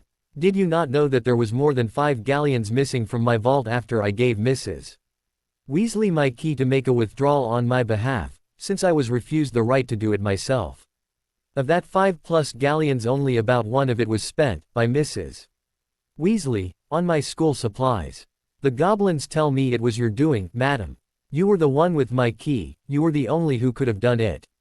I also know that you are still paying them back, with interest and penalties for the theft. So I suggest, madam, that you be quiet. Arthur Weasley groaned as Molly gave a shriek and rose from her chair to lunge at the teen. He was too late to try and stop her. Harry, however, had prepared by raising his hand at her shriek of fury, and said just before she could reach him, Bakutō 61, 6 rods of prison lights. 6 bright lights shot out of his hand and pierced Molly Weasley, pinning her arms to her waist. Be thankful, madam, that I am a gentleman. I could easily have done something much more lethal. The members of the order gasped and backed away from Harry, staring in shock as Molly fell to the floor, trapped with 6 rods of light radiating from her waist. Harry waved a hand and said, Silencio. Molly's piercing shrieks were abruptly cut off. Albus looked at Harry and then at Molly. Harry, release her. My boy, you don't want to go down that dark path. Harry looked at the old headmaster, turning his back on the entrapped woman. What path is that? The one that leads to proper punishment for a thief. The one you are constantly trying to force me on by leaving me alone, unsupported, a prisoner unless you have need of me. Or the one that has me fighting Riddle, and you claiming the victory while naming me as an incipient Dark Lord whom you promptly ship off to Azkaban without a trial. How convenient. No longer. I can recognize true darkness when I see it, Harry said, gazing directly at the headmaster. No, I will go down the path of my own choosing, and leave you all to face this war alone. The British wizarding world has given me no reason to risk my life for their well-being. It has cost me enough. The members of the Order of the Phoenix gasped and vocally denied Harry's statements. Deny what you will, not one of you stood for me against the ministry propaganda this past summer. A woman I trusted stole from the vault of an orphan. And you allowed one controlling old man to place me with abusive muggles, despite the fact my parents will stated otherwise. What then do I owe you? Harry looked coldly at the old wizard across from him. Harry, someone is in here with me, came Muramasa's voice. Deal with him, Muramasa. I'm busy. A pleasure, Harry Potter. Muramasa looked at the bearded old man who had stepped into his master's inner mindscape. The nursery was Harry's sanctum, and not to be violated. Well, what do we have here? The white-clad spirit raised his arm and wiggled his long fingers and even longer fingernails. You have no business being here, old fool. Leave. Who are you? The old man asked as he looked around at the overlarge nursery. What is this place? A place you do not belong. Muramasa smiled as he sent threads around the old wizard's body. This was the controlling old fool that sent his Harry to abusive adults for what he claimed was the greater good. The threads choked the old fool more tightly with each strand. And someone that you do not want to deal with. Leave. The spirit demanded. Harry Potter is well protected. Leave before I kill you. The old man's eyes widened as more thread-like hands started to squeeze, choking him, cutting off his air. Albus came out of Harry's mind suddenly, gasping for breath. His hands scrabbling at his neck as he reeled in his chair, checking to see if he really was being strangled. Harry looked at him with cold disdain. I should have warned you to stay out of my mind, headmaster, but then, you would have just ignored the warning, as usual. Many of the order looked at the headmaster with disgust, others with curiosity. Using legilmency is illegal on a minor, someone snapped. Professor McGonagall looked appalled at what Albus had just tried to do to one of her lion cubs. Harry turned to leave. This is rather unproductive. I have missed dinner, which my healers warned me against. I will now see what I can find in the kitchens. Excuse me. Wait. You can't leave yet, called Arthur. Molly. Quote. Harry waved his hand as he walked out the door and the Keto spell broke. Well, that was informative, Remus said with a wry smirk. Darkness had fallen, and Harry's day still wasn't over. He still had one more piece of business to do before he could seek the comfort of his bed. He was still upset, and angry, that the headmaster dared try to invade his mind. Thank Merlin for Muramasa. Although he had to wonder, how many years and how many times had the headmaster read his mind, and why? Harry snorted. He'd bet he could figure out the why. Albus Dumbledore was a master manipulator who claimed everything he did was for the so-called greater good. Look how he'd forced him into that thrice-damned tournament, kept him ignorant of his heritage, and how he'd kept Harry isolated from his so-called friends this past summer. Muramasa agreed. Don't worry, Harry. That old fool will never invade your mind again as long as I am with you, came the calm assurance of the Zanpakutō spirit. I'm glad I have you, Muramasa. You've been the light to my darkness these past few weeks. I too am glad. The warmth in his reply soothed Harry's lonely soul. The Forbidden Forest was called forbidden for a reason, but that didn't stop Harry from entering. Sirius and Remus were waiting for him in the clearing he had described to them earlier, just inside the forest not far from the castle. So how did the meeting go after I left? Harry asked as he stepped into the clearing. About what you might predict, Remus said. I'll show you when you come to Grimmauld Place. Although, many of them were wondering what you did to Molly. It was pretty impressive. Several were disgusted with Albus for trying legilimency on you. Many others are still following Albus, lead on claiming you are going dark. Molly was very vocal about it. Harry, what was that spell? Asked Sirius. Harry shrugged. It's one of my sensei's favorite spells, Harry replied, sidestepping the question adroitly. He's pretty powerful in his own right. He looked over the clearing before continuing, I could care less what those in that office think of me. Then he sighed, rubbing his hands over his tired face. I can't wait until this is over and I am free to be myself again. I hate all this acting. It just isn't me. I can imagine, Remus commented as he too looked around the clearing. Sirius, who had been setting perimeter alert wards, came back over to the pair. Think it's big enough, pup? Should be, Harry agreed as he stepped just inside the wards. Most of it will happen in the air anyways. Why don't you call Creature? He has the right to see this, Harry mused with a slight smile. Harry, what do you have planned? Remus asked as Sirius called the ancient elf. The old house elf appeared. Disgraced master calls creature. We're waiting for one more person, Harry said. He should be arriving any minute now. You might want to do a translation spell as we will be speaking in Japanese. Creature, stay close. Already done, Remus told him. They'd cast the spell before Harry had entered the clearing. So when will your cousin appear? Sirius asked. Suddenly a mist arose high over the trees as glowing Japanese shoji doors appeared and slid open. Through a blinding white light, 2 black butterflies fluttered out as 2 figures followed them. Konbanwa Ichigo-kun, Konbanwa Shinji-sensei, Harry greeted with a slight bow. Remus and Sirius listened quietly, glad they could understand the Japanese being spoken. Mimicking Harry, both bowed respectfully. Oi, runt. Geta Boshi said you found a soul fragment. Ichigo replied, standing mid-air several feet off the ground. Ichigo was dressed in the traditional black Shihakusho outfit of a soul reaper. A huge, white-wrapped meat cleaver-shaped katana strapped to his back.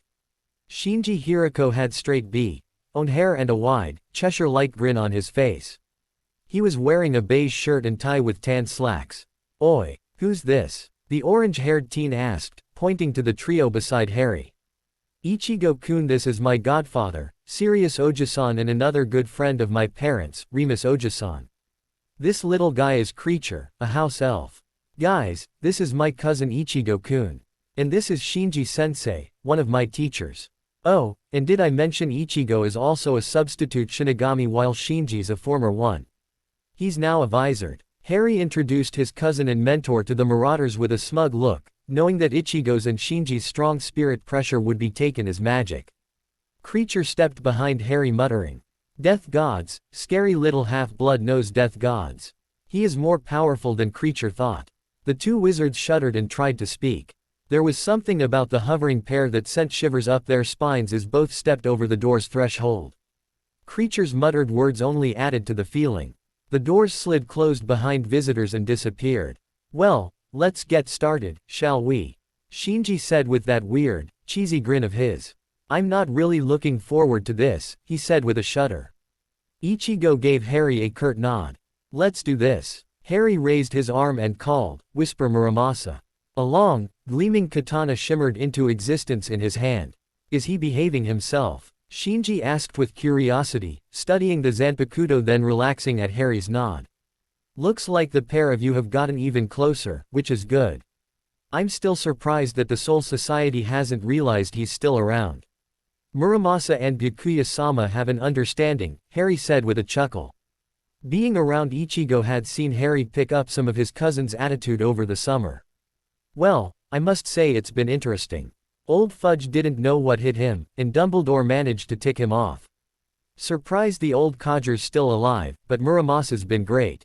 Oi, what's that? Ichigo asked, looking back to Creature, who was still muttering about how scary Harry was. Creature. He's a house elf, I told you about them. He hid this thing and tried to destroy it on his late master's command, but couldn't, Harry said as he held up the small glowing energy box that had the tainted locket in it. This the soul fragment then? Shinji asked, breaking the barrier around the locket as he whistled. My, this is one evil little piece of Kuso. Whoa, I can feel the evil from here. Ichigo said as he reached for the hilt of his sword. Who wants to do it? I must, Ichigo-kun, Harry said, stepping up. I called you in, just in case. There are things in this forest that can give hollows a run for their money and nastiness. Good call, runt, Shinji. Agreed. With the evil radiating from it, we all know what's going to happen. Just what is going to happen? Sirius asked nervously, the foreign language falling easily from his tongue. He'll be doing a kanso, or what you would call a soul burial, Shinji said. Get ready Ichigo-kun. Once this is over, we'll probably have company. Ah. Ichigo reached up and grabbed the handle of the huge wrapped Zanpakutō strapped to his back as Remus and Sirius gawked in shock at the size of the blade. Harry took a firm grip on Muramasa and tapped the hilt to the closed locket. A cloud shrieked as it rose from it. He was thankful that he hadn't needed to open the Horcrux. The kanso was very powerful, and simple. One tap from a Zanpakutō's hilt, backed up by spirit pressure, and the soul was on its way to the afterlife. Riddle had made a fatal mistake in dealing with soul magic without proper knowledge. The forest grew even more dark and forbidding. The 5 men looked up into the misty night sky as something started to appear, blocking the light of the stars. Creature quivered in fear as he clung to Harry's robe. Oh! Remus and Sirius shivered uncontrollably. They had never experienced a night such as this one, nor the fear it evoked. After dealing with the soul fragment, the forest grew frigid, plumes of white mist were visible with each breath they took. And I thought Azkaban was hell on earth. That, Sirius thought, heaving the last of his dinner onto the forest floor. Overhead a whirling dark cloud blocked out the night sky. Harry could hear a woman scream and knew that the Dementors were coming. Ichigo snorted, pulling his Zanpakutō free from its wrapping. I can see why you called me. This feels like that pair I dealt with last summer. Ah, Harry agreed, backing away from the fight. Although he had become proficient with Muramasa, Ichigo was a master with his Zanpakutō. Shinji pulled out a strange device. I'm sure Urahara wants all the information we can gather about them. Let's at least leave one for me to capture, Ichigo. The air grew heavy and even more icy. Harry, we need to get out of here. Remus shouted, reaching for his wand as Sirius collapsed into his arms. No, wait, let Ichigo deal with them. Ichigo jumped into the sky as several Dementors soared towards them. Holding out his Zanpakutō, Ichigo swung it into an arc and shouted. Getsuga Tensho. A large wave of black energy ringed with red erupted from Ichigo's sword towards the Dementors. The energy bisected them, destroying those in the lead completely, leaving only a few tattered remnants of black material fluttering to the ground. Shinji, who had been manning a small device, sighed. My, Ichigo. Couldn't you have drawn it out a bit more? Che, that was too easy, Ichigo said, standing in the middle of the air, lowering his Zanpakutō. At least I was able to capture one, the bee.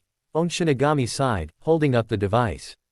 I hope Urahara will be happy with his new test subject. Ah. Slowly the 2 Shinigamis lowered themselves to the ground. Harry chuckled as he turned to see the stunned looks on his god uncle's faces. Ichigo, you know I did tell Urahara-san that the Dementors guard the wizarding prison. If he would have been willing to wait, I would have taken a team to Azkaban. I'm sure he would have a most enjoyable time experimenting on them, Harry assured the pair. Both Shinji and Ichigo shuddered at the thought. Creature, who had been hiding behind Harry, peeked out cautiously. The poor old house elf had been very quiet throughout the whole episode. Scary master, what do you want Creature to do? He peered up at Harry, who was holding the now cleansed locket. Scary master did what Creature could not. Good. Master Regulus now can rest in peace at bottom of lake with others like him. Harry reached down and handed the now cleansed locket to the old elf. I believe this is yours, Creature. Your master gave it to you to keep safe. Creature took the locket with wide, shocked eyes. Thank you, Scary Master. Creature will keep this safe. Well, that's all done. Call us if you need us again, Harry-kun, Shinji said as he pulled out a small dagger and stabbed the air beside him. A pair of shoji doors appeared and slid open. We need to get back. Sayonara. Harry crawled into his bed in the boys' dorm, very tired but pleased with himself. He could tell that Muramasa was happy within his mindscape, which added to his contentment. Night, Harry. Sleep well. Don't worry about any nightmares, came the spirit's voice. Night, Muramasa. Thank you. Up in the headmaster's office sat a lone figure. He was brooding over what had transpired in his office earlier. Albus was now convinced that he had lost all control of Harry. There was no way he could lead the boy to his destiny now. The members of the Order of the Phoenix were now fractured. A few, like Molly Weasley, sided with him, while others, like Shacklebolt, were slowly pulling away from Albus' leadership. Didn't they know they had to stand together against the coming darkness? Harry was very convincing in his talk about being kept a prisoner in his relative's home and not having any freedoms. Another young lad had had the same views, and there was no way Albus Dumbledore would allow Harry to follow in that young man's footsteps. Then there was that thing, that being in Harry's mind. Where did he come from? Was it the Horcrux? No, it didn't feel like Tom. Whatever that was, it was strong and he needed it gone for Harry's sake. He needed a new plan. Hermione Granger had followed Harry out of the castle. She wanted to see what he was doing out after curfew. She was sure it wasn't good. Also, She wanted to ask him about that strange magic he was using. She was sure she had heard of it before, but just couldn't remember. She'd watched in horror as Harry, along with Sirius, Remus and 2 other figures she didn't recognize, performed what she could only describe as a dark ritual. The evil that radiated out of that clearing was overwhelming. What she hadn't realized was that her ignorance kept her from seeing most of what they were doing, or the actual destruction of the Horcrux. When an orange-haired man rose into the air and destroyed the Dementors as if they were nothing to worry about, Hermione gasped. No one could kill those foul creatures, according to everything she'd read. Who were the 2 odd beings that appeared through the light from those strange Japanese-style doors? What relationship did they have to Harry? You know, you shouldn't be out here, came a girl's voice. Harry wouldn't be pleased if you interfered. Hermione whirled around to see Luna Lovegood standing behind her. But Harry is performing something dark. Quote, "It's only dark here," Luna said. "In Japan, it is quite legal and morally correct. Harry isn't turning dark, if that is what you are wondering. He's only being Harry. But his coldness, well, I would be cold too if my best friends ignored me like you did him this past summer. If you want to make up with him, you have to back off. He won't appreciate any more meddling. And tattling to the old, bumbling bee, will only make it worse." Hermione sighed. She knew the girl was right, but still. "Well, I'm off to bed. Don't let the Raxperts rob you of your sleep," she called merrily as the young Ravenclaw skipped back to the castle. Dolores Umbridge was a witch on a mission. She was heading for the private room at St. Mungo's that held her beloved, but injured, Cornelius. She vowed silently to make Potter pay for his insults. After the Aurors guarding the hospital door allowed her admittance, Dolores was ushered into the room. Her dear Cornelius was sleeping, with a nurse sitting in the corner reading Witches Weekly. "He just went to sleep, madam," whispered the nurse. "The healers just left." Dolores walked over to the bed, disappointed that she couldn't speak with her Cornelius. She noted that his wand hand had been reattached to his arm, if the white bandages were anything to go by. Scowling angrily she thought, "Potter will pay for this." Harry walked into the Defense Against the Dark Arts classroom sighing inwardly. From what he could tell, this year's class was going to be as bad as his second year, if the rumor mill was anything to go by.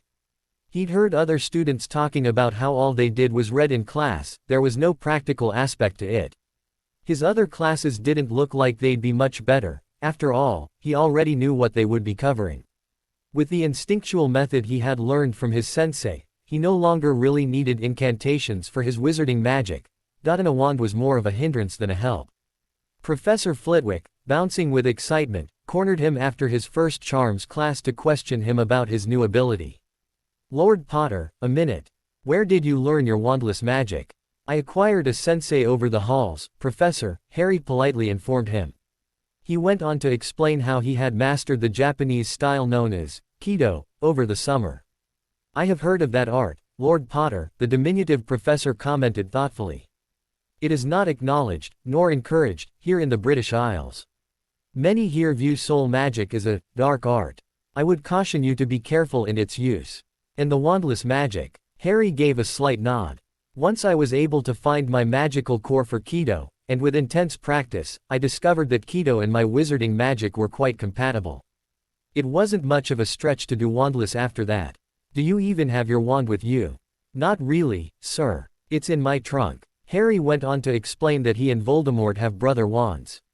Having a more direct connection to his magic would help against the Dark Lord, Harry hoped.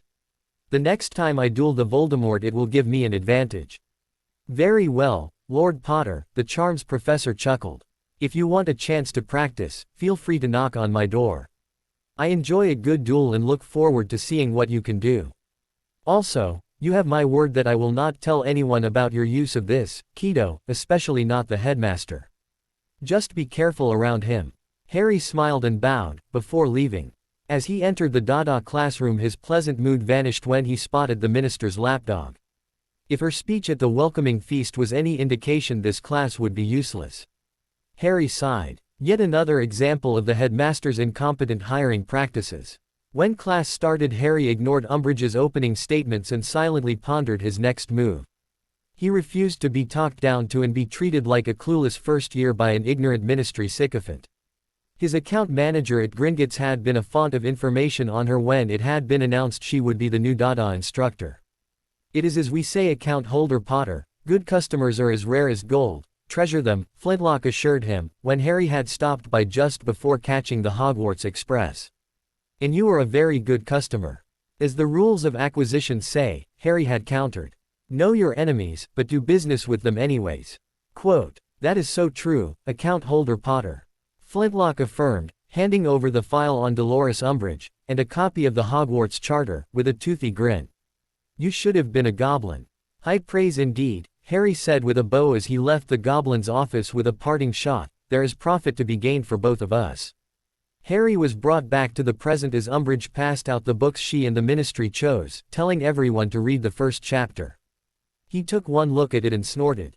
Useless trash, it was unfit for even the first years. Harry stood abruptly and bowed to her. "Madam, may I ask a few questions on your course objectives?" "Mr. Potter, you are to raise your hand if you have a question, and I have already told you what is to be expected from this class," she simpered. "Maybe you need to listen more carefully."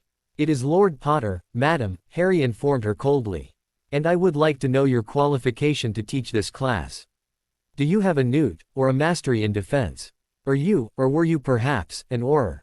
"Mr. Potter, those questions do not have any bearing on this class," she sputtered angrily, her furious crimson face contrasting poorly with her pink attire.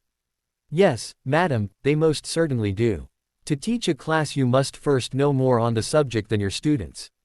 Since you refuse to answer, I must take it as a no to all my questions." He gave her a quelling look before continuing. "According to the Charter, as well as the ruling from the Department of Magical Education, you must be officially certified in a subject to teach it. Your silence on the matter would indicate you are not. Therefore, madam, if you will excuse me, I shall be leaving your class and seek self-study until a more qualified instructor can be found." Harry calmly gathered up his belongings, placed the course book on his desk, and left. "Mr. Potter, come back here." Detention. Harry paused and looked over his shoulder before walking calmly out the door. He then made his way to Professor McGonagall's office. "Mr. Potter, shouldn't you be in class?" she scolded as he walked into her office. "It is Lord Potter, madam, and yes, I should indeed be in class. And so I would be if an actual class was offered. I do not consider remedial reading to be a defense class," he said as he stood in front of her desk. "That being the case, I wish to register a complaint. Madam Umbridge is not qualified to teach defense against the dark arts.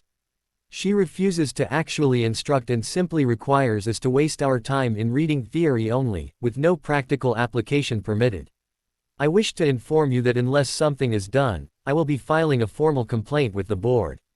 She scowled at him. "There is nay a thing to be done. The Ministry placed her here. Would that be the same Ministry whose dishonorable leader I defeated in a duel yesterday?" he asked tartly. "Well, yes. You do know that Umbridge violates the Charter of Hogwarts?"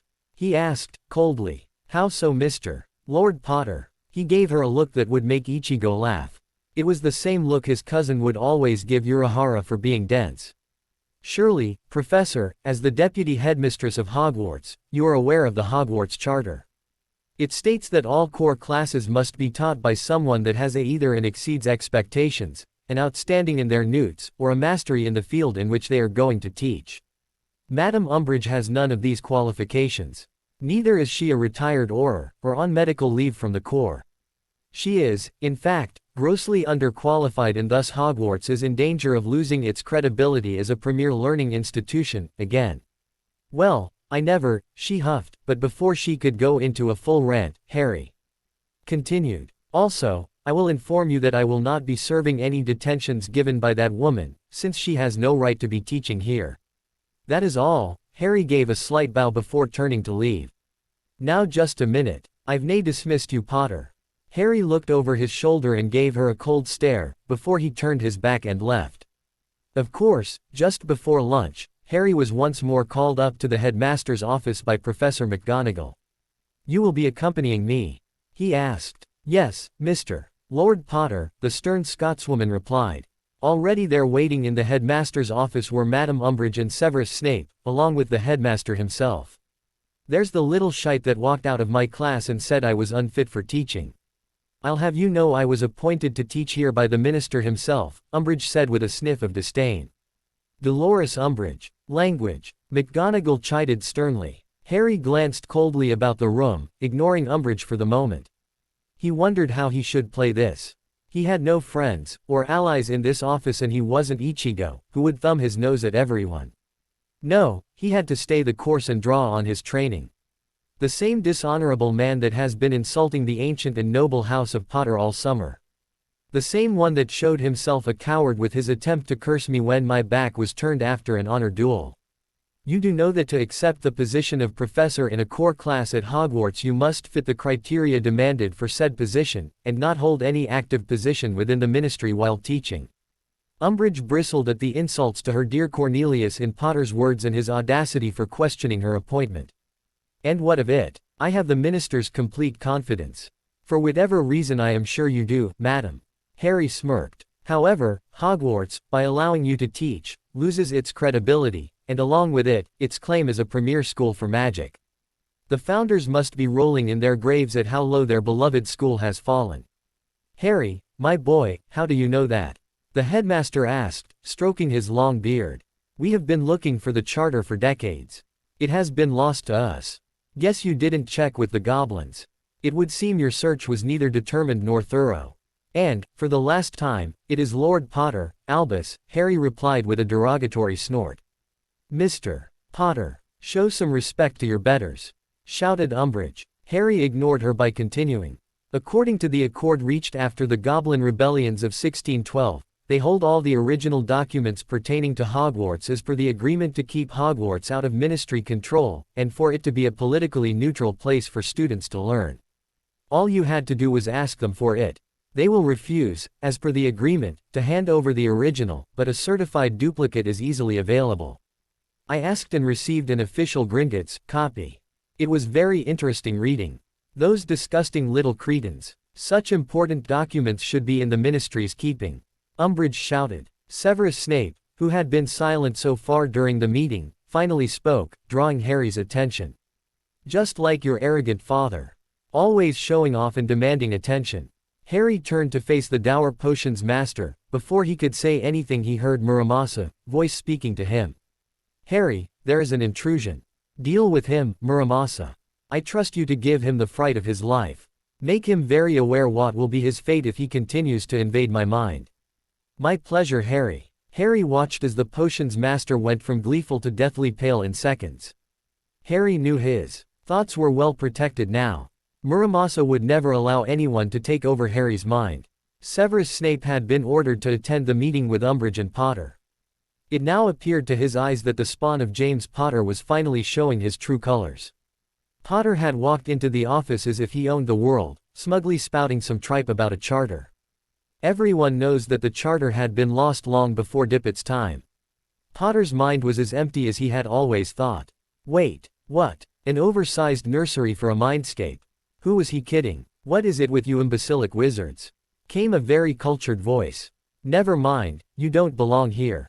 Severus turned to face a tall figure with teal-green eyes, dressed in white, and pointing a hand at him. This must be the entity that Albus came across when he'd tried to read Potter's mind before. Well, I am here now. How do you plan to stop me? Severus challenged with a sneer as he poked around, looking for Potter's memories. Suddenly, he was seized by hands attached to threads and pulled to the middle of the oversized room. Leave. You have no business here, the entity said as Severus felt more and more threads encircling him. I will protect my Harry. You and the old fool have caused him enough damage and hardship. Leave, or I will destroy you. Long fingernails were inches from the potions master's face, but it was the dead, uncaring look in the entity's teal gaze that froze the wizard with fear. Who? What are? He raised his wand to fire a spell. Suddenly, the threads were encircling his neck, squeezing the breath out of him. The spell he wanted to utter died unspoken, locked in his constricted throat. Gasping for breath, he tried to fight off the threads, fingers scrabbling desperately at his throat, but couldn't. It felt like the life was being squeezed out of him, but there was nothing tangible there. He had not choice but to leave. If he stayed he knew he would die. Harry gazed on unemotionally as the potion's master came back to himself, gasping desperately for breath and clawing at his neck. He held no sympathy for the dour professor who had made his time learning at Hogwarts a living hell. "My secrets are my own," Harry said coldly. "Be warned, invading my mind again will result in your death. Insult me, or my family honor again, and face the consequences, even as Fudge did, to his dismay. I refuse to back down from a challenge ever again." "Harry, my boy," Dumbledore exclaimed. "What is he?" Snape gasped hoarsely, rubbing his neck to make sure the strangling strands were gone. "A friend." Harry turned back to the discussion at hand. Muramasa was purring with contentment. "Yes, Muramasa, you are forever my friend and I will protect you. And I you, my Harry." "Madam." Harry's uncaring eyes gazed at the toad-like woman. "I've already dealt with the minister for spreading lies and insulting the good name of Potter. Do I need to do the same with you?" He watched as she paled at the threat, then turned red, which once again clashed with her sickening pink cardigan, as he continued.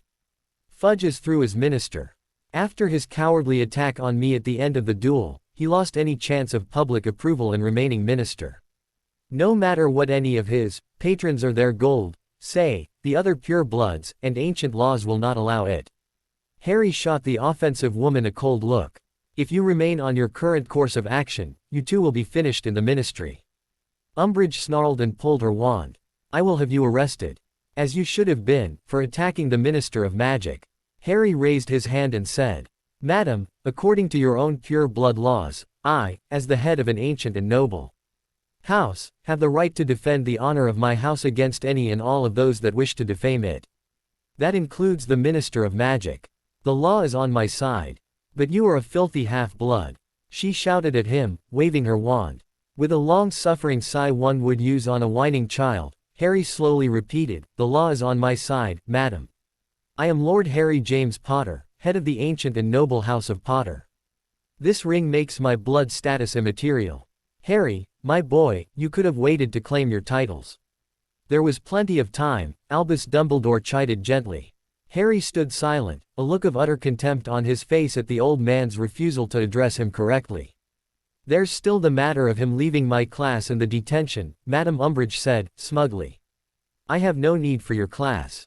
I assure you I am perfectly capable of protecting myself. And I refuse to attend a detention with someone who holds no authority and who wishes me ill." "You need your owls in defense," Professor McGonagall insisted. "If you want to be an Auror, I will pass my owls, Professor, with no problem. As for being an Auror, that path no longer interests me," Harry told his head of house. "As if the ministry would hire Potter," Umbridge sniffed. Harry then dropped the bombshell he had been planning to announce. "I won't become an Auror, as I won't be here after this year is over. I plan on creating a new life for myself elsewhere. I refuse to allow any more Potter blood to be spilled for this ungrateful country, and the ignorant sheep who follow a Judas goat," Harry sneered as he stared at the headmaster. "Harry, you don't mean that," Albus exclaimed as Professor McGonagall gasped in shock. Snape and Umbridge appeared to be pleased with his announcement. "If that is all, I would like to get a bite to eat before my next class," Harry said with a slight bow. "If you will excuse me." He turned and left the office, shutting the door quietly behind him. With the new school term well on the way, Harry spent most of his free time in the library with Luna Lovegood, tucked away in a back corner out of sight. It was about the only time he found any peace, as everyone seemed to be trying to get on his last nerve. When he wasn't in the library he was in the room of requirement, training with Muramasa.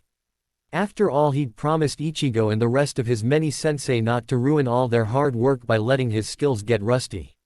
Muramasa was glad to help, plus it was a good way to work out his frustrations and stored energy. His month in Japan had built up his strength and stamina, and now his body needed the physical exercise. Sometimes Luna watched their training. She'd been impressed with how graceful and strong he was when he practiced his sword katas. It was peaceful to sit back and watch him. Harry liked hanging around the bee-owned Ravenclaw. With Luna he could be himself and didn't have to maintain his noble masquerade. She seemed to blossom under his friendship and always had a smile and a word of encouragement for him, no matter what. The problems with Hermione, however, were ongoing. Harry hated that she dogged his steps in hopes he would forgive her. What she didn't seem to realize was that the more she harassed him, the farther she got from forgiveness. Ron, however, was a lost cause. The jealous redhead had joined up with Seamus Finnegan, which was fine with Harry, as he hadn't any time for the gluttonous menace and his childish behavior. The rest of Gryffindor went out of their way to ignore Harry, not that he really cared. He'd had enough of their past betrayals and didn't need so-called friends like that. When Harry was in Japan, he'd discovered what true friends really were. The people he'd met there didn't care if he was the boy who lived, the chosen one, or even that he was a wizard. To them he was just Ichigo's cousin Harry. Ichigo found the whole title thing stupid. After all, he died all the time, as well as lived again. What was the big deal? To Ichigo, Harry's circumstances were nothing special, really rather normal, for the young Japanese teen that is. A fact Harry appreciated. During his stay in Japan, Harry was able to use his magic in front of people and they didn't care. He was most appreciative of the freedom that gave him. The Soul Reapers had their own form of magic and were even willing to teach it to Harry. Living in Japan for that month, he'd learned more about himself and his magic than he had in 4 years at Hogwarts. He'd finally found friends he could actually trust enough to be himself. How he wished Ichigo and his new friends could be with him at Hogwarts. They certainly would have helped relieve the boredom that was quickly setting in. His classes had been tedious, to say the least. A sudden smirk curved his lips. Wouldn't it be hilarious to see how Ichigo would react to Dumbledore's twinkle? However, in his opinion, potions had at least turned interesting. After the first class, and his futile attempt at occlumency, Snape and his Slytherins had thankfully left him alone. Then there was Draco Malfoy, the amazing bouncing ferret, who, except for the first potions class, was surprisingly quiet. Harry smiled as he remembered how the various and sundry things tossed at his potions bounced off the barrier he'd placed around himself and his cauldron. Harry snickered as he recalled Draco's face when the root he'd tossed at Harry's cauldron ricocheted back into his, and the ferret's subsequent trip to the infirmary. Maybe he finally got the memo to leave me alone, or suffer the consequences. No one, not even Snape, bothered him or his potion after that. He'd turned in a near-perfect vial of burned salve, much to the snarky professor's ire. Of course, he still lost points, for protecting his cauldron. Typical, Harry mused, but he didn't really care enough to get angry anymore. He was only at Hogwarts marking time until he could leave for good. Out of the way, Scarhead, came the Ponce's voice behind him as they were heading for the Great Hall for lunch. Make way for your betters. Harry sighed. Then again, maybe not. Single quote. Harry turned to face the bee-haired Slytherin Ponce. What can I do for you, scion of the lesser house of Malfoy? He asked coldly. Damn, I really have to thank Lord Byakuya for those lessons. Malfoy scowled. What did you call me? Harry said nothing as he started to turn away. Just because you claimed your inheritance, Malfoy sneered, doesn't mean the purebloods are going to accept you. What you did in that duel wasn't all that exciting, and Father says that Fudge will retain his position. Really? So the cowardly fool lived. If he leaves off bothering me, I could care less, Harry said, turning his back completely to him, thereby making his disdain evident to everyone in the hall. You don't care. That's rich. Wait, come back here. Potter. Harry paused as he noted that there were students listening in. What do I care about this backwater world? You have taken everything from me, and given nothing back but pain and misery. And you, scion of a lesser house. You are nothing but a spoiled little boy trying to pick a schoolyard fight. I have no time for you. Harry took another step away from Malfoy. A spell was fired at Harry's back. Many students gasped as Harry evaded it by jumping up and flipping back over the spell, landing beside the startled Malfoy heir. Turning toward his antagonist, he raised his finger and pointed at the boy's wand. Hand. Bakudo 1. Sigh. Suddenly the bee-own found both of his arms wrenched savagely behind him as white ribbons of light encircled his wrists, locking them tightly together. He screamed in pain as he fell to his knees. Harry turned and walked away. Potter. What's the meaning of this? Came Professor Snape's voice as he pushed the watching students aside. Harry sighed and dipped his chin. He so didn't need this. Why did they keep coming back for more? Morons, the lot of them. This is what he gets for letting them push him around for so many years. Well, no more. He was done, and so were they if they kept it up. Professor, help. Malfoy whined piteously from his knees. I was minding my own business when Potter. Harry said nothing, knowing to protest his innocence was futile. So he didn't even bother. I'll see you expelled for this, Potter. The snarky professor exclaimed, pointing your wand at another student. You know dueling in the halls is forbidden. Harry raised a hand. Check his wand first, mine is in my trunk. I haven't used it all term, you need only ask the other professors. However, I would also suggest that if you are going to fire any type of spell at me, be prepared to suffer the repercussions of your actions. Severus Snape scowled. Release him, Potter. Harry turned and walked away. I am tired of this school. It teaches nothing but prejudice and how to bully the weak. Be warned, I am no longer weak. Potter. Get back here, screamed the irate professor as the students who witnessed the confrontation snickered and scrambled out of the way. Lord Lucius Malfoy was a wizard on a mission. The own-haired, aristocratic wizard just received word his only son and heir was in the school infirmary because he'd been attacked by Potter. A triumphant smile crossed his face. He finally got what he needed. He would see the poster child of the light expelled for this. Lucius entered the infirmary to see his son sitting on a hospital bed with his hands bound behind his back. A glow of light energy twined around his wrists, holding them tightly together. The school nurse, Madame Pomfrey, was waving her wand, trying to undo the spell, and failing much to her consternation. The headmaster and Professor Snape were standing nearby. Potter was nowhere to be seen. "Oh Lucius, my boy, I am sorry to have to call you in on this," Albus greeted him. "You can see the problem. Mr. Potter has been sent for. What is the meaning of this? I'll have Potter expelled for this." Lucius snarled, coming to stand by the bed. "Father!" Draco exclaimed before giving a cry of pain as he moved to face his fuming parent. "I'm afraid, if I do expel Harry, I have to expel Mr.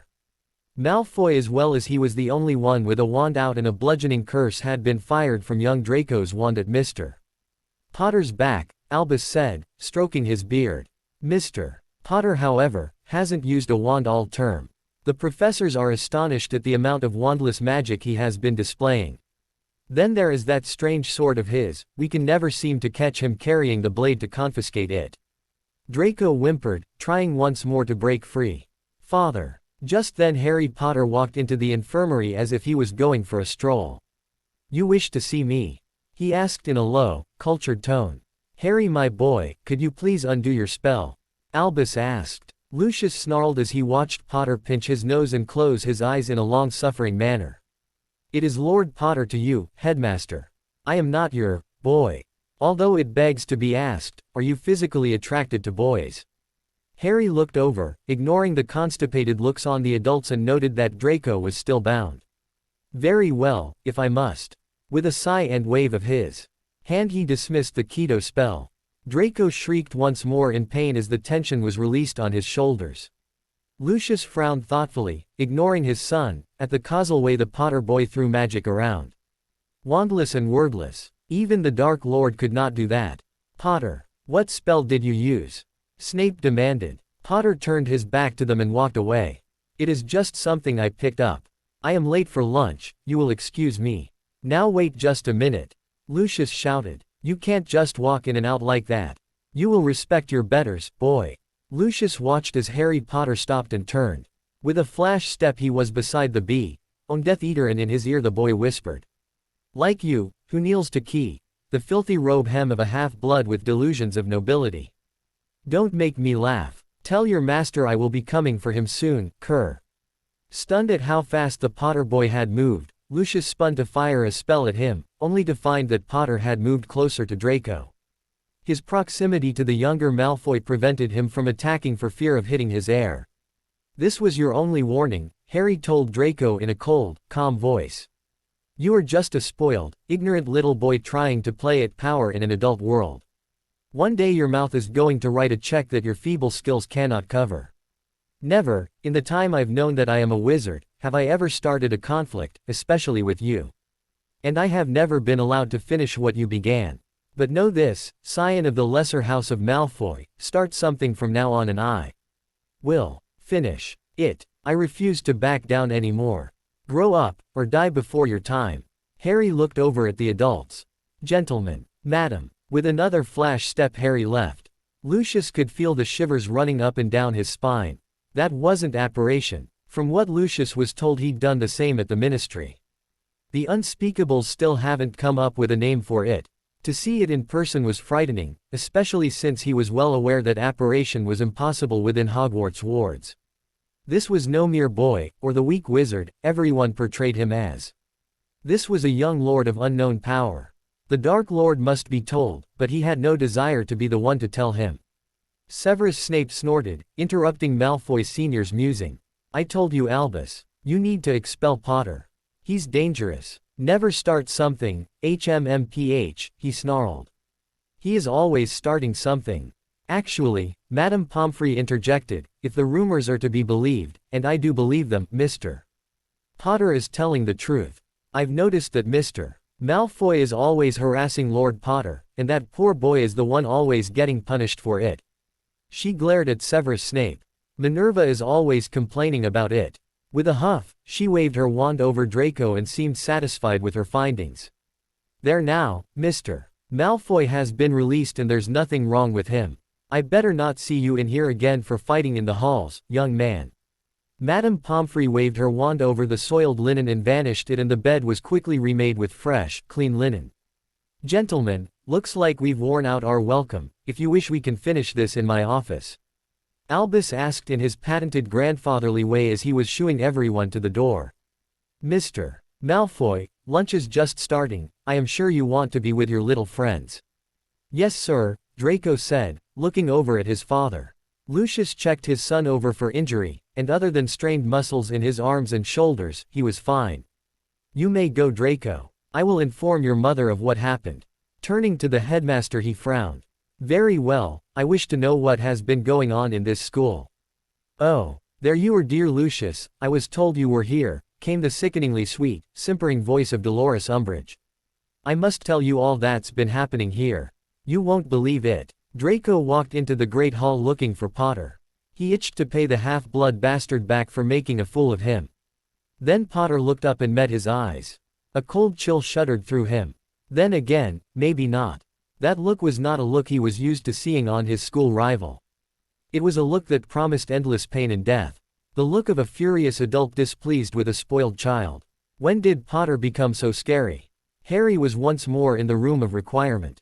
He was once again training, alternating between combat and studying. The frustrated teen was so bored with Hogwarts classes, students and its staff. Since the blocks on his magic had been lifted and the fact that he was no longer hampered by the expectations of his so-called friends, he could now show his true intelligence. He and Urahara had a chat about that one night, just before he had to leave for England.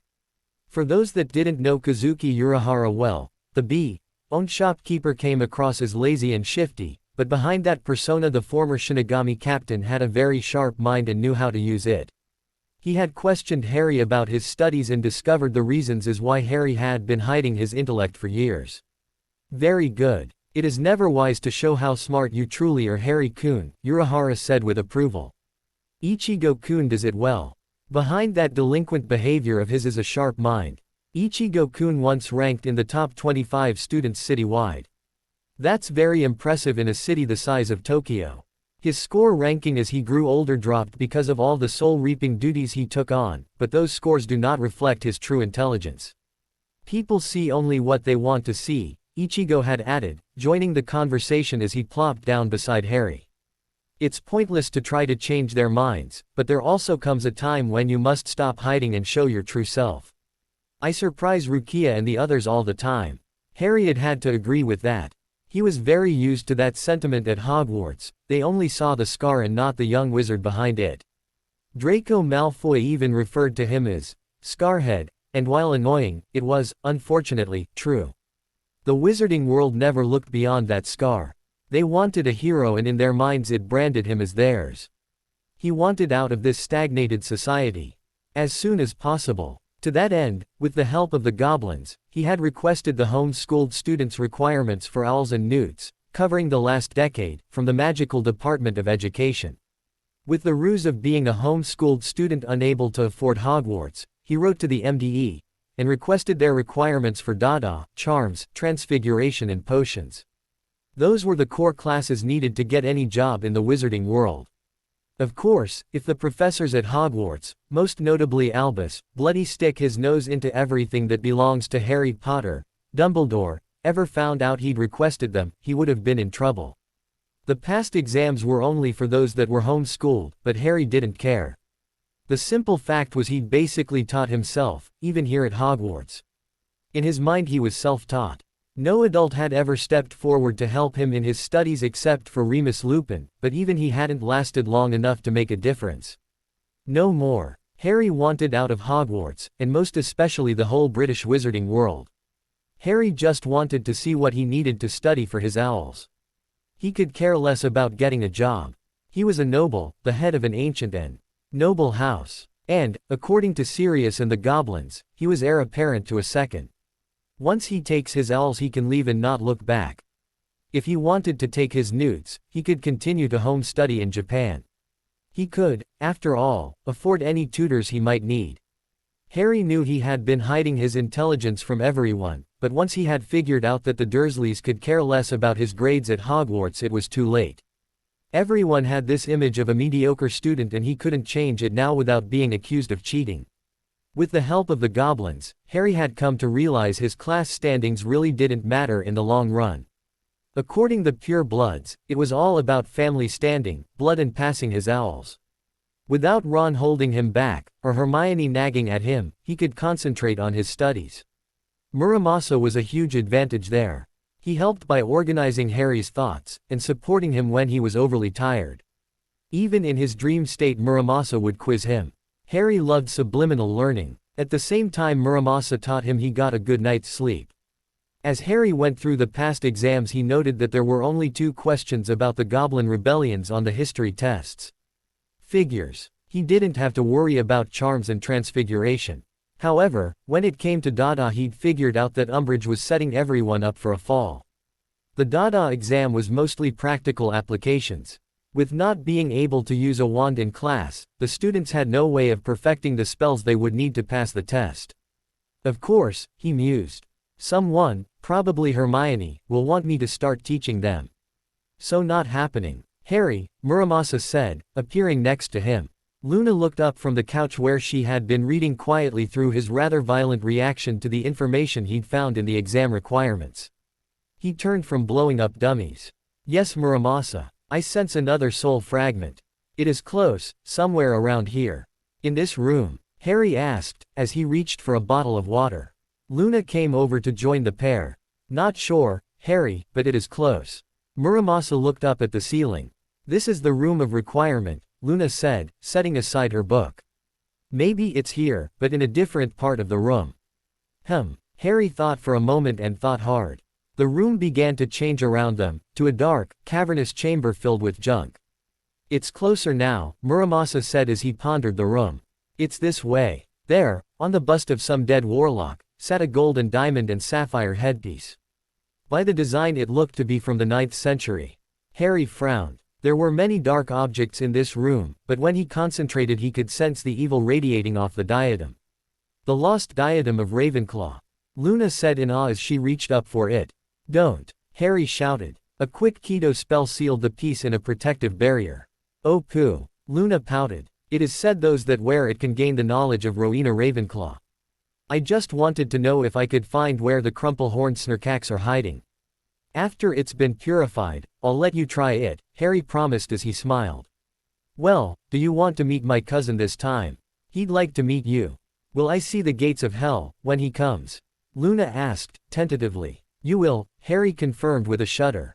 It isn't a pretty sight though, and there will probably be at least one Dementor, or Hollow, to contend with afterward. They're attracted to the high spirit pressure that the release of a soul piece causes. Then I'll pass, but I still would like to meet your cousin, she sighed with disappointment. I think that's doable. 2 nights later, Harry was standing in the clearing with Luna and Professor Flitwick. Harry had invited the professor along after he had shown him the diadem. It's tainted at the moment, Harry had told the diminutive man, but after my cousin and I take care of it, the diadem's yours. It belongs with your house. However, I did promise Miss Lovegood a chance to try it on afterward. The professor nodded as he studied the headpiece through the barrier that Harry had placed around it. Why don't you want the headmaster to know, Lord Potter? Because Professor, I don't trust him, Harry replied bluntly. He would try to take the diadem away, to be studied. Or worse, use it to try to blackmail me into complying with his wishes once again, if he didn't obliviate me of all knowledge of the Horcruxes first. The head of Ravenclaw sighed, but nodded in agreement. Understandable. Sometimes I wonder about him myself, came the quiet reply. I'm curious as to how you plan to purify it without destroying it. Harry smiled as the mist rose around them. He looked up to see the Senkaimon open. Professor, you need to do a language translation spell if you want to understand what's happening. We'll be speaking in Japanese. I understand, Flitwick said as he cast the spell on him and Luna. Oi, came Ichigo's voice. Beside him was a tall, white-haired man wearing a purple sleeveless t-shirt and green cargo pants. When Ichigo mentioned he needed a Senkaimon to travel to England, I said I would come along this time. Rose and Love wanted to come too when they heard where we were going. Something about payback, but Kazuki said no. Kensai explained. Harry smiled. You are always welcome, Kensai-sensei. This is my friend Lovegood Luna-chan and Flitwick-sensei. Both wanted to meet my cousin before we did the conso. Luna giggled and skipped over to Ichigo. Wow, you're tall. The Nargles would have a hard time around you. Ichigo looked down at the bee, and shook his head with a rueful smirk. You're right, Runt, she's just like Orihime. Told ya, Harry agreed, with a smile. She's fun to be around. Don't know why everyone else picks on her. She giggled and waved to everyone. Harry asked if I wanted to watch, but I don't think so. Have fun. She turned and skipped back to the castle. Don't stay out too late. Kensai just shook his head as the bee-owned girl disappeared from sight. Well, let's get this over with. Sensei, you might want to stay behind Harry, so he can protect you, Kensai said to Flitwick as Harry laid the diadem in the middle of the clearing. We don't know what will be attracted to the release of this thing's spirit pressure. It didn't take that long for Harry to dispatch the soul fragment in the headpiece. A lone Dementor had been hanging around the forest waiting for a feed when it was drawn to the opening of the gates. Ichigo didn't even break a sweat as he cleaved the Dementor in two, instead of using his favorite attack. Harry gave his shaken Hogwarts professor the now cleansed diadem. Here, Professor, this belongs to Ravenclaw House. I am sure you know what to do with it. Of course, Lord Potter, Flitwick said, examining the undamaged diadem. My word, that was incredible. I have never heard of anyone that could kill a Dementor, and so quickly. You can't say anything about Ichigo, Professor, Harry cautioned. We're bending several laws and even letting you watch. Ichigo stepped up to Harry. How many more do you think there are left? Harry thought for a moment, not sure. I mean, I could go after Tom now, but if there are still soul fragments out there. If I may, Flitwick interjected. How many have you dispatched already? Harry started to tick off on his fingers. Well, there was the diary in my second year. My scar last summer, as well as that cup we found in Gringotts. Then there was the locket when the term started, and now the diadem, that makes 5. Damn, that's one sick bastard, Kensai exclaimed, shaking his head. Flitwick paled at the mere thought of the number times Riddle had split his soul. Well, in that case, you are probably looking for 2 more. 7 is a very magical number in many arithmetic equations. So I say you are looking for 2 more items, and then he who must not be named himself. Damn it, Harry exclaimed, scowling. I want this over with. I hate it here. I'm so bored. Flitwick looked over at the young wizard in shock. Ichigo and Kensai, however, weren't. They'd got to know Harry very well during his stay with them.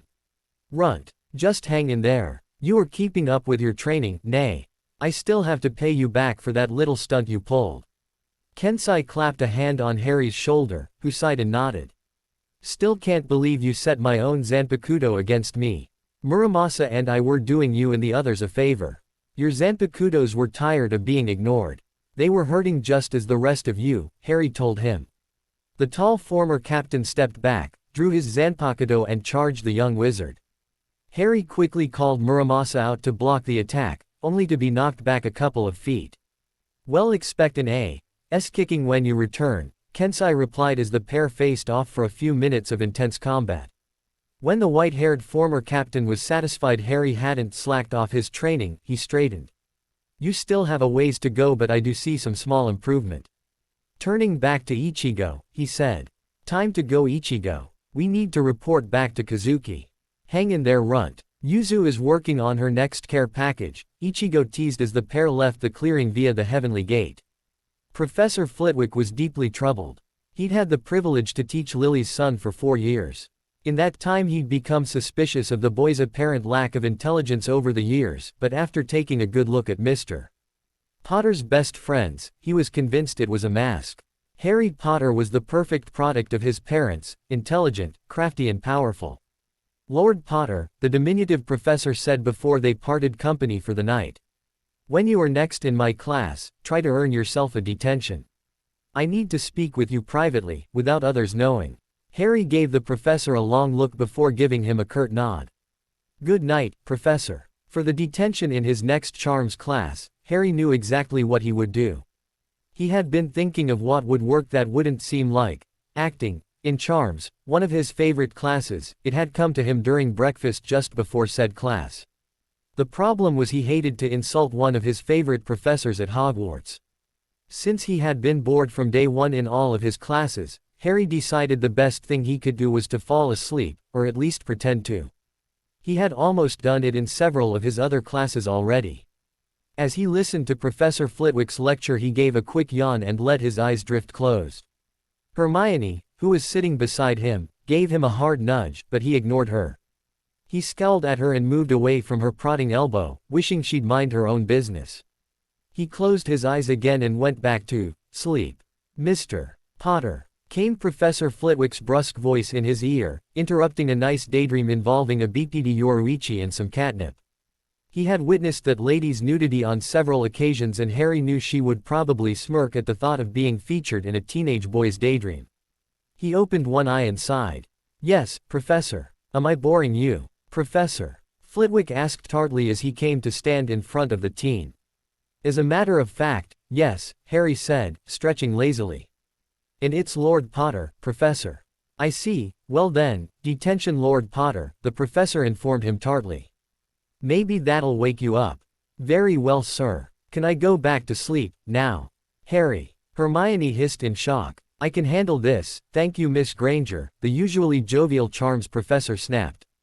Now then, quote. Harry wasn't sure why Professor Flitwick had asked him to get this detention, but he would give the man the benefit of the doubt. The rest of the day went as all previous ones had lately. Harry ignored everyone's attempts, once again, to get under his skin. He also ignored Umbridge's glares of hatred when they passed in the hall.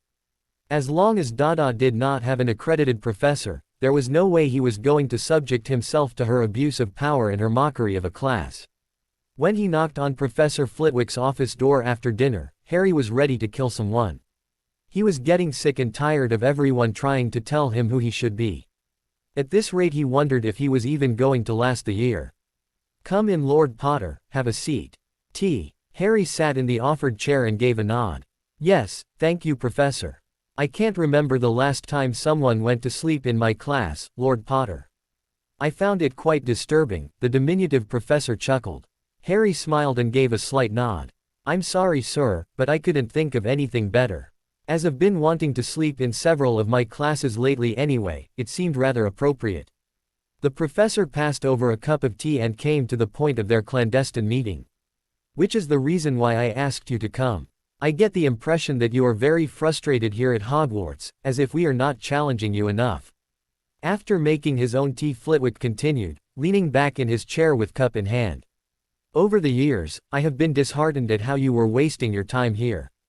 Until this year when I finally realized that it was Mr. Weasley and Miss Granger that were holding you back. Am I correct? Partly, Harry sighed as he too leaned back into his overstuffed chair. When I was growing up with my mother's sister and her family, I was punished for doing better than my fat, lazy cousin in school. By the time I realized that my relatives didn't care about my grades here at Hogwarts, it was almost too late. I also realized Ron Weasley didn't want me to make him look bad by doing well, and Hermione Granger didn't want me to best her. So I allowed myself to be handicapped in the name of friendship. And no one noticed, not even me, the professor sighed. We all saw what we wanted to see, just as your cousin said. You have my apologies, Lord Potter. Harry gave a salute with his teacup. Apology accepted, sir, if you accept mine for being disrespectful in class. I've always liked charms. Setting his empty cup down, he asked, and now, Professor, I am sure you didn't call this meeting without some reason. Professor Flitwick took a sip of his tea before setting it down to look Harry in the eye. Every so often a student comes through Hogwarts that finds that the classes aren't a challenge. This year, it looks like it is you, Lord Potter. Am I correct? You are. I have been using past OWL requirements as study guides and find them quite helpful and easy, Harry acknowledged. There is a little-known rule that I am sure you are very much aware of. As you know, in the charter it says, as long as you can get a head of house to sponsor you, you can take your OWLs early. Would you be interested? Flitwick watched his young guest carefully. You are not my head of house and I don't see Professor McGonagall doing anything against the headmaster's wishes. He wants me where he can control me, Harry acknowledged, staring down at his teacup. The charter says, a head of house, not necessarily your own head. I am, after all, head of house for the Ravenclaws, and I am willing to sponsor you. If you are willing to have me do so. Harry looked up with hope in his eyes. When would I take them? The earliest would be Christmas. Do you think you would be ready, Lord Potter? I can be, Professor, he assured the charms professor. Good. Come to my office after dinner, at least 2 to 3 times a week. I will instruct you then, and test your progress, Flitwick offered. I know you are studying somewhere in the castle, as well as doing combat training. Phileas continued, I also know that you refuse to attend Madame Umbridge's class. Since it is a core class, may I inquire why? With a rueful snort, Harry explained his reasons. She is not qualified to teach it under the mandates set forth by the charter, sir, and I refuse to waste my time. It is also a little-known fact that forcing me to participate in the tournament last year granted me a nude in Dada. I see. Flitwick replied with a raised brow. I'm told that Miss Granger is also trying to form an independent Dada study group. If she is, I want nothing to do with it, Harry retorted with a sneer. A very shallow remark, Lord Potter. I thought the two of you were friends. The key word is, were, Professor, Harry replied coldly. I've grown tired of her controlling, mother hen attitude. She was a good friend, once. Whereas I believe I have matured, she hasn't. Hermione Granger needs to understand that her, I am always right and you are wrong attitude, will not survive in either the adult wizarding, or the muggle world. She needs to grow up, and realize people in the real world will not tolerate her arrogant behavior for long. I used to think she was another Lily Potter, but your mother had more of a spark about her. She not only had the knowledge, she knew when to apply it. The professor noted the sad look crossing his young charge's face at the mention of his mother. I wouldn't know, sir. No one likes to talk to me about my parents. I know almost nothing about them. What? Surely. Phileas Flitwick stood, pushing back his chair. No one. What about your aunt, Minerva, the headmaster? Harry scoffed bitterly. All I know about my mother is she had red hair, green eyes and a fiery temper. I am told, her eyes, and she was great at charms. That's it. My aunt's a bitter, hate-filled woman that told me once that my whore of a mother died in a drunken car accident and good riddance. Her exact words. I stopped asking after that. I didn't even know what they looked like until Hagrid gave me an album of their pictures at the end of my first year. I see. Flitwick scrubbed his forehead. I will do my utmost to correct that failing. However, the professor looked at his wall clock and sighed. It is getting late. You may go, Lord Potter. The next morning Phileas Flitwick was a professor on a mission. He found Minerva at the head table along with Severus Snape and several others. After a few minutes, the small professor spoke. Minerva, why haven't you spoken to Lord Potter about his mother? What are you on about, Phileas? The Scotswoman gaped in surprise. Did you realize that Lord Potter knows almost nothing about his parents? He asked, watching the woman's face. I am sure his aunt told him about her, she dismissed her fellow colleague coolly. Besides, if you remember, Albus told us not to bother Mr. Potter with stories about his parents and to treat him like any other student. By now the others were listening in, just as he knew they would. Really? Well, I questioned Lord Potter last night during his detention, and he told me that his aunt was a bitter, hate-filled woman. She told him, when he asked as a child, that his mother had been a whore that died in a drunken accident. Severus Snape scowled. We all know that Potter is an attention-seeking. Finish that sentence, Snape, and I'll demand satisfaction, Phileas snapped angrily, turning back to Minerva. It seems that Lord Potter is quite correct after all. I fear we've given him little reason to stay in the wizarding world. There were gasps of surprise as well as a few knowing nods. I always was against leaving Harry with Lily's sister, Petunia, but Albus went on about safety and blood wards. Wait, Snape stopped Minerva. Albus left Potter with Lily's sister, Petunia Evans. I thought he left Potter with Lily's parents. Good morning, everyone. I do hope the elves have some scones this morning, came the headmaster's chipper voice. If you excuse me, I've lost my appetite, Phileas said, standing abruptly. I as well, echoed Sprout and Minerva, both shooting the headmaster a nasty look. Severus Snape glanced down at the Gryffindor table to see the bane of his existence and shuddered. I have a potion on the simmer. I have to get back to it. Albus watched his professors leave, confused with what just happened. Dolores Umbridge was the last to arrive for breakfast. She'd spent last night at the ministry, trying to drum up some support for a bill she was planning to introduce at the next Wizengamot meeting. Many of the purebloods were not happy with the fact that she wanted to strip the head of an ancient and noble house of his titles. Her argument, that he was only a 15-year-old boy, just didn't hold much weight. They were well aware that once she acquired such a power she would not stop with Lord Potter. God in heaven help anyone else that went against her. Like the unruly brat had said, when 3 premier schools, Albus Dumbledore and the head of a ministry department forced a minor to compete in a tournament meant for only adult students, they had, to all intents and purposes, declared him emancipated. There was nothing anyone could legally object to. Then too, there were the ancient pure blood laws that stated the last of a line could claim their titles and place as head of family at age 13.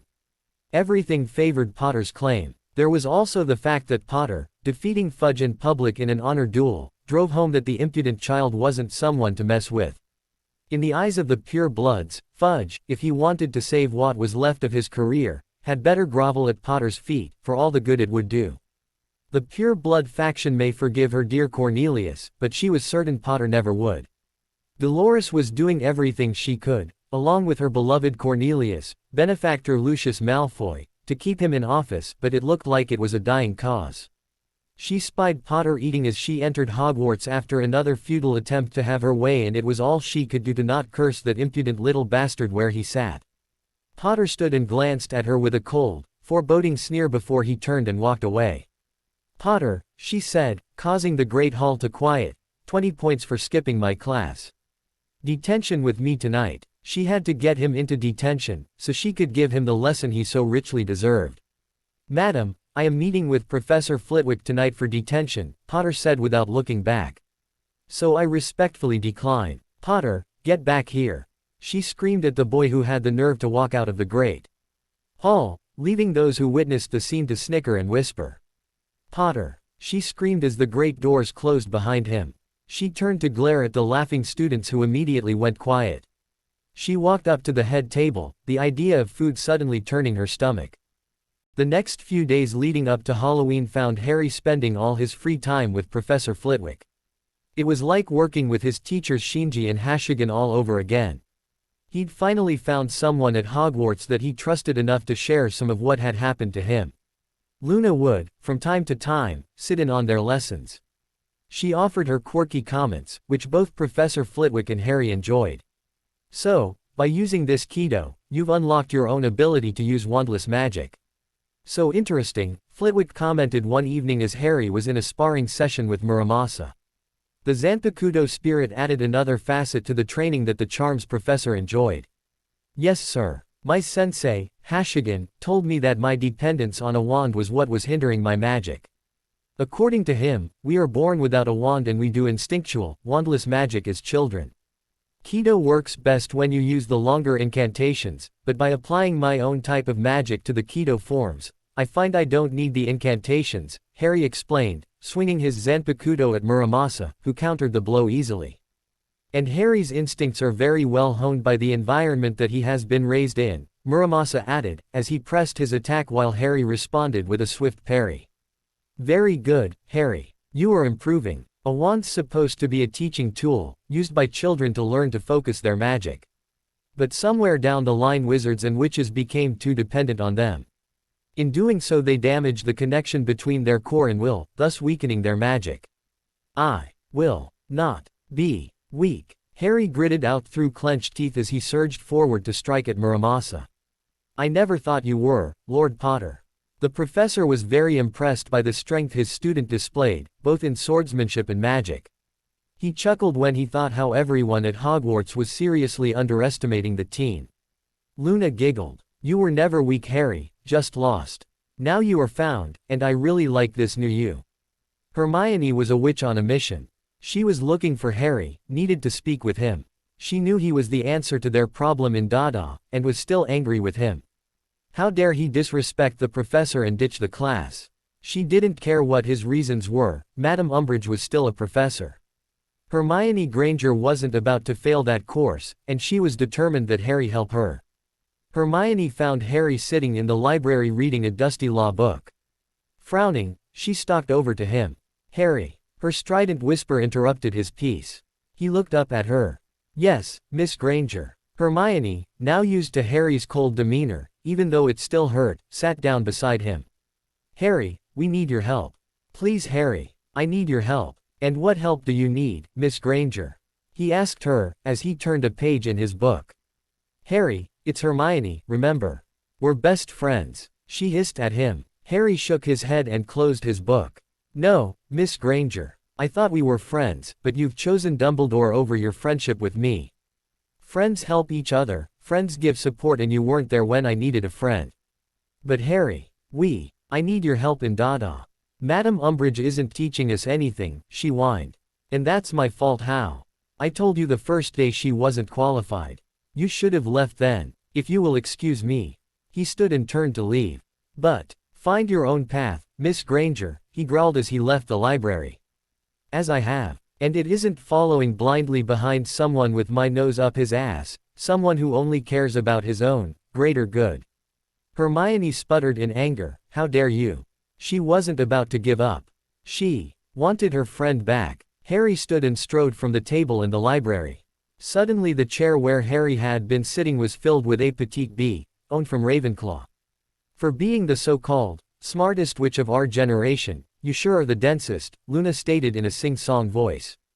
Hermione scowled, staring at the strange sight in front of her. The bee, owned, was wearing a pair of large, gold-speckled sunglasses with one lens blue and the other pink. Hermione wondered how the girl could even see through them. You've been warned time and again, Hermione Granger. Harry has been deeply hurt by your actions this last summer, and yet you don't listen, Luna said before pausing. Wow. The Raxperts really are buzzing around you. No wonder you haven't figured it out. Well, got to go. I do hope there is pudding tonight. Hermione sighed as she was once more sitting alone in the library. What the hell were Raxperts? But that line of thought wouldn't solve her current problem. She needed to pass Dada. Cornelius Fudge was looking over the Wizengamot. He had been out of St. Mungo's for a week and had spent a long time going over the duel in his mind. Potter must have cheated, he had to have. The boy wasn't that strong. Everyone said so. Now the Wizengamot was gathering for a vote of no confidence, brought on by his embarrassing duel with the Potter heir. Couldn't they have waited a little longer? Well, let's get on with it, Lucius Malfoy snarled. Cornelius certainly hoped that his benefactor could pull this off. After all, he'd been assured by the bee-owned Malfoy lord that it wouldn't come to this. However, the neutral and the light factions were the ones now calling for him to step down. With the ancient laws working against him, there was little he could do to prevent it. Cornelius only wished they had waited a little longer. Amelia Bones scowled as she called for order. She and Lord Greengrass were the ones spearheading this move. According to the ancient laws, if a minister had been proven unfit, a vote of no confidence could be called. The loss of an honor duel fit that requirement. She made sure that Lord Potter received an invitation to this call to council.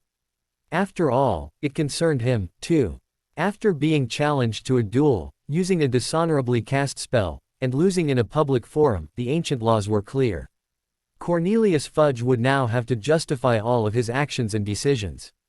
As the last bang of her gavel echoed in the cavernous chamber, Harry Potter strolled in as if he didn't have a care in the world. What is the meaning of this?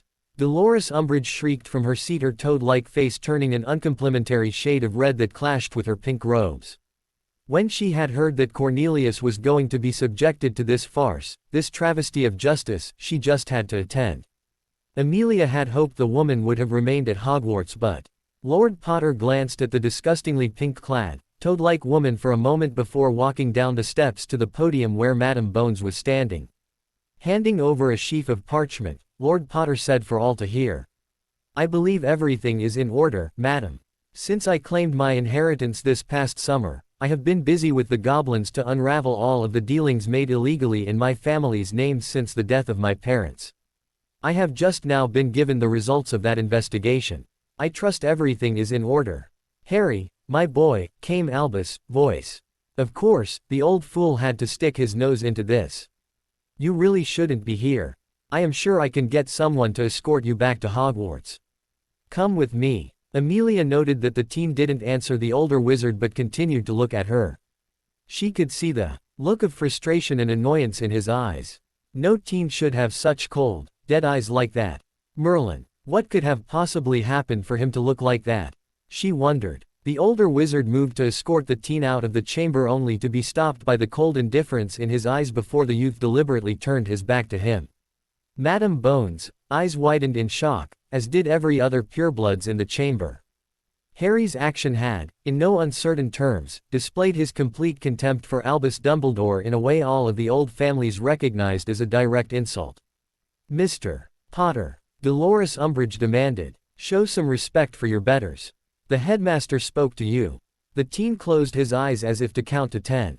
He then opened them to stare into Amelia's eyes. "Madam, I am Lord Harry James Potter, head of an ancient and noble house. When the headmaster can address me by my correct title, I may answer him. I have no respect for someone that ignores common courtesy," came the answer. "If anyone finds fault with that, they can meet me in the dueling circle. And that includes the headmaster." Shocked gasps echoed through the chamber. "Harry, my boy," came Albus' cajoling voice, only to stop as Harry glared coldly at him. "Enough," came Madame Bones' tart reply. "Everything is in order. Lord Potter is permitted to attend. As he was the one that brought Cornelius Fudge's cowardly actions to light, I will recognize his claim. If I may, before we begin," Harry asked, still standing in front of her, "why are we even here? I've proven my case. Cornelius Fudge is a coward and a fool. I informed him that Peter Pettigrew killed Cedric Diggory with the killing curse and that Lord Voldemort was back after the third task. Fudge proceeded to bury his head in the sand and began to tear down my own, and my family's honor. The headmaster, my supposed guardian, and all of the rest of you, stood by and allowed it. Only now do you stand here, ready to argue a vote of no confidence. You are all pathetic. You want to have your cake and eat it too, as the Muggles would say. Are not the ancient laws, upon which this government was founded, clear? Fudge is a corrupt coward with no honor. To keep him in office is a testament to how corrupt this whole governing body is." Angry sputtering rose as Lord Potter spoke. Albus Dumbledore tried to stop the teen while Amelia could find no fault with Potter for speaking the truth.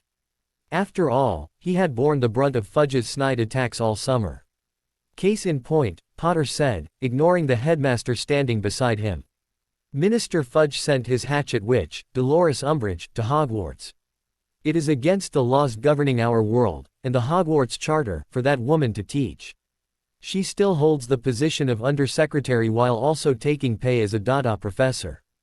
She holds no newt, or mastery in defense, nor is she trained as an Auror." Amelia Bones' eyes grew wide. "Lord Potter, are you sure about this?" "Yes, madam," Harry assured her, holding up a Gringotts-stamped document. "Hogwarts is in danger of losing its claim as a premier school of magic. And Madame Umbridge was placed there illegally, by direct order of Cornelius Fudge himself." An aged witch stood. "Lord Potter, I am Madame Longbottom. Am I hearing what I think I am hearing?"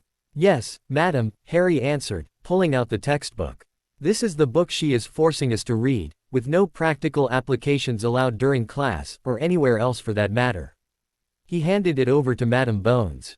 Taking the book, Amelia slammed it down onto the floor, glaring at the now white-faced, pink-clad woman. Madam Umbridge, even I know that this book is nothing but useless drivel.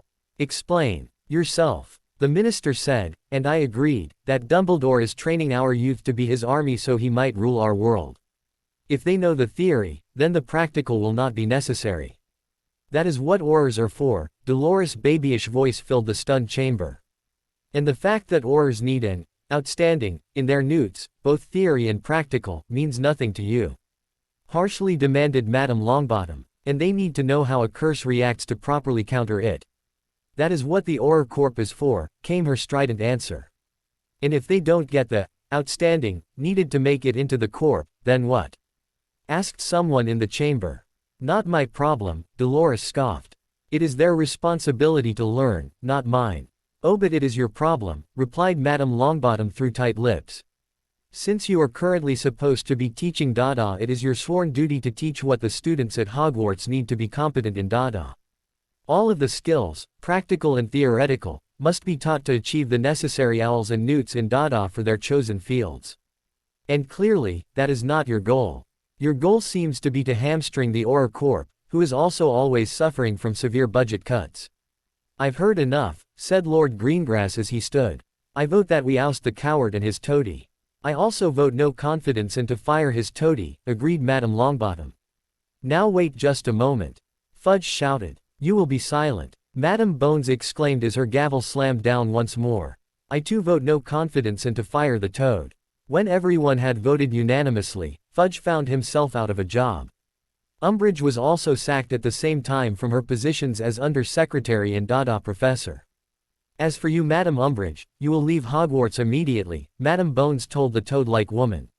I will be sending one of my Aurors on medical leave, to finish out the year. You can't do that, Umbridge shouted. I am afraid she can, Madame Longbottom said. As a member of the school board, I will be calling a meeting to review your work since the beginning of the term. If we find it insufficient, your salary will be reclaimed. Madame Umbridge sputtered and sat back down, glaring hatefully at the young Potter heir. Harry, who hadn't said a word during the voting, pulled out another sheaf of papers. Madame Bones, you might want to take a look at these, he said as well. Puzzled, she started to leaf through what appeared to be magical photos in a letter as her eyebrows rose in shock. Is this correct? Yes, madam, I only found out about it yesterday, after I found a first-year Muggle born crying in the Gryffindor common room. He had been subjected to one of Madame Umbridge's so-called detentions. And how did you get these photos? She asked. Dennis Creevey, a Muggle-born Gryffindor fourth year and one of Umbridge's victims. After that I went to Madame Pomfrey to verify them.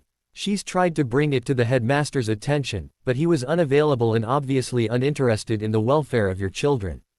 Professor McGonagall also wasn't very supportive. Harry shot the headmaster a quelling look. Madame Bones, asked Madame Longbottom. Aurors, arrest Dolores Umbridge for using a Class 2 dark artifact on minors.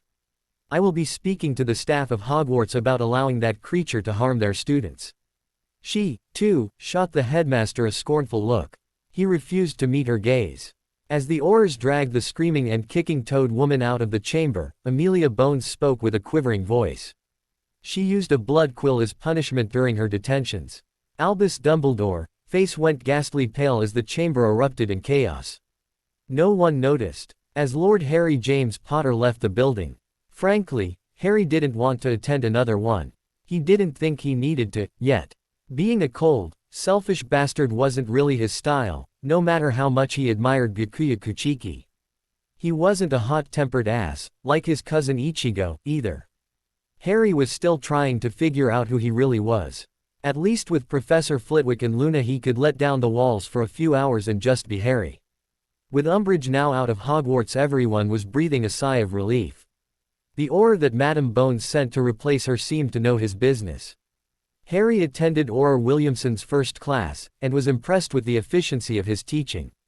Lord Potter, stay behind, Professor Williamson ordered as the class was dismissed for the day. Professor. Harry looked up at the tall, ruddy-skinned Auror. It was clear why Bones had sent him, as he walked with a very noticeable limp. Potter, you impressed Madame Bones the day you challenged Fudge. She's very interested in the wandless magic you performed with such ease. We, of the Corp, also would like to know about it as well. I'm sorry sir, but I'm not allowed to teach it. I'm still learning myself and until I take my exams. Your hands are tied. I see, he said with a disappointed sigh, rubbing his chin. Who can we contact to learn more? Once again I'm sorry sir, but I gave an oath to remain silent on that issue. I can use it, as it's easier with my magic than using a wand. But I'm forbidden from speaking of it. I'm sorry. Harry bowed politely and turned to leave. So am I, Potter, so am I. Because of the proficiency that you have shown and the fact that there really isn't anything I can teach you. I'm well aware of last year's Triwizard gave you a Newt and Dada, and am excusing you from this class with full marks. I'll be sending a report stating such to your head of house, and the headmaster. Also, expect a visit from Madame Bones in the near future. Harry turned back slightly and dipped his head in acknowledgement before leaving. Harry was tired of the stares, the whispers and especially tired of Dumbledore's attempts at control. It was time to end this farce so he could take his L's and leave.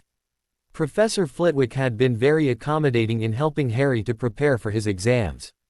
As the professor had promised, he'd scheduled Harry to take his L's over the Christmas halls. That gave him hope that he could then leave the wizarding world of Britain behind and return to his new life in Japan shortly after. There was only one ominous, dark cloud in that dream, Muramasa. Urahara had been keeping track of the news out of the Soul Society for him. So far, nothing had come to light about them being aware that Harry had the Zanpakutō, and Harry was afraid of their reactions when they found out. He just couldn't lose his spirit friend now. Never could he remember feeling so complete. Ever since Muramasa had come into his life, the emptiness within him had faded to a memory. The spirit kept Harry focused. It was too bad that the Zanpakutō's talents didn't work against wands as they did on other Zanpakutōs. Otherwise he could make all the pranks the twins pulled this year look like child's play. Oh well, he would deal with that problem, if it arose, after the exams. One thing at a time. Halloween was the most depressing holiday in Harry's life. He sent a note to Professor McGonagall that he refused to celebrate the anniversary of his parents' death with sweets and false merriment. He was going to spend it this year in a quiet vigil. He didn't get a reply back. Madame Bones read the note delivered by a snowy owl one more time in amazement. If you want to see the end of Tom Riddle, come to the Forbidden Forest Halloween night at moonrise. Come alone and you'll find the answers you are seeking. H. Potter. Orr Williamson's latest report was interesting. Potter had refused, citing a magical oath, to tell what type of magic he'd been taught, or who had taught him. She had her suspicions though. If she was right, the British wizarding world has lost the most powerful wizard since Merlin due to gross mishandling of the young man. And there was absolutely nothing she could do about it. Harry sent word to Urahara that the goblins had found where Voldemort was hiding. He was pretty sure the last two pieces of Tom Riddle's soul could be found there, one in the construct that passed for his body and one in his familiar. He was writing as promised, and he was hereby informing Ichigo and Byakuya his plan on going after the Noseless Wonder on Halloween. Noseless Wonder, being Ichigo's nickname for the tosser, not Harry's. He just wanted this over with, and was ready to take on his most hated enemy on the night his parents were murdered. Ichigo and Urahara had agreed. They also agreed that Harry wasn't ready to go it alone. Harry was waiting in the dimly lit clearing with a goblin representative and Madame Bones. She had, as requested, come alone. Well, Lord Potter, she demanded as she cautiously entered the clearing. Harry ignored her and looked up into the night sky as a silvery mist started to form. His two companions copied his action, turning their eyes skyward. A Senkaimon opened. Ichigo walked out first with Byakuya, Shinji and Hashigan following on his heels. Ichigo and Byakuya were wearing their customary Soul Reaper Shihakusho while Hashigan and Shinji were wearing their normal, for them, street clothes. Harry mused with a soft snort, some things never change. Madame Bones, eyes widened, the monocle in her one eye sliding off her face to dangle in stunned amazement as four oddly dressed beings stepped out into the clearing as the gate slid shut behind them. Let's do this, Ichigo said in Japanese as he clapped a hand down on Harry's shoulder. I'm frickin' tired of coming to this backwater country, and I have an exam to study for. Harry gave a curt nod to Ichigo, then a formal bow to the head of the Kuchiki clan. Harry had given a great deal of thought to the language barrier they would be facing tonight, and decided for this night he would do a spell he was itching to try. It was a translation spell with a Star Trek twist, an universal translation spell. It gave everyone present the ability to understand whatever language was spoken and to be able to respond in kind. The problem was it was only temporary. It wouldn't last more than 8 hours. Oh well, barring any problems, that should be long enough. With a wave of his hand, a bolt of magic shot out, spreading to everyone. There, now we can all understand each other. Madam Bones, Harry said with a slight bow, this is Ichigo Kurosaki, my cousin. Lord Byakuya Kuchiki, head of the ancient and noble clan of Kuchiki. Hashigan Ushoda, my mentor in the Kido arts, and Shinji Hirako, one of my sword instructors. This, gentlemen, is Madam Bones, honorable head of the Department of Magical Law Enforcement. Flintlock, honorable account manager of Gringotts, will send us to where the Dark Tosser is hiding. Flintlock held out a large brass ring. This will take you to the graveyard, where the ritual that gave the Dark Wizard his current corporeal form is located. The manor on the hill behind the graveyard is where you'll find him hiding, like the dragon dung-eating coward he is. You ready for this? Shinji asked as he stepped up to stand by the goblin. Harry shrugged. Muramasa says I am. Wizarding magic is no match for the Kido that I've learned. I just want this over, so I can get on with my life. Admirable, young one, but you mustn't become too arrogant, Byakuya Kuchiki agreed as he stepped closer. Ichigo snorted behind the noble and rolled his eyes as Harry had to fight to keep a straight face. It was a pot and kettle moment. There isn't much more I can teach you, Hashigan said, but I will help if you need it, as I promised. Arigato everyone, Harry said with a deep bow. I really appreciate everything that you've done, and your help tonight. Harry-kun, Byakuya spoke again. You have already proven yourself to us. Your enemy has broken the natural laws and has upset the balance of life. He has made himself an abomination and so must be sent to hell. We will not allow you to do this alone.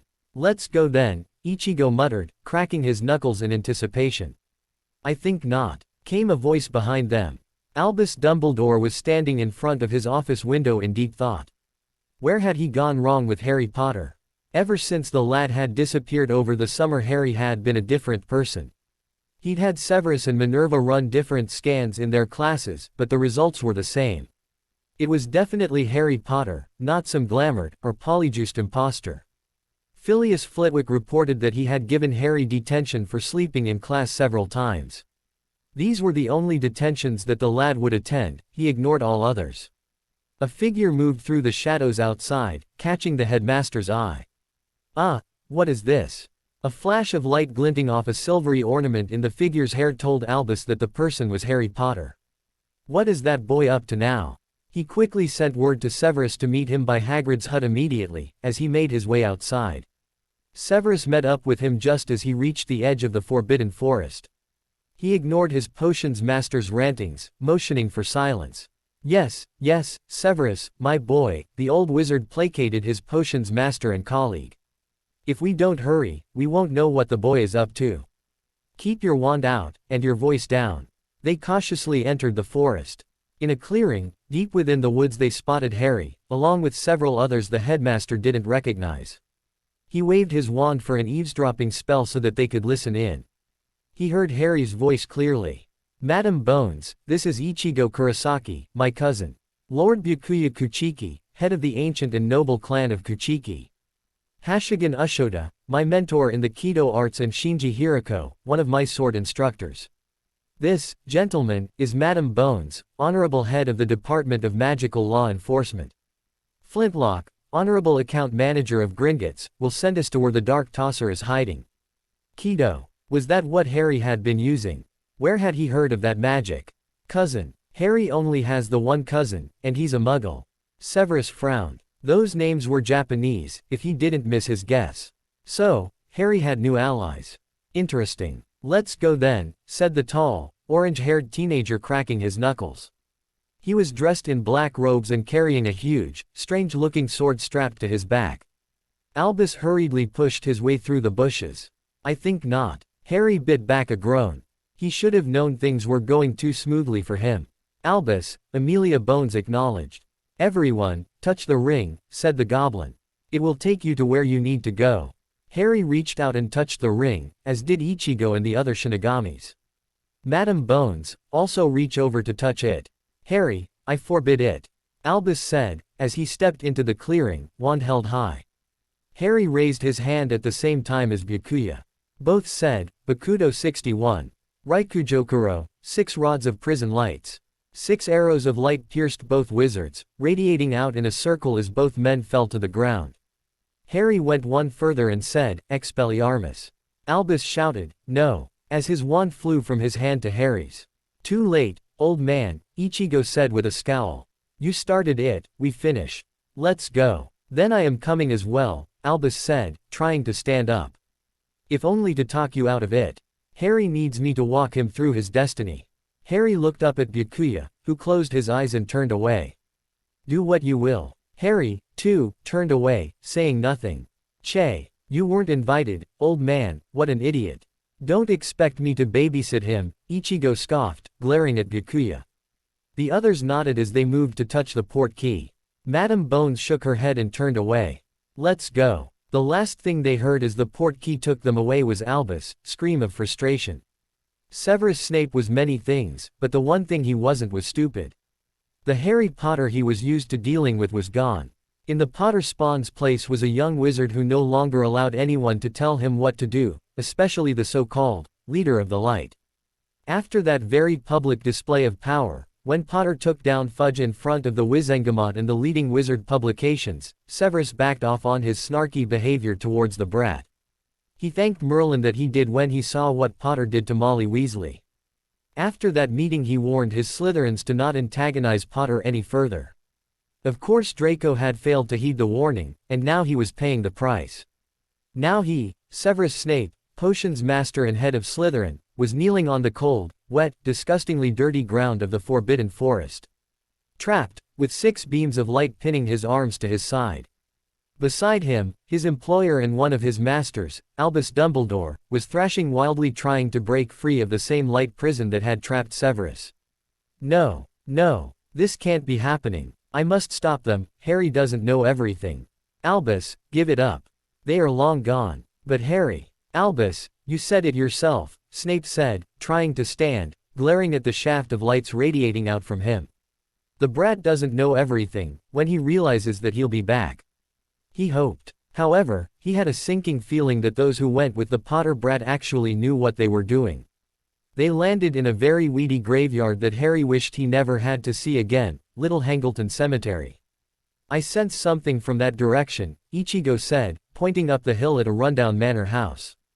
I also feel something stronger over that way, Shinji said, pointing in a different direction. Harry frowned. He, too, could feel the pull coming from 2 different directions. I think, let's go to the lesser one first. I have a feeling it's a soul anchor. How are we going to work this? Ichigo asked, looking over at Byakuya. The stoic captain looked in both directions. I agree with Harry-kun, he commented. I have the feeling it is the last soul anchor. Let's deal with it first. I really don't want to open the gates of hell twice tonight, Harry said with a shiver. We don't have to, if we do this right, Shinji muttered with his trademark Cheshire Cat grin. Besides, I have a date later. Madam Bones said nothing. She was feeling very overwhelmed by the power that radiated off everyone. They pushed through overgrown hedges and walked down a tangled path to a small, broken-down shack with a dead snake nailed to the door. Hashigan clapped his hands together and muttered a spell. A lone sweat drop ran down the side of his pudgy cheek. Everyone waited patiently until he was finished. It is now safe to enter. Do not touch anything. Harry walked into the dilapidated shack, feeling the lingering, ghostly presence of Tom Riddle in every room. As he stepped closer to the fireplace, he could feel the evil radiating from the floorboards. Here, he pointed to a floorboard. Touch nothing, Byakuya warned. Harry, use your magic and lift out whatever is there. Hashigan, a barrier. Harry's magic peeled back the rotten boards and withdrew a small wooden box radiating such cold, evil awareness that everyone shuddered.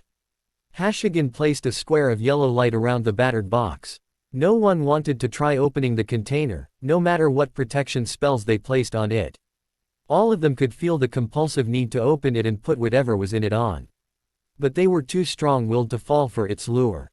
Let's go, Ichigo scowled. We still have one more to get before this is over with. Wait, Madame Bones stopped them. What's in that box? Shouldn't we? Her trembling voice faded as she tentatively reached out. No. It will be taken care of when we captured the abomination, Byakuya ordered, his iron grip on her wrist, and the command in his voice, stopping her cold. They moved on toward the dilapidated manor on the hill.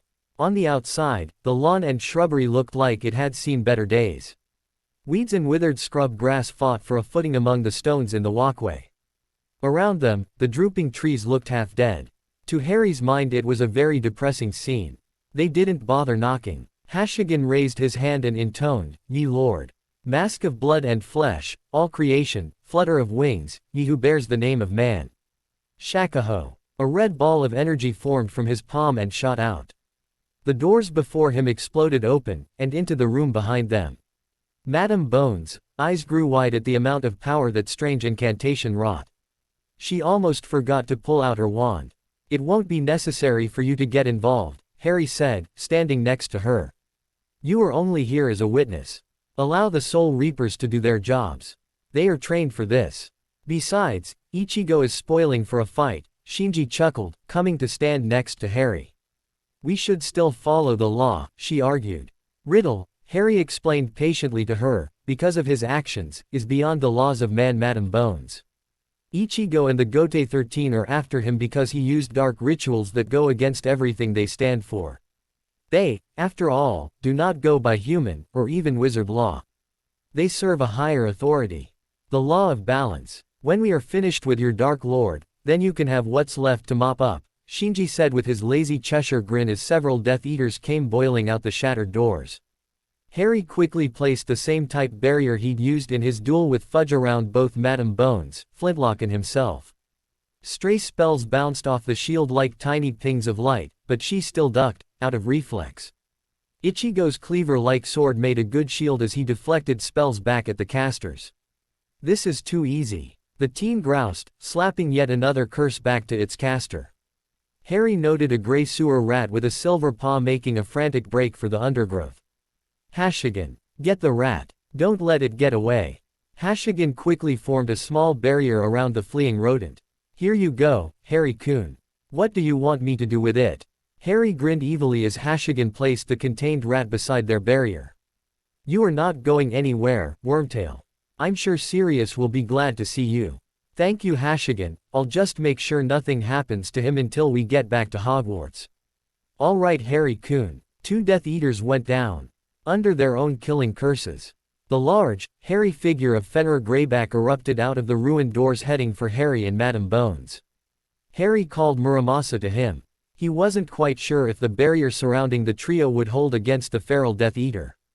Before the untransformed werewolf could get to them, Byakuya stepped in front of Harry, brought his Zanpakutō up in a salute and said calmly, "Scatter Senbon Sakura." Byakuya's Zanpakutō disintegrated into thousands of pinkish blossom petals engulfing the werewolf. The huge beast man roared angrily. "Flowers. No frickin' flowers gonna stop me. Ow. What? Hey. Ow." Suddenly, tiny cuts littered Greyback's body as the swarm of petals, which were actually tiny blades, shredded the hide and flesh of the bringing him to his knees. Bakudo 63, Seijo Sabaku, locking bondage strips. Byakuya said, pointing a finger at Greyback. A blinding white chain wrapped around the downed werewolf. "Che. Figures he'd get the more interesting fight," Ichigo complained, shaking his head. Those that heard him chuckled. The Death Eaters really didn't know what they were dealing with. Several killing curses tried to take down the Soul Reapers, but to the shock of all, the Soul Reapers only deflected them with their Zanpakutos. What none of them knew was, except for Harry and Ichigo, the Soul Reapers were already dead and the killing curse would not affect them. Suddenly, a very large snake came out of the undergrowth and lunged at Ichigo. "Danku," Hashigan said as Ichigo swung Zanjetsu down at the same time. The snake was sliced into two pieces as a black mist erupted from it. A barrier spell formed at the same time, effectively capturing the mist. "That was one frickin' big snake." Ichigo shouted, shaking the snake blood off his Zanpakutō. That should be the last of the soul anchors, Hashigan said as he took charge of the second cube of light. He stepped beside the barrier that contained both Harry and Madame Bones and with a wave of his hand, dissolved it. Harry, Shinji called attention to his student. You know what to do. Good luck, Runt, Ichigo encouraged. Harry glanced back to his cousin and his mentors and with a curt nod entered the manor house. Wait, you can't. Madame Bones shouted only to be stopped by Byakuya. This is his fight. The manor house was in a deplorable state with paint peeling off the walls. Some of the windows had torn curtains half covering them, some didn't even have that much. The place had a dank, foul smell to it. Harry proceeded with firm steps and soon found himself in the crumbling ballroom. His quick look around found Riddle sitting on a throne-like chair, shouting out orders that no one was responding to. It looked to Harry as though the Dark Lord was getting sick pleasure from all the violence. Typical. Hello Tom, your time has come, Harry taunted. Potter, how nice of you to come to me to die. The hairless, nose-less wizard stood and pointed his wand at Harry. Harry raised his Zanpakutō and said calmly, "Whisper Muramasa," just as Lord Voldemort shouted, bringing his wand up. Ava. Wah. Suddenly the most feared Dark Lord found himself frozen as invisible thread-like hands wrapped themselves around him. Harry raised his other hand and called out, Bakudo 63, Seijo Sabaku, locking bondage stripe. Chains made of blinding white light leapt forth, wrapping around the Dark Lord as Harry whispered, Expelliarmus. Riddle's wand came flying to him and he caught it easily. Release him, Muramasa. My Kido will hold him until the Kanso. Riddle's eyes widened as a tall, messy-haired person dressed in strange white clothing appeared beside Potter. With a wave of his very long nailed hand, Muramasa removed his bindings. He is all yours, Harry. You have done well. Thank you, Muramasa. Harry raised his hand and floated the Dark Lord out of the manor house. He turned to see that the Death Eaters were all subdued and wrapped tightly in the same Kido chain spell that he had used. Madame Bones, Harry said. Why don't you go get Dumbledore and Snape? I'm sure they would love to see the end of this as well as all of us here. It won't be pretty but it will be necessary. They will never believe me without proof, especially Dumbledore. I shall go with her, Hashigan said. We will need, what did you call them? A port key. Albus Dumbledore and Severus Snape stumbled out of the Forbidden Forest. Their arms were still pinned to their sides by 6 beams of light radiating out from their body. Severus cursed Potter under his breath each time he stumbled and fell to his knees. He couldn't wait to have the brat in his classroom. He was so going to make Potter miserable. They'd almost made it to Hagrid's hut when they heard a pop. Albus, Potter did it. Came Madame Bones' excited voice behind them. As they turned, the light bars that were imprisoning them disappeared. Standing by her was the large green-clad man. We need to get back. Go where? Albus asked. Madame Bones looked at him sternly. Potter has captured he who must not be named. What? Both wizards shouted as Madame Bones shoved a port key at them while Hashigan grabbed it as well. Judgment. They were whisked away. The scene that Albus Dumbledore and his minion, Potions Master Severus Snape port-keyed into was surreal. Albus had been very afraid he was going to find a bleeding Harry. Instead, 10 Death Eaters were kneeling on the ground with chains of light wrapped around them. 4 looked to be dead from the killing curse. To one side stood Harry with the people that had appeared in the Forbidden Forest. Lord Voldemort was there as well, kneeling in front of the teen along with 2 small boxes of yellow light. Harry, my boy, he asked, hopefully. What is the meaning of this? Good, everyone's here, A.B., own-haired man said, grinning ear to ear. Albus seemed to recall that Harry introduced him as Shinji. That handy spell Harry used, he would have to ask him about it later, Dumbledore mused.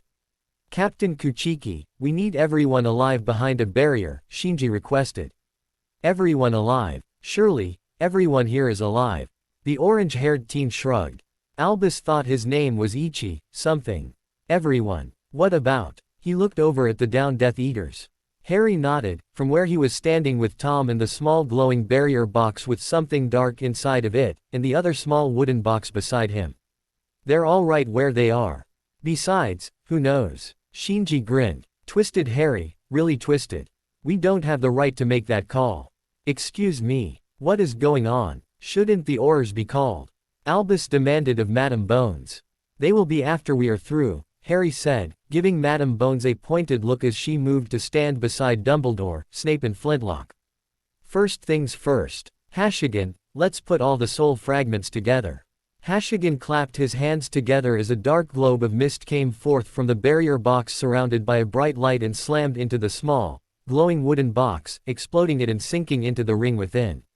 Riddle shouted, struggling against his bonds, "No. This can't be happening. Lord Voldemort, won't allow it." Albus could feel the compulsion spell on the ring from where he was standing. "Careful," Shinji cautioned Harry. "Use Muramasa on the ring to purify it of the spells. He won't let anything happen to you." Harry gave a curt nod. Hashigan did a few hand gestures and chanted a few words. Suddenly, the three adult wizards and Flintlock found themselves standing behind a large, golden light barrier. Albus protested that the Death Eaters needed to be protected with them, but no one was paying any attention to him. Albus watched as Harry elevated the ring wandlessly. With his other hand he called forth a strange-looking sword. Albus was certain it was the same sword Harry had used on Cornelius. Albus made a mental note to take it away from Harry when they got back to Hogwarts. Weapons like that were dangerous. Harry struck the ring with the hilt of his sword. A black, tar-like mist issued from it, rising hesitantly before it slammed into the snake-like being known as Lord Voldemort. "No. This can't be happening. I am Lord Voldemort. I am immortal, I defy death." The frothing Dark Lord screamed, struggling harder against his bonds. Albus paled at what he was seeing. It can't be. Harry couldn't possibly know about the Horcruxes. It just couldn't be, and yet, he'd just witnessed a Horcrux being cleansed. "That's impossible. Harry, get on with it," shouted the orange-haired teen. "I still have to study for an exam. Keep your shirt on, Strawberry," Shinji shouted as Harry walked over to the struggling Dark Lord. "No," shouted Riddle, bringing Albus' attention back to the nose-less abomination and those captured with him. There was Lucius Malfoy, Nott Sr., Avery, Crabbe Sr. and Goyle Sr. and a very bloody Fenrir Greyback. How did these people take down Tom's inner circle? The old wizard watched as Harry brought down his strange sword. He shouted, "Harry, don't do this. They can be redeemed. Don't sink to their level." Harry paused to give the old man a cold look before tapping Tom Riddle's forehead with the end of his sword hilt. Riddle began to glow as the wind picked up, king everything loose on the ground into a vortex of wind and lightning. As Riddle's struggling body rose into the air, the golden Keto chains fell away, fading from existence. Tom's screams and threats were lost in the wind. High in the evening sky, in the middle of the boiling dark clouds, two huge skulls started to emerge, along with their skeletal bodies, attached to a pair of blood-red doors that slowly started to open. As the doors began to open, smoke and fire bellowed forth in fury. All of the wind and debris swirling about was quickly ked within. "What in Merlin's name is that?" screamed Madame Bones over the roaring wind. "Those are the gates of hell, lady," Shinji told her. "Be thankful they aren't coming for you," Albus shouted. "No. Close them. They mustn't be opened." "Too late," Shinji smirked. Riddle messed with the balance. He must now pay the price. He can be redeemed. You must stop this. Shinji shook his head as chains shot out of the open doors, encircling the struggling Dark Lord. A gigantic sword slowly pushed its way out of the opening as the chains drew Riddle closer. A very muscular arm was holding the sword as it casually pierced the shrieking Dark Lord. Once Riddle had been pierced, his makeshift body started to fall apart and drift down to the ground. Harry looked over at Ichigo. The orange-haired wizard looked back and gave a nod. As everyone's eyes were glued to the horror happening above them, Harry grabbed Greyback. With the help of his cousin, they tossed the bloody beast man into hell as the doors started to close. The pair had discussed this beforehand. Harry had told his cousin about Greyback, and his love of turning children.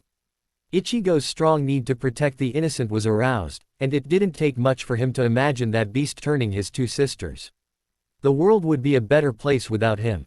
Severus Snape could not tear his eyes off those opening doors and the fire and chains that lay beyond. He was now certain this would be his fate when it was time for him to die. A hand slapped down onto his shoulder, startling him as he suddenly found himself looking into the very stern, cold brown eyes of the orange-haired teen. "That is the fate of those that are true sinners. When you die, you go to the Soul Society to wait. If you are lucky, you can find yourself in the rebirth cycle quickly. If not, it's not such a bad place, the teen assured him as Severus' eyes widened. According to Harry, that werewolf loved to turn children. Both he and the Dark One were always destined for there, Ichigo continued. We wanted to throw that rat in too, but Harry said he was needed to clear his godfather first. No, we must do something, Harry is heading down a very dark path. Albus roared frantically. Ichigo shook his head. Harry figured you would say that. Face it, Kusojiji. If those gates say they are not redeemable, they aren't. They deserved what they got. No one deserves that. Albus ranted back, only to be hit from behind by a stunner. While I may agree with Albus for the most part, said Madame Bones, putting her wand away. You are correct about the two that disappeared into those doors. I do thank you for leaving me something to do. She looked over at the cowering, whimpering Death Eaters remaining. They are yours, came Captain Kuchiki as he took down the barrier. We do not usually deal with the living. I do fear that the old man will cause more trouble for my young clansmen though. Don't worry too much, Harry said as he came up to stand by the captain. Professor Flitwick is helping me to take my owls during the Christmas hauls. If I manage to stay out of trouble, and Azkaban, between now and then, I will be able to leave and not look back. Madame Bones scowled. What do you mean, Lord Potter? Just that, madam, Harry said. The wizarding world here has taken everything, and still expect me to give more. No, I am through. Once my owls are done, I am leaving. There is nothing, nobody, holding me here. Severus Snape wanted to rage at the young wizard before him but he lowered his eyes to the stunned Albus Dumbledore and knew Potter was right. Albus made too many mistakes in the brat's life, and now they were all coming home to roost. Wake him, Captain Kuchiki said, pointing to the unconscious Albus Dumbledore. Madame Bones did so. As Albus stood, he found himself standing in front of the stoic captain of the 6th Squad of the Gote 13. Know this, the captain said. We, the Soul Reapers of the Soul Society, deal with souls. All souls. Tom Riddle, when he split his soul to cheat death, became our problem as well. Harry Potter was destined by fate to deal with him. He did so with our help. Riddle is now where he belongs, no one could have redeemed him. He was long past the hope of any redemption. The werewolf, who followed his lord's dark path, dealt in death and the destruction of children. Both were not redeemable by any standard. They chose their path, and if you don't change your ways, you too will follow in their steps. Even now we can see the chains around your soul. Albus paled at the man's speech. The captain turned and stuck his Zanpakutō out in front of him. A set of shoji doors opened. Several black butterflies drifted out. Time to go. Shinji grinned, gave an obscene salute, and stepped into the gate. Harry can end the Kido spell when you need him to, Hashigan assured Madame Bones before he stepped through. Ichigo gave his cousin a smirk. Don't forget, Runt, Yuzu and Karen are looking forward to seeing you at Christmas. Oh, and don't forget this. Harry caught the ring Ichigo threw him. He gave it a glance before tucking it into his robe. I am too, I miss Yuzu's cooking. Ichigo gave him a smile and a thumbs up before he left. Byakuya looked at his young clansman and gave a slight nod. You have brought honor to our clan. I could not have done it without Muramasa, Harry told him, giving him a deep bow of respect. At the sound of his name, the spirit appeared and bowed also. Then Byakuya disappeared into the light behind the doors, which slid silently closed behind him. Dawn was breaking through the trees when Harry and Professor Snape stepped out of the Forbidden Forest. Before Flintlock had returned to Gringotts he bowed to Harry. It has been my honor to stand beside you, Battle Mage. They had left Madame Bones behind to deal with Dumbledore and the captured Death Eaters. Harry had been pleased to note the frightened and beaten down looks the captured DEs were giving him. Madame Bones, the rat is an animagus known as Peter Pettigrew. He will be safe in that barrier box until I release him.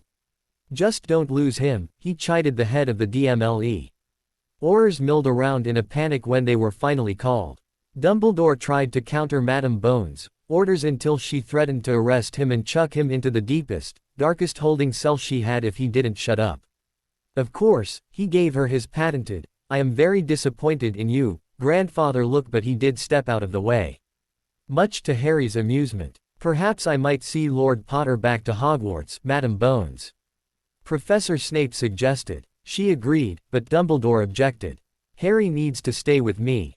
And, for the safety of the students, he must yield his sword to me. I am afraid that will be impossible, sir. As I said before, Muramasa is a part of me. Harry held up his hands to show that he no longer held the katana, and unless you wish to split my soul. Harry let his words trail off. Giving Harry a disappointed look, Dumbledore said, "We will discuss this more later, Harry. We can't have you in possession of such a dangerous weapon among the rest of the students." Harry shrugged as he turned to leave. "And I remind you, Albus, that every student in your school carries a lethal weapon, and has since they were 11 years old. If that is all, I would like to return to Hogwarts." "Lord Potter, one moment," Kingsley Shacklebolt stopped him. "Are you very sure that he who must not be named is really gone?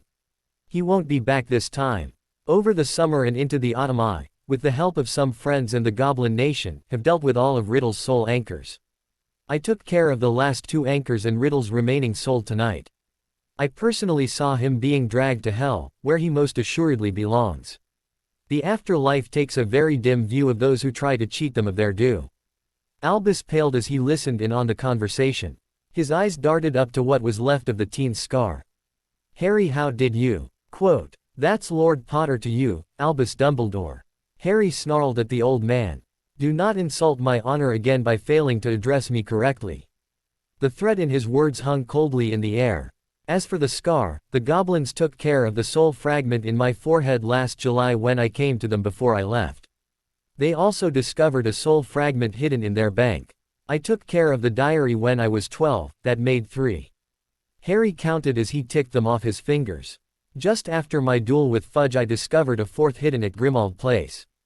The 5th was the lost diadem of Ravenclaw that lay hidden in your own school." Harry spat with a sneer at the old man.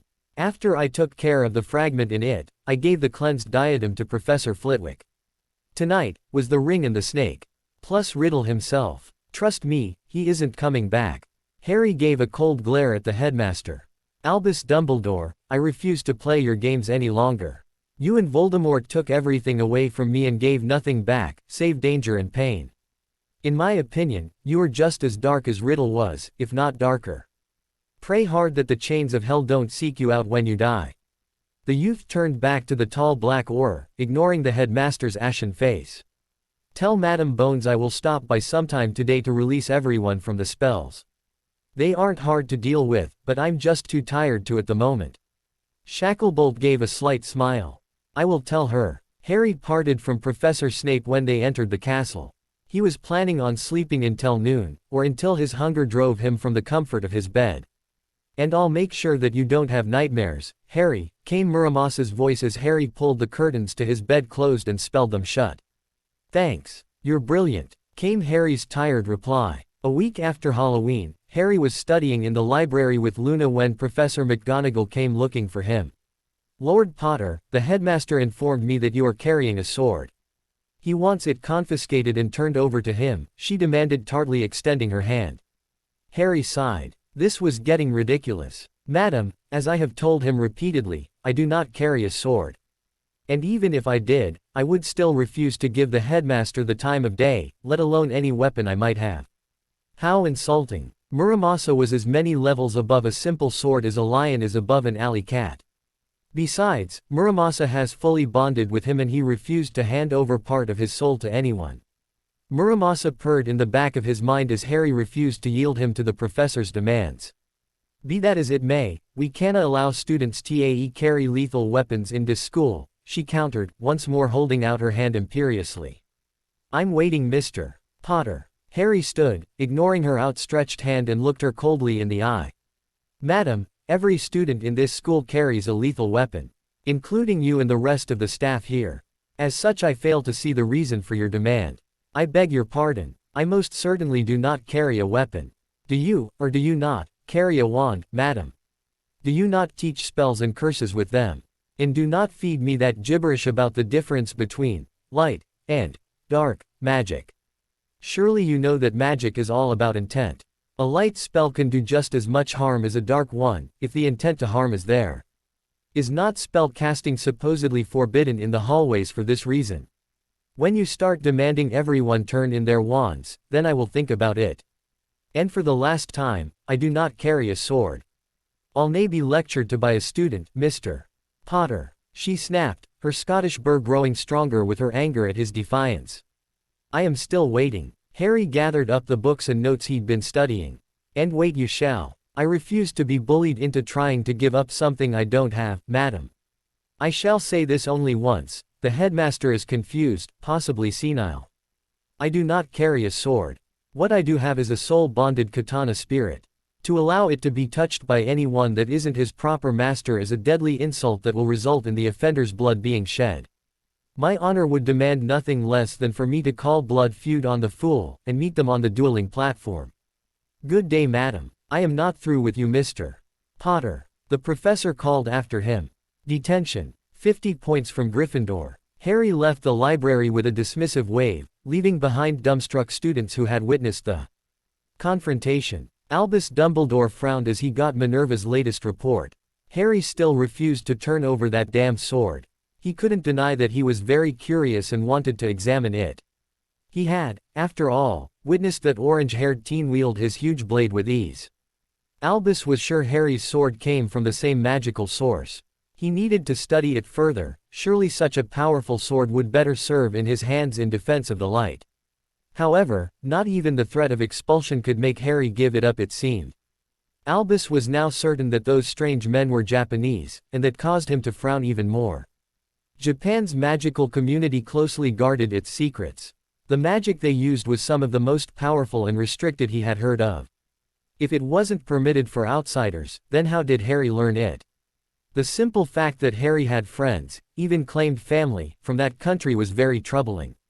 They went against everything he, Albus Dumbledore, stood for. They gave no second chances.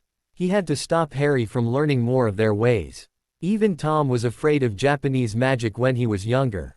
The orange-haired teen, Ichigo, if he recalled the name correctly, seemed very familiar with Harry. He'd even mentioned his family. How did Harry know them? How did he meet them? Also, he was positive that Harry now had all three of the Deathly Hallows in his possession. He knew the moment that Harry had disarmed him in the Forbidden Forest that he'd lost the wand's allegiance. Add to that, Albus was almost positive that the ring that Harry had found was the Resurrection Stone. With the cloak Harry inherited from James, that made all three of the Hallows. He just had to make sure his assumptions were correct. They were far too powerful to be in the hands of a child.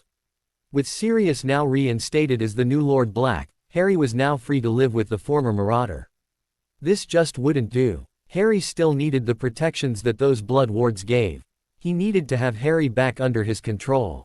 It was the only way to keep the boy from going dark.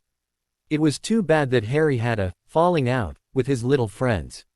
Miss Granger had been a fount of information on what he was doing in the past. Mr. Weasley, however, was a lost cause. It was clear to Albus that Harry never truly forgave the younger Weasley for his betrayal last year. What to do? What to do? By mid-December, Harry finally had enough of the spotlight and Dumbledore's ridiculous campaigning. He couldn't wait to take his OWLs and be shut of this backwards country for good. Hermione had finally stopped hounding him. With Umbridge now gone, they had a decent instructor for Dada, and the need for a study group wasn't necessary. Professor McGonagall was still peeved at Harry's blatant disrespect towards her and the headmaster. Then there was the fact that the headmaster had seen what Harry could do with Muramasa. His continuing attempts to demand the teen's sword met with failure. Harry refused, and the headmaster tried to bluff with threats of expulsion. The young lord just raised an eyebrow and walked away. Not for the first time, Harry wished his Zanpakutō could influence wands. Wands may choose the wizard, but other than that they had no life, no spirit. All Zanpakutōs were born from the soul of their soul reaper, however, and in a sense were alive. Not so with wands. Harry could only be thankful that Muramasa survived Kugo's death and now was a very intricate part of his soul. Harry entered the Great Hall at lunchtime. Today was the last day of term before the Christmas halls. The past 2 months had been tough between the headmaster's attempted manipulations and studying for his OWLs. Thankfully, after today, he could shake the dust of Hogwarts off his feet with no regrets. Today was the day he would sit for his OWLs, thanks to Professor Flitwick and Luna. Professor Snape had become another professor to go to when life at Hogwarts became too much. Especially when Dumbledore tried to regain control of Harry yet again. The dour professor, once he'd learned of Harry's plans, decided to help him with potions. It was, after all, the best way to see him gone. And Snape had been shocked at just how much sheer ability Harry had hidden from them. On the legal front, thanks to Madame Bones, the trial of all the captured and surviving Death Eaters went smoothly. Sirius was finally freed when Peter Pettigrew was tried and confessed his part in the death of James and Lily Potter. It had shocked many that the last Lord of the Blacks had never been given a trial. He'd not even been questioned as to his supposed crimes, so convinced by the leaders of the time was the public of the man's guilt. Before Pettigrew's trial, Harry gave Madame Bones a list of questions to ask the traitor. She'd been confused by some of them, but agreed to ask them. They all made sense when it was revealed that it had been Peter who killed Cedric Diggory, and not Harry. Pettigrew's part in the resurrection of Lord Voldemort caused many to become ill. But for Harry, it was a huge weight lifted off his shoulders. Lucius Malfoy could not get out of a trial this time. His prior defense of being imperious just didn't hold up. Madame Bones had a field day with his trial, and his confessed involvement in bribery and extortion within the ministry. The B.owned Ponce wouldn't see daylight for a very long time. Albus Dumbledore tried to halt the trials, but Madame Bones had been adamant. In the end, all the captured Death Eaters were sent to Azkaban for life, except for Pettigrew. He was promptly marched down to the Vale and tossed through. Harry frowned as a screaming Peter was pushed through. It looked to him like the Vale was a shabby version of Urahara's gate to the Soul Society. Yet another thing he needed to report. "Now I see why you wanted to kick that rat into hell," Madame Bones had said after it was all over. "I wanted the truth to come out first." "I see." And she did. During the trials, and afterward, Albus Dumbledore tried to paint Harry Potter as the next Dark Lord. Many remembered the duel between the young Potter Lord and former Minister Fudge. No one wanted to get on the wrong side of that young wizard, so they remained neutral, much to the headmaster's frustration. Harry had been called to many of the trials since he was the one of those that helped capture them. During that time he became friends with the neutrals, like Lord Greengrass, Madame Zabini and Madame Longbottom. In doing so, Harry was proving that he was no longer Dumbledore's man. Given the fact that the old wizard was campaigning to have Harry's emancipation revoked, it was to his advantage to garner allies among the Wizengamot members. Surprisingly, Neville was Harry's go-to person for the Wizarding World Pure Blood factions. He had been raised on wizarding politics by his grandmother, and Harry found his peers' advice to be spot on when dealing with the trials. Lord Potter was repeatedly asked about his foreign allies who disappeared after Halloween night. Many wondered why they didn't remain for the trials. "They're part of a paramilitary force that deals with people who upset the balance of life and death," was his terse reply. "They were only here to help me take down Riddle, and didn't care what happened to his followers. According to their laws they can't interfere in the legalities, it is for the wizarding courts to decide upon the Death Eaters' fates." Harry refused to say more on the topic. Finally, Harry was glad that the Christmas halls had arrived. With all the trials, and summons from the Wizengamot, he had been absent a lot from Hogwarts. However, he did manage to turn in all of his homework in a timely manner. If his grades were anything to go by, he would be fighting Miss Granger for the top spot in their year. As if he really cared, after the Christmas halls, he would shake the English dust off his feet and never look back. As Harry stepped into Ministry Atrium, he was met by Cyrus and Remus, as well as Ichigo in human form and Kazuki Urahara dressed in his green shopkeeper outfit including clogs and that striped bucket hat. "Geta Boshi. What are you doing here?" Harry asked in Japanese, surprised to see the man. Urahara gave his cheesy grin and threw an arm around Harry. "We are here to see your Madame Bones," he replied in perfect English. "Seems the Soul Society has taken an interest in the British wizarding world and they are not liking what they are discovering." Ichigo gave a snort. "Che, that's an understatement," he said in heavily accented English. "I have exams that will take most of the morning. Do you need me for anything?" Harry asked, switching back to English as he brushed off Urahara's arm. "Like a better translation spell?" "Not really. We will be in meetings as well." "Good luck on your exams," Urahara said, raising his fan to his face. "We will be just fine." "Don't worry, Harry, we'll be with him," Sirius said as Remus nodded, ignoring the stares. Now that he was free to walk openly around the ministry, Sirius was enjoying making everyone uncomfortable with his presence. From the looks he was still getting, many were still wary of the head of the ancient and noble House of Black. Oi! What Geta Boshi means is he's going to go all mad scientist on them, Ichigo smirked, giving Harry a thumbs up. Good luck, Runt. Come find us when you break for lunch and we'll tell you what we've been up to, Sirius said as an oar came to take the four of them to meet with the head of the DMLE. The exams were as hard as their acronym implied. Harry was able to finish 2 before lunch, Transfiguration and Charms. After lunch was Dada. The next day he was going to take runes and arithmancy in the morning, to see if he could pass them, and potions in the afternoon. He'd been reading and doing the end of chapter tests since 4th year after he figured out that Dumbledore didn't want him to do well on his own. Later Harry met up with Ichigo and Urahara for lunch in Madame Bones' office. The atmosphere in the office was very tense when Harry entered. He wondered just what in Merlin's name was going on this time. Hey Ichigo, Sirius, what's going on? Harry asked as he took a seat in the crowded DMLE office. I only have an hour until my next exam. Sirius handed a plate of sandwiches and a cup of tea over to Harry. Harry, what do you know about Dementors? Urahara asked as the teen settled himself in a chair. I already told you last summer, Urahara-san, came the reply as Harry bit into his quick lunch. Urahara raised his fan and tapped it to his chin. Humor me. Harry recounted, in between bites, what he knew and had experienced. When I first saw them, I thought they were mini Manos, Ichigo said, his English somewhat better. Looked like someone had hit him with a translation spell after all. Actually, the ones we caught in the Forbidden Forest, Urahana explained, going into teacher mode. Or something we've never seen before. We had Division 12, Research and Development, take a look at them. The R&D discovered that they are actually bounce that were hollowified. What are bounce? Harry asked, confused at the term while Ichigo scowled and let out an angry growl. A bounce was a Soul Society experiment that went wrong, terribly wrong, several centuries ago, Urahara explained, ignoring the teen. They were experimental souls that escaped too, and were born during different times throughout the living world.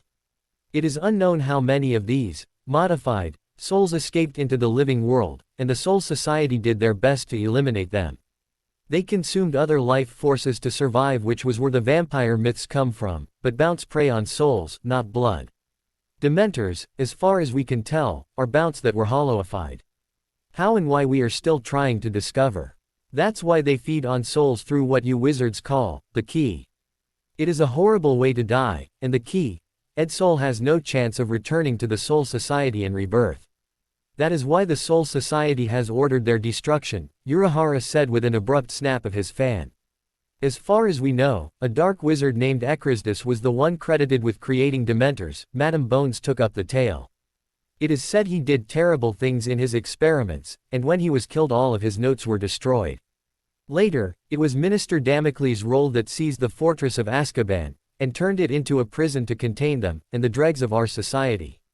What's hollowified mean? Harry asked, thinking hard on where he had heard the term.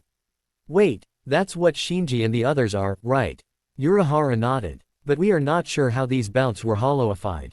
Hollowification. Urahara didn't look at Ichigo, who had straightened slightly. Is a process that places a hollow soul into a normal soul. It's dangerous, as hollows can't be controlled. I know of several Shinigamis that were hollowified, and the pain and torture they went through to gain control of their inner hollows was immense. I would not recommend it. They must constantly battle their inner hollow to stay in control. Ichigo gave another angry snort which caused everyone to give him a look. Urahara just pulled his hat down to hide his eyes.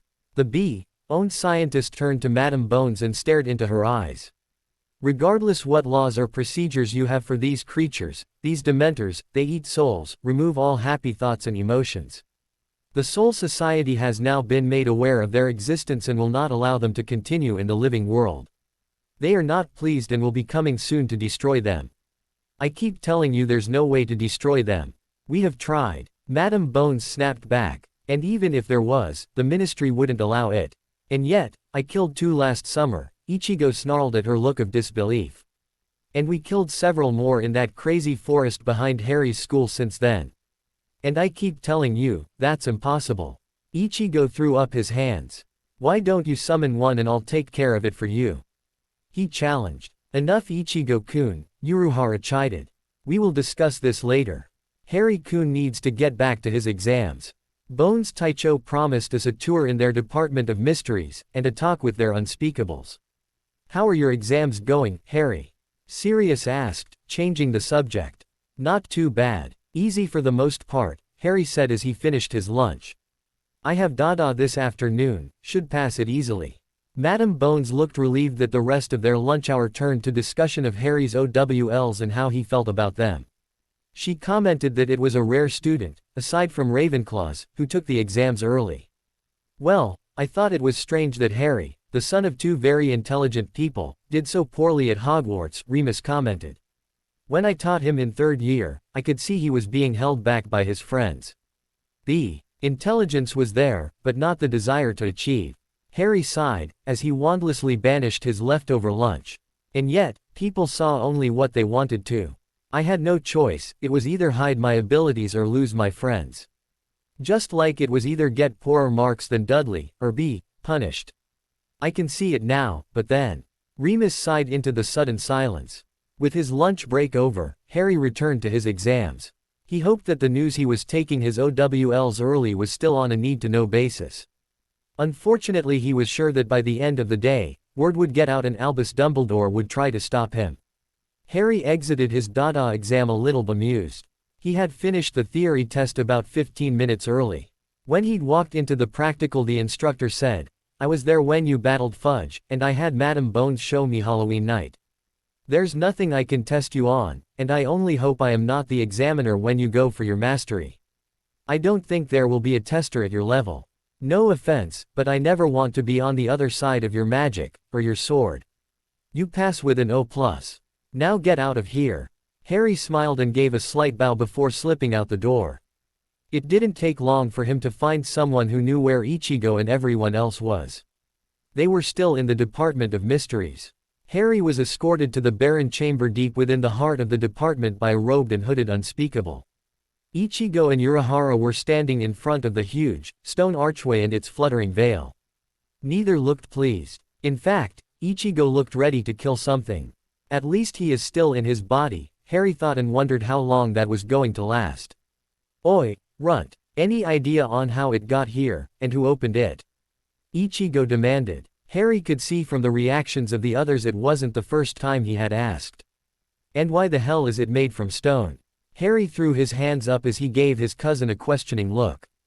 All the history we have says that Merlin created it as he wanted to study the afterlife, the hooded unspeakable explained, yet again. We're still studying it. Occasionally, we send condemned prisoners through just to see what happens. They are killed instantly, what did you think? Ichigo snarked. Even I know that. Nothing living survives once they enter a Senkaimon, came Urahara's sing-song voice, deep with his annoyance. Well, it's obvious it needs to be closed. The blonde scientist tapped one of the stones of the archway with his fan. Only spirits can pass through safely. The Dongai was once used as a penal colony by the Soul Society for condemned prisoners. I suspect there will be a litter of human bones just inside. I've just never seen a permanent gateway before. It needs to be studied, then destroyed. The former captain raised his hand and summoned a black butterfly. He stared at it for a moment before flitted off his finger and flew into the archway. Then it returned to land on his outstretched hand. He studied it for a moment before giving a sigh. Madam Bones and the unspeakable started to protest after the insect disappeared. Then gasped in surprise as it returned. Ichigo, it should be safe for you to travel in it. What about the cleaner? Ichigo asked as he studied the entrance. Urahara gave him a look and a smirk. That is a very good question. I don't know if there is one. Harry watched as Ichigo popped a green pill into his mouth and swallowed. He then pressed a badge to his chest and suddenly there was two of him. Alright Ichigo, this hell butterfly will safely take you through. I have no idea where you'll end up, though. It could be the heart of the Serite or the outskirts of the Rukan district. Your only safety is the butterfly. Watch out for the cleaner. However, I don't know if this gate has one from what you are telling me. Ichigo's clone stood in front of the stone archway in a black Soul Reaper outfit, with a massive Zanpakutō strapped to his back. Con, behave yourself and stay out of trouble. Right Ichigo, the Ichigo double said with a nod. Everyone could see that this was a different team than before. Don't worry Ichigo, I'll keep an eye on him, Harry volunteered. Ichigo gave his cousin a curt nod. What's going on? And why are there two Ichigos? Sirius asked, confused. I'm Khan, the teen announced as he looked around. Where am I? It's all right, Sirius-san, Urahara said, before turning back to Ichigo. Just be careful. Right. The black-clad Ichigo turned, walked up to the veil and stuck his head inside much to the shock and horror of the wizards present. Pulling out, he turned back. There is a pile of bones just inside and a fresh dead body. I didn't see a cleaner. That would be Pettigrew, Madame Bones answered shakily. He was tossed in a few days ago. Why isn't he Kedden and killed?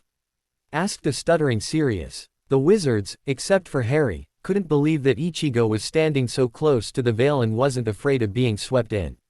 Ichigo's a special case, Urahara said as he released the black butterfly.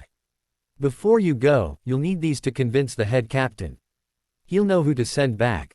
He handed Ichigo several file folders. Remember, you have 4 minutes. Run Ichigo. Right. Ichigo tucked the folders into his GI as well as grabbing Urahara's fan as he turned to watch the butterfly enter the veil and sprinted in after it. Bring that fan back. It's my favorite. Urahara chided after the disappearing youth. Don't worry, Sirius, Harry assured his shivering godfather after Ichigo was gone. As Geta Boshi said, Ichigo's special. Besides, the Soul Society owes him big time. Harry. What's this Soul Society you speak of? Remus asked as Khan and Urahara snickered. And if that was Ichigo, then. Quote. Harry smiled. The Soul Society is that place where souls who die go to be reborn. You could say it is paradise, or in other words heaven. What? Harry shrugged as he pulled Khan and his wandering hands away from Madame Bones. Khan, behave yourself. Sorry Madame Bones, but he can be a bit of a beep. But what is he? She asked, as she gave the teen a glare. Khan's a modified soul with a slightly beaked personality. He inhabits Ichigo's body to keep it from rotting when Ichigo has to leave it, Harry explained. But just what is Ichigo? Asked the dumbfounded Unspeakable. He is a substitute Shinigami, or in English, a soul reaper, Harry said. As in a grim reaper? Asked Remus hesitantly. Not really. Similar, but different, Urahara piped in. Harry sighed and took over the explanation. As it was explained to me, and what I know about our two different cultures and philosophies, a soul reaper protects souls that have already been severed from their body by death. If the soul hasn't moved on to the Soul Society, what we call the afterlife, a soul reaper will help send it on its way. A grim reaper takes lives, not caring for the departed soul. I see, said the Unspeakable as he pulled out his wand. Fascinating. I must study this more. I'm afraid I can't allow you to shut the veil down. Harry sighed as he raised a hand.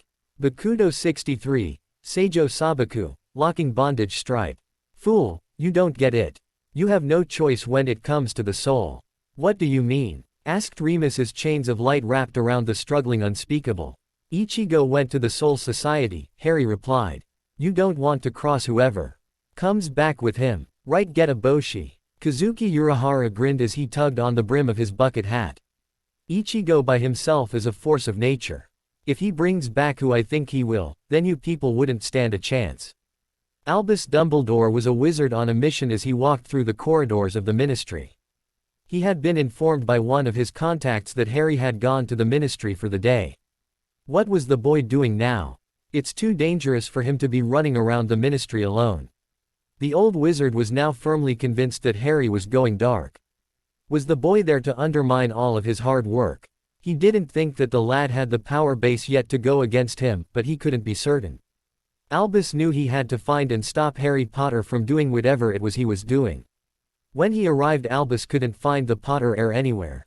All of his contacts within the Ministry hadn't seen him, which was strange. Finally, he had been told by a clerk that Lord Potter and several strangely dressed companions were seen being escorted to the Department of Mysteries by an Unspeakable. Albus frowned. What was going on now? He entered the Chamber of the Veil in time to see Harry binding the Unspeakable with that strange magic of his. Wait, stop, he shouted. Harry, release him at once. Sirius and Remus started to snicker watching the Unspeakable struggle against the Keto bond. I don't think it's funny. Release him, Harry my boy, Albus chided. Harry frowned. Unless he realizes that he and the rest of the unspeakables cannot stop what's coming, then I won't.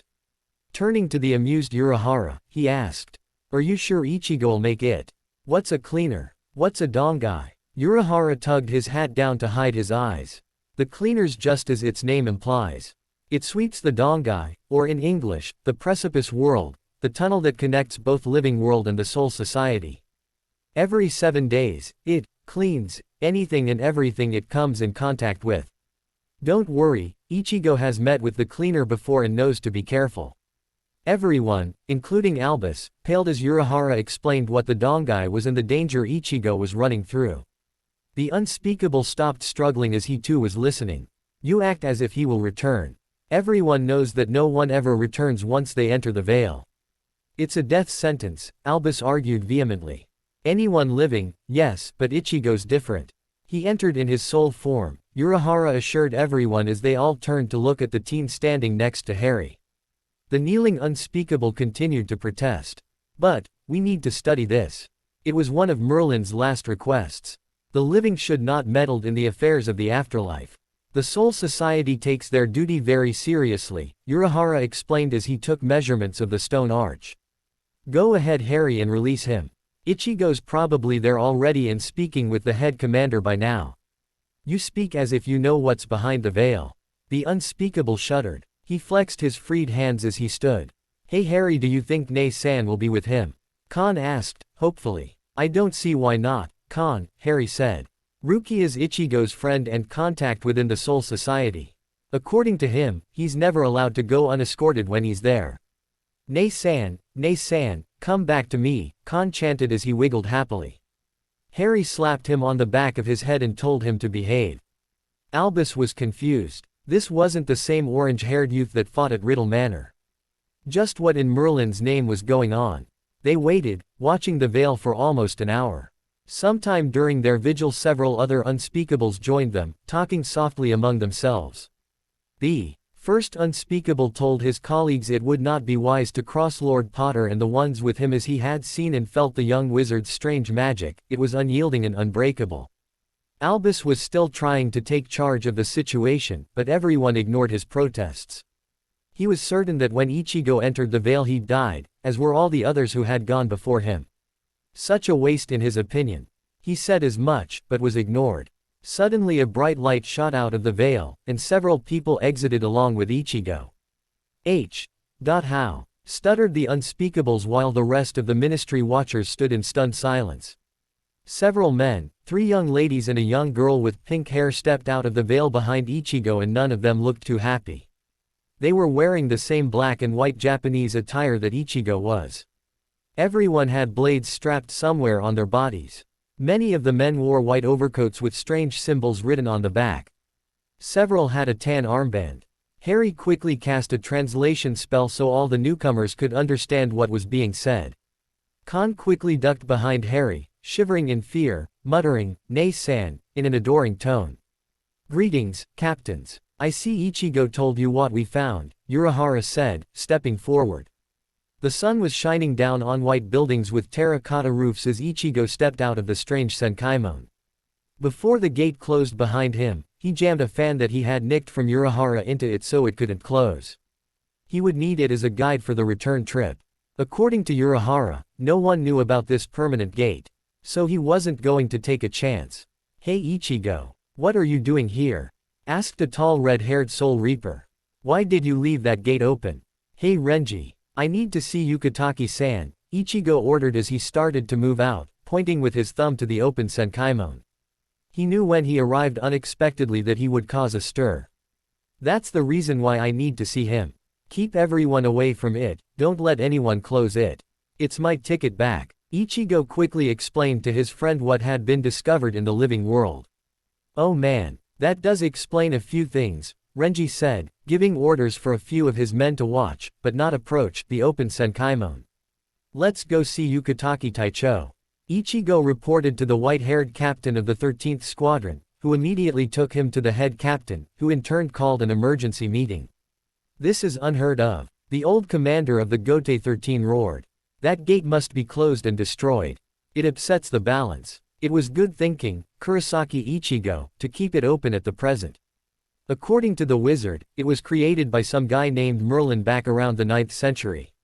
According to them, they have been using it to send condemned prisoners through, to study it. Ichigo's sneering contempt was not lost on his listeners. He continued his report, I didn't see a cleaner, but I did push through several piles of human bones.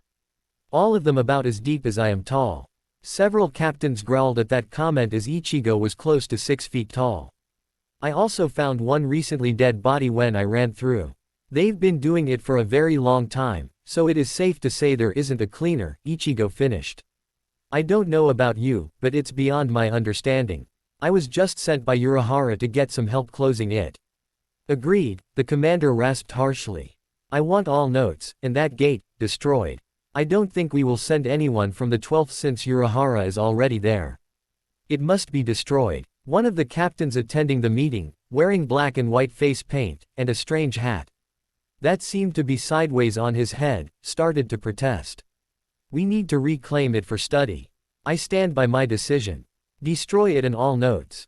The head captain ordered, ignoring his subordinate's crestfallen whine. There's something else, Ichigo said, pulling out a file to hand to the still protesting clown-faced captain. A wizard in the far past experimented on some bounce. He created something that's a cross between a hollow and a bounce that not only feeds on souls, but KS in all the happiness and good memories of anyone that they come into contact with. They are neither alive or dead. Impossible. Outrageous. Fascinating, exclaimed the white-faced captain of the 12th squad. They must be studied. They have been, Ichigo said. Urahara had one. He destroyed it afterward. The clown-faced captain whimpered as Ichigo continued. He said, it was an abomination and it gave him the willies being in the same room with it. Here are all his notes on it. These abominations must be destroyed. Yamamoto declared. How many are we talking about? A concerned Captain Yukitaki queried. According to the wizards I spoke to, they use them as prison guards for an island prison they call Azkaban, and that the numbers are in the hundreds. They seem capable of breeding. So, the numbers given are probably wrong, as the last minister set them loose on a school. I don't think all went back peacefully. Between me and Urahara, we killed about a dozen so far, Ichigo stated. Well, what are we waiting for? The tall captain of the 11th huffed. Are they any good in a fight? Not really, the few I did run into were more interested in feeding than fighting, Ichigo replied. They're very hollow-like. Frankly, there are most likely too many for me to handle alone. That silenced the meeting. For Ichigo to admit it was over his head showed how dangerous it really was. Ichigo wasn't afraid of anything, except failure. He would protect those he deemed family with the last breath in his body. Assemble a team, announced the head captain, sharply striking his walking stick against the floor, bringing the discussion to a close. Captain Kuritsuchi, you are not to go with them. Everything must be destroyed. It is outrageous that these creatures even exist. In the end, Yamamoto Saotaicho authorized 6 of his captains and a few lieutenants for the mission. They consisted of Byakuya Kuchiki Taicho of the 6th Squad with his Lieutenant Renji Abarai, Shunsui Kyoraku Taicho of the 8th with his Lieutenant Naneo Eyes, Toshiro Hitsugaya Taicho of the 10th and his Lieutenant Rangaku Matsumoto, Kenpachi Zaraki Taicho of the 11th and his Lieutenant Yakiru Kusajishi, along with 2 others from the 11th, Akaku Madarame and Yumachika Yasugawa, 2 friends of Ichigo. Lastly, Yukitaki Jashiro Taicho of the 13th, and Rukia Kuchiki, who would oversee the destruction of the files and research. No one from the 2nd, 3rd, 4th, 7th, 9th or the 12th squads would be going. They were not needed. They have a form of Kido that is channeled through a wand. If they raise a stick at you, cut it in half. They are too dependent on it, Ichigo informed everyone. If you see a kid that looks like a mini Byakuya, he's on our side, an ally and my cousin. Don't attack him. Ichigo gave the ones from the 11th division a glare. Che, was all Kenpachi said as they gathered in front of the still open gate, causing several to roll their eyes. Never knew there was a gate here. Let's do this, Ichigo said, leading them back to the gate that he had kept open. He was glad that several of those going with him were friends who he trusted to have his back. The run through the dark and dangerous Dongai was quick. Ahead they saw the piles of human remains in a bright light. They stepped out into a stone-lined chamber with several people waiting for them. At the meeting in the captain's hall, Ichigo had explained that wizards can see ghosts and spirits, even though their spirit pressure is low. The hooded wizards all took a step backwards, raising their wands. "Hold your fire," shouted an imposing woman, wearing a monocle. Harry stepped forward and bowed slightly. "Welcome to the wizarding world, captains, lieutenants. I am Lord Harry James Potter and an adopted member of the Kuchiki clan." Ichigo grinned. Harry was always very polite, for an Englishman. "Excuse me, but just who are you?" asked Albus Dumbledore, holding his wand ready. "Let me introduce to you several captains and members of the 13 court guards of the Soul Society, which is what we term the afterlife. They police souls that have already departed from their mortal bodies," Harry said, standing in front of the captains, facing the unspeakables and the headmaster. "They are also known as Soul Reapers." "Che, where's these demon things? All this talk's boring," said the tallest and the most intimidating of the group. "I came to fight." Two others nodded their heads in agreement as a young girl giggled. "Yeah, Kenny wants to play." Ichigo and Harry exchanged slight smiles at all of the shocked faces. Yes, things just got interesting. Harry stepped back and away from the loud posturing from the wizards that thought they had a say in the planning. It had been pure chaos when Ichigo and his companions had stepped out of the veil. It didn't take long for the captains of the Gote 13 to gain control of the situation. Two of them were obviously more scholars than fighters. They were the ones that took charge. At least that's what it looked like to Harry. However, what caused most of the young wizards' amusement was Dumbledore. The elderly wizard couldn't seem to make up his mind on whether to stay at the Department of Mysteries or follow those going to Azkaban. Harry had the feeling that the old wizard couldn't decide who he was the most afraid of, Harry, Ichigo or the captains. If he only knew. Harry had already decided to stay behind at the ministry, mainly because he wasn't really needed at the prison. In fact, he was certain he would be in the way. No, he'd better stay at the ministry. Just in case he was needed to run interference between the unspeakables and the captains who remained behind. "I will be staying here," Harry affirmed the moment he was asked what his preference was. "I would just be in the way at Azkaban, and probably spoil certain people's fun if I went." He gave a pointed look to the very tall captain wearing an eye patch and spiked hair who was grinning manically at Harry's cousin, Ichigo. "Wise decision, young man," the white-haired Captain Yukitake agreed, turning to his fellow Soul Reapers. "So are we decided?" "I think we are," commented Captain Kiraku, pushing back his straw hat. "You and I, along with Lieutenant Naneo and Rukia, will be staying at the ministry and going through records." "I will be staying as well," stated Captain Kuchiki. "My lieutenant, Abarai, will be going to the prison with the rest of the force." He gave a bored look to his red-haired lieutenant who just shrugged. "I remain as well," Kazuki Urahara chimed in. "I want a look at their research before it's destroyed." "We'll be staying with Harry," Sirius said, giving a look at Remus who gave a nod back. Personally, Sirius would have loved to return to his former prison cell and destroy it, but he had vowed never to step foot in that hellhole ever again. Remus was just glad that Harry was being sensible about this and not going. "I think I will go with you then." "To Azkaban," Albus Dumbledore said, finally deciding the lesser of the two evils. Harry was simply relieved that the old fool would be out of his hair. "So the rest of us will make the assault," Captain Hitsugaya confirmed coolly. "Che, this is gettin' boring," snarked the tall, one-eyed Captain Zaraki Kenpachi. "When are we leaving?" The pink-haired girl on his shoulder giggled. "I hope Kenny has a good fight." "Are you sure you want to take her with us?" asked a concerned Madame Bones. "Azkaban is no place for a child." "Che, she's safe enough," Ichigo answered instead, looking over at the child. "If he can take her to Hueco Mundo without trouble, she won't have any problems at your prison." "They should be afraid of her," piped in a tall, bald Soul Reaper. "What I want to know is, how are we going to get there?" asked Renji. Ichigo glanced at Albus and exchanged a knowing look with Renji Abarai. The teen wouldn't put it past Dumbledore to try something stupid. Harry saw that the other two, Akaku and Yumachika, were also eager to get going and gave a slight shudder. He was thankful he'd decided to stay out of this fight. In the back of the British teen's mind Muramasa was complaining, disappointed to not be going along, but he had to agree with his master's reasoning. Harry didn't have that much combat experience and had realized he would only be in the way. The Zanpakutō spirit was once again reminded how Harry was so very different than his former master Kuga. Harry didn't hunger for power, but for family and stability in his life. Two things his former master had sacrificed for his ambition. By boat. It's in the middle of the North Sea and the only way to get there, Madame Bones informed them. Port keys and apparition to the prison are impossible. Wards are in place that prevent it.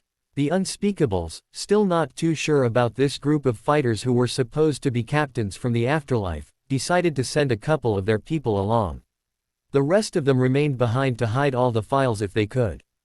Don't think we'll be able to stop them from completing their mission. Their unspeakable guide asked Harry as they were escorted through the department. Harry sighed deeply and shook his head in disbelief. You really do not know what you are dealing with, do you? The unspeakable didn't seem too worried, dismissing the young wizard's question casually. If I may ask, how do you know these people? Their guide inquired quietly. I first met them last summer.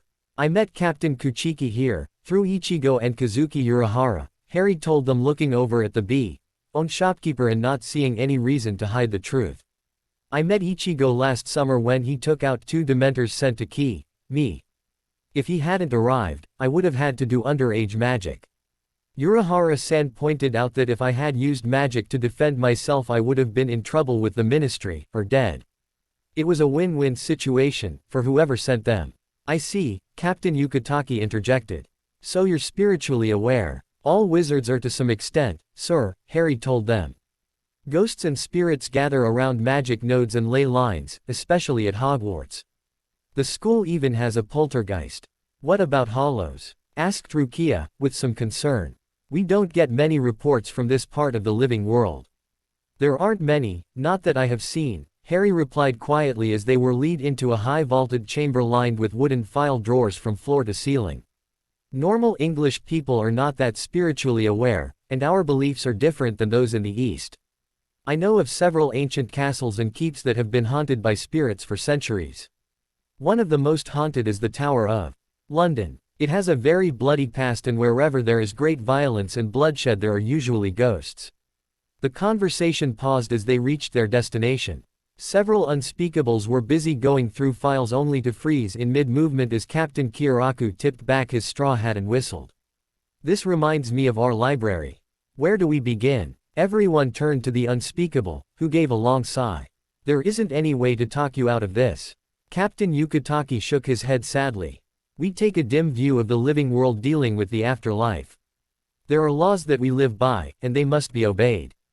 But centuries worth of research.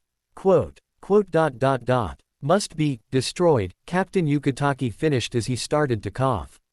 Sorry, always gets me. He started to cough up blood the longer he coughed. Harry decided to stay with the frail, white-haired captain. He tried to wave Harry off as the others started gathering up the files and going through them. It was dusty, tedious work. Harry did ask the unspeakable about allowing a house elf down here. We have our own, the hooded wizard replied. Why are you asking? I would like to call mine, to run a couple of errands for me, Harry answered, giving the still coughing captain a concerned look. I see, their guide nodded as he followed Harry's gaze to the hacking captain. There should be no problem as long as he's discreet. With that, Harry called Dobby and asked for some water and sandwiches. Oh, and Dobby, could you bring Captain Yukitaki a potion for his cough? He's having problems breathing with all this dust. Make sure it isn't pepper up. He needs one for the lung irritation, Remus interjected as he waved his wand over the captain. Dobby will, Master Harry Potter sir, the elf squeaked, bobbing his head. When the little elf popped out, Captain Yukitaki waved away everyone's worry as he protested, you don't need to concern yourself. What was that creature? The young woman, Naneo, standing beside the frail captain adjusting her glasses asked. That was a house elf, explained their guide. They are magical creatures that must bond with a wizard, witch, or magical family or lose their magic. It's a symbiotic relationship. We give them magic and they work for us. Many of the Muggle-born try, from time to free them but really don't understand their nature, Remus snorted. They do almost no research and stubbornly refuse to acknowledge the elves' need for such a bond. I see, remarked Captain Kuchiki with a raised eyebrow as the little elf popped in with a large platter of sandwiches and pitchers of water. Sirs, drink this. Yous feel better soon, Dabi coaxed, holding up a vial to Captain Yukitaki. It's a healing potion. Healer lady at Hogwarts says it clears lungs and fixes 'em up good. The captain's eyebrows shot up at the poor pigeon language of the little creature. Taking a sniff, the wheezing captain made a face. Harry thanked Dobby before assuring the captain. I know it smells horrible. It'll taste even worse, but it won't hurt you, Captain. Hogwarts, Potions Master is the best in the country, and one of the best in the world. You do realize that we are not wearing gigai, nay? Rukia asked as she sat several files down on the table beside them. That potion may not work. What's a gigai? Asked the unspeakable. A false body, Captain Kuchiki answered, giving his sister a cold glance. We are in our soul form. Humans without any spiritual energy would not be able to see us. All potions are magical in nature, Remus assured the captains. It takes magic in a person for the potion to work. If what I am reading from my diagnosis spell holds true, it should work on him with no problems. The pale captain downed the drink in one go. After sputtering and grimacing, for the first time in his long afterlife, his cough seemed to ease. A few minutes later, the astonished, cough-free captain returned to his work breathing easier. It was getting late and the captains were still looking over files. Harry realized he needed to get some sleep and dinner as he had 2 more OWLs to take the next day. He quietly excused himself only to be waved off. Before he left, Harry grabbed Khan, who had fallen asleep near Rukia, and started to head out. Ichigo had entrusted his body to Harry to keep safe and he wasn't about to allow the unspeakables to get their hands on him for study. No one really paid that much attention to their leaving, except for Captain Kuchiki. He did stop Harry at the door to the Department of Mysteries. Is he behaving himself? There is no need to call him out, your answer will suffice. Harry smiled, knowing full well who the he was. Yes, he is. He's been brilliant. He keeps the nightmares away from me and helps me study for my exams. Of course, he's also been great in dealing with the wizards who think because I'm underage I don't know what I am doing. Both Dumbledore and Snape have tried to read my mind and he took them to task. Taught them a lesson they'll never forget. I see, the stoic captain said. They can do that, read minds, I mean. So it would seem, sir, Harry replied. He gave both a good scare and a warning. They haven't tried again, although the old man has tried to confiscate my blade since Halloween. The captain's mocking snort greeted Harry's last statement. Kurosaki has been keeping me informed of your activities and I am pleased. The stoic captain's bored look changed to a look of pride. Harry gave a slight bow as a warm feeling flooded him at the praise. Muramasa also purred in the back of his mind. Thank you, my lord, from the both of us. Now, if you will please excuse me, sir. I need to get some rest for tomorrow. I still have 2 more heavy exams to take before I can relax. Come on, Khan, Ichigo will be upset if you don't take care of his body. But I want to stay with Nei-san, came a sleepy whine from a table near the petite lieutenant. Harry reached back and grabbed Khan's collar, dragging the orange-haired teen from the chamber. If Ichigo had been in his body, Harry would never have dared attempt pulling him along in this manner. His cousin would have pounded him into the dirt. Ichigo stood, on the rocky shore of the North Sea, staring out over the churning waters. He lifted his eyes to gaze toward the horizon where a great, dark aura radiated. He scowled. It was never simple. And this time I'm not alone. Can you sense it, Tachio?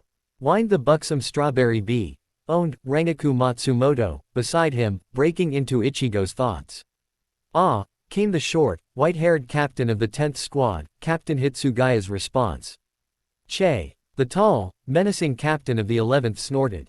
What are you waiting for? An invitation. Let's go fight something. We're waiting for the boats to take us over, came Madame Bones' voice as she stepped closer to Albus Dumbledore and the unspeakable that decided to accompany them. Don't you think we need more oars, Amelia? Dumbledore prodded, stroking his beard.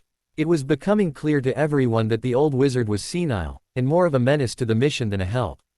As long as they stay out of our way, Ichigo smirked, crouching into a sprinting stance before vaulting high into the darkening sky and flash stepping away. Zaraki Kenpachi rumbled, his insane laugh echoing while his pink-haired lieutenant giggled from his shoulder. Then he followed after Ichigo, roaring, "Now you're talkin'. Let's go, Kenny," giggled Yakiri, clutching the giant captain's shoulder.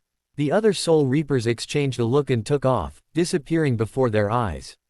"Wait," shouted a distressed Dumbledore. "Don't bother, Albus," Madame Bones commanded. "The boats would have been crowded as it was. I'm sending for more boats, and oars. But they are heading to their deaths." Albus protested petulantly. He stared into the empty sky, unable to see the group of Soul Reapers heading towards Azkaban. She smiled. "Didn't you hear, Albus? They're Soul Reapers, they're already dead." The Soul Reapers stopped in midair above an ominous stone fortress on a rock in the middle of the frigid North Sea. There was very little land around the fortress, only a small dock area to one side of the island near the gates. The Soul Reapers could feel the heavy aura of death, hunger and madness permeating the air around them. "Oh, what a gloomy place," whined Matsumoto. "Taicho, do we have to go in there? What are ya waiting for?" shouted Kenpachi, as he landed in the center courtyard. His two-seated officers were right behind him. "Let's go," Captain Hitsugaya shouted. Madame Bones, the unspeakable and Albus Dumbledore stepped out off the first boat to the sounds of insane laughter and explosions. They seem to have things well in hand," she commented with a smirk as the guards and the warden came running out of the prison gates toward her. "Every prisoner has been moved to the courtyard under heavy wards as you ordered," the warden panted. "Just who are they? Is it true? Can they kill Dementors?" The prison guard's eyes bugged out when a very buxom strawberry bee dropped to the ground in front of them, showing more cleavage than sense. "Well now, this all of you. Madam, pull yourself together. This isn't a bar in Nocturne Alley," shouted the warden, blushing at the amount of cleavage said woman was showing. "Why, I know that big boy," Rangaku Matsumoto said with a wink and a wiggle.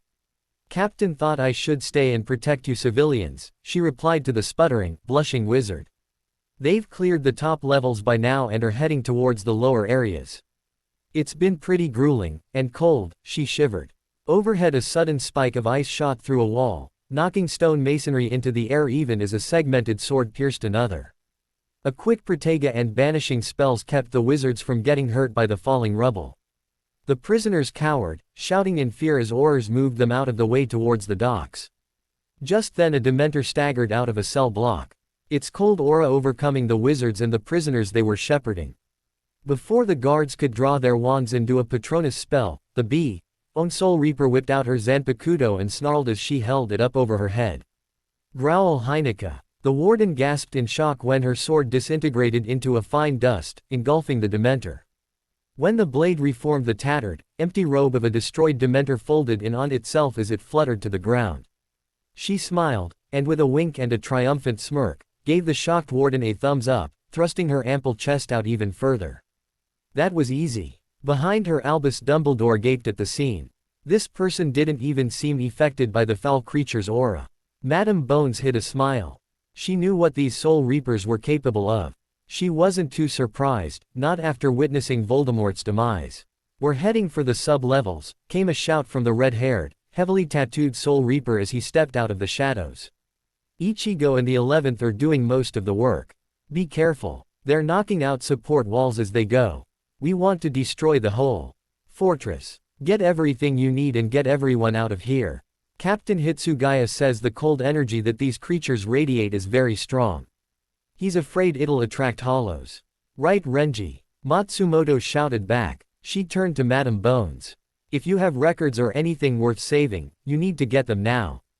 Most of them are doubled, and copies are stored in the Hall of Records at the Ministry," Bones told the Soul Reaper. There was a loud explosion and an insane cackle as portions of stone walls fell into the sea. Another tattered Dementor's cloak floated to the ground.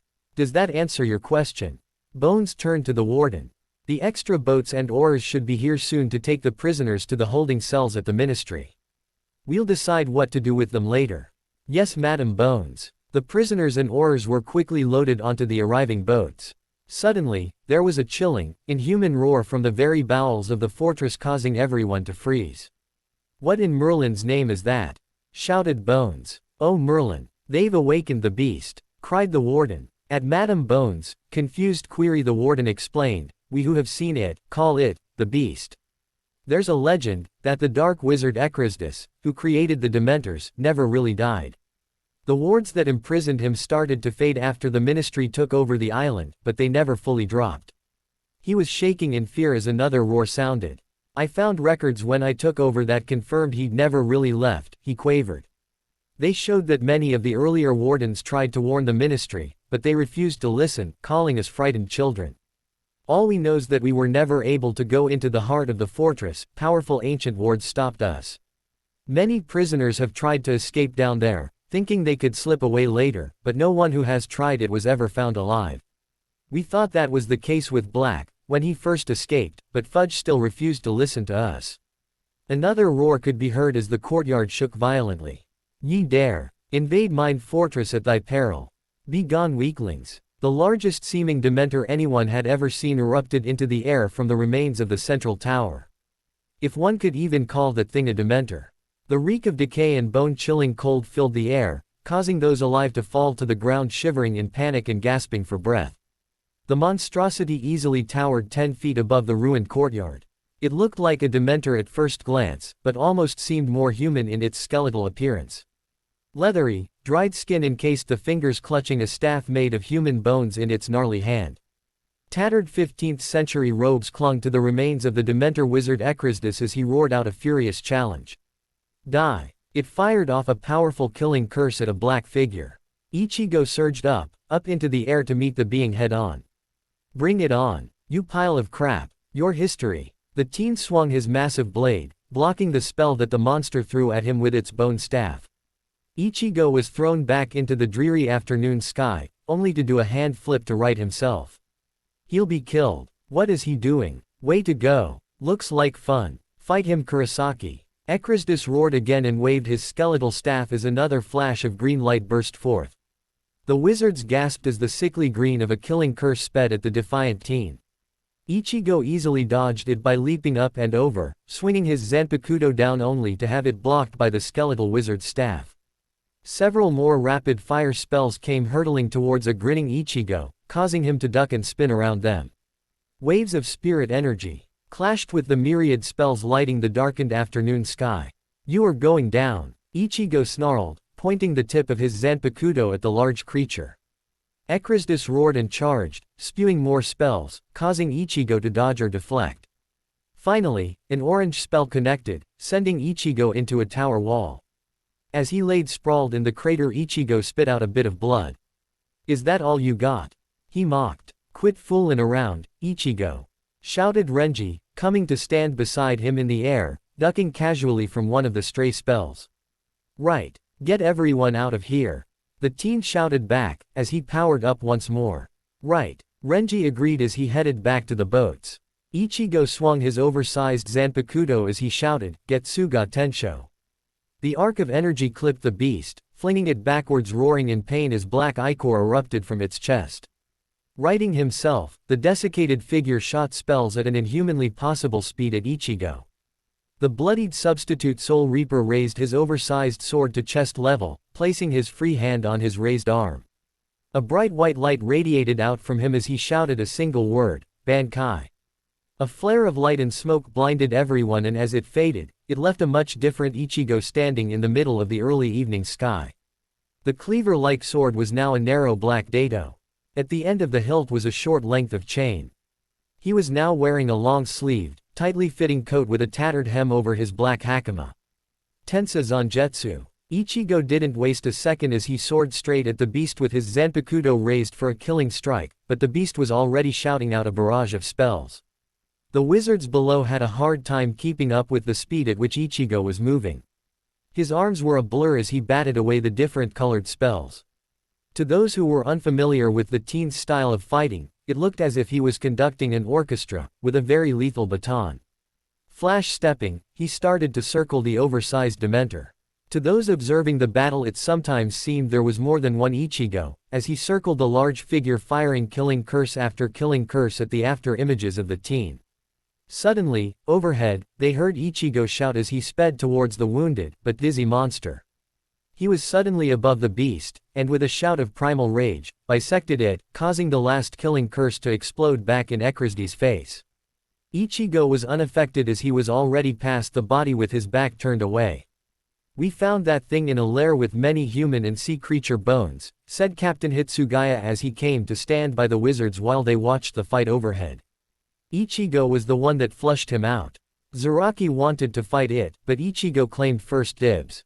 "From the looks of things," said the bald Soul Reaper as he landed beside the petite captain, his arms draped over a long, bladed staff resting on his shoulders. "It's the one that made all of those things." He spat on the ground in disgust. "They haven't been much of a fight. They do remind us of the bounce, though. Nasty pieces of. Now, don't be so down, Akaku," came another Soul Reaper, coming to land beside them. Ichigo said, there were too many for him to handle alone, and he was right. "The captain is still finding stragglers. We should get back to work. Such ugly creatures." "Che," spat Akaku. "They offer no fun." The pair took off, ignoring the fight above them. The white-haired captain turned to the odd wizards. "I suggest that you finish getting every living thing off this island. Ichigo has done the main job by destroying the Arankar. Now Kenpachi will want to fight Ichigo. Between them, and the other two from the 11th, they are planning on raising this island to the seabed." But Dumbledore tried once more to interrupt.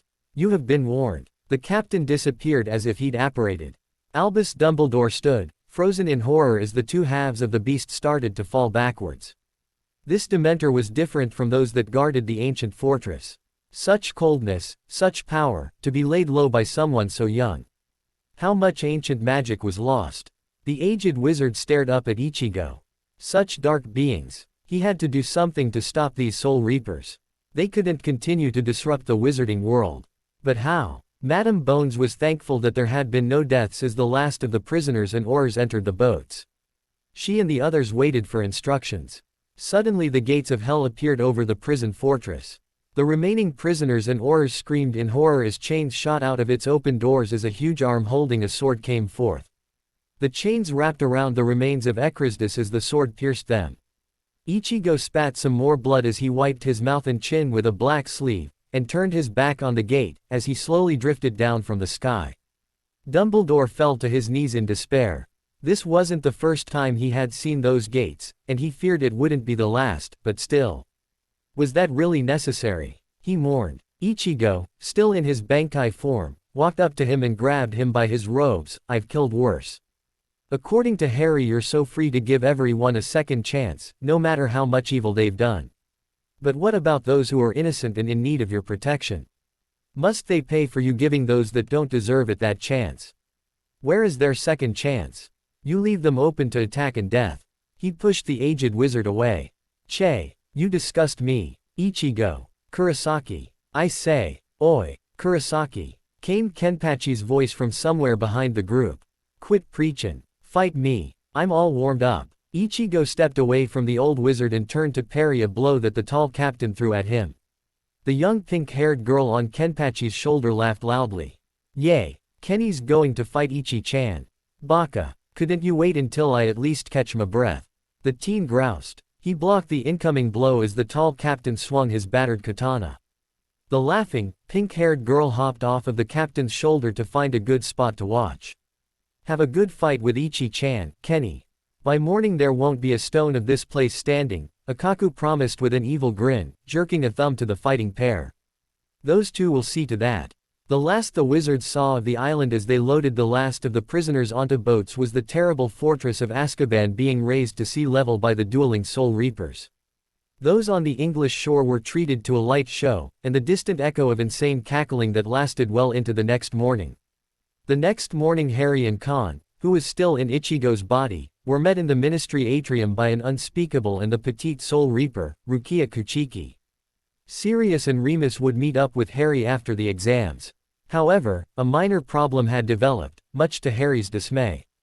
"Your exams have been moved to the Hall of Mysteries, for your safety," the unspeakable informed him. "It would be for the best." "Nay-san," Khan shouted as he took a dive at the small Soul Reaper. "Can it?" she said, giving the Mod Soul an uppercut to the chin. "Behave yourself." "Any news?" Harry asked, grabbing Khan's shirt collar, before they moved through the ministry. "All the prisoners have been relocated to the holding cells and they're being Evaluated to see how insane they are, Rukia said with disgust. They're thinking of using that open Senkaimon that this Merlin created, before it's destroyed. Harry made a sound of disgust. What do the captains say? They're against it. Even though society laws and traditions say Dongai have been used in the past to deal with hardcore prisoners. Harry agreed with the captains. He couldn't wait to see how Ichigo felt about it. It should be interesting to watch that debate. The last of his exams didn't take long. Harry was just finishing up his last practical when the last group of people who had gone to Azkaban walked in. Ichigo arrived as his normal Reaper self, with his oversized Zanpakutō strapped to his back. He was covered with cuts and bruises as well as a ripped and bloodied Shihakusho. What happened to you? Rukia shouted at him. Kenpachi happened, Ichigo groused with disgust as he grabbed Kon by the arm. The mod soul protested as Ichigo stepped into his body. Ichigo coughed and spit out a blue-green pill. He caught it in mid-air. Kon didn't give you any problems. Harry gave a slight smile. Let's just say he didn't like serious house any more than my godfather does. It was a quiet night. Good. Harry, my boy, why are you still here? Came Albus, voice off to one side. Harry sighed and pinched the bridge of his nose. He had hoped to keep the headmaster ignorant of his plans. Oh well. I came to see how my cousin fared, came the obvious answer. It was mid-afternoon and Harry once again stood by the stone arch of the Vale along with the Soul Reapers, Sirius and the Unspeakables. It would be destroyed once the captains and their lieutenants left through the portal. Staying behind in the Department of Mysteries were Kazuki Urahara, Captains Yukitaki and Kiraku along with Lieutenants Nanoa and Rukia.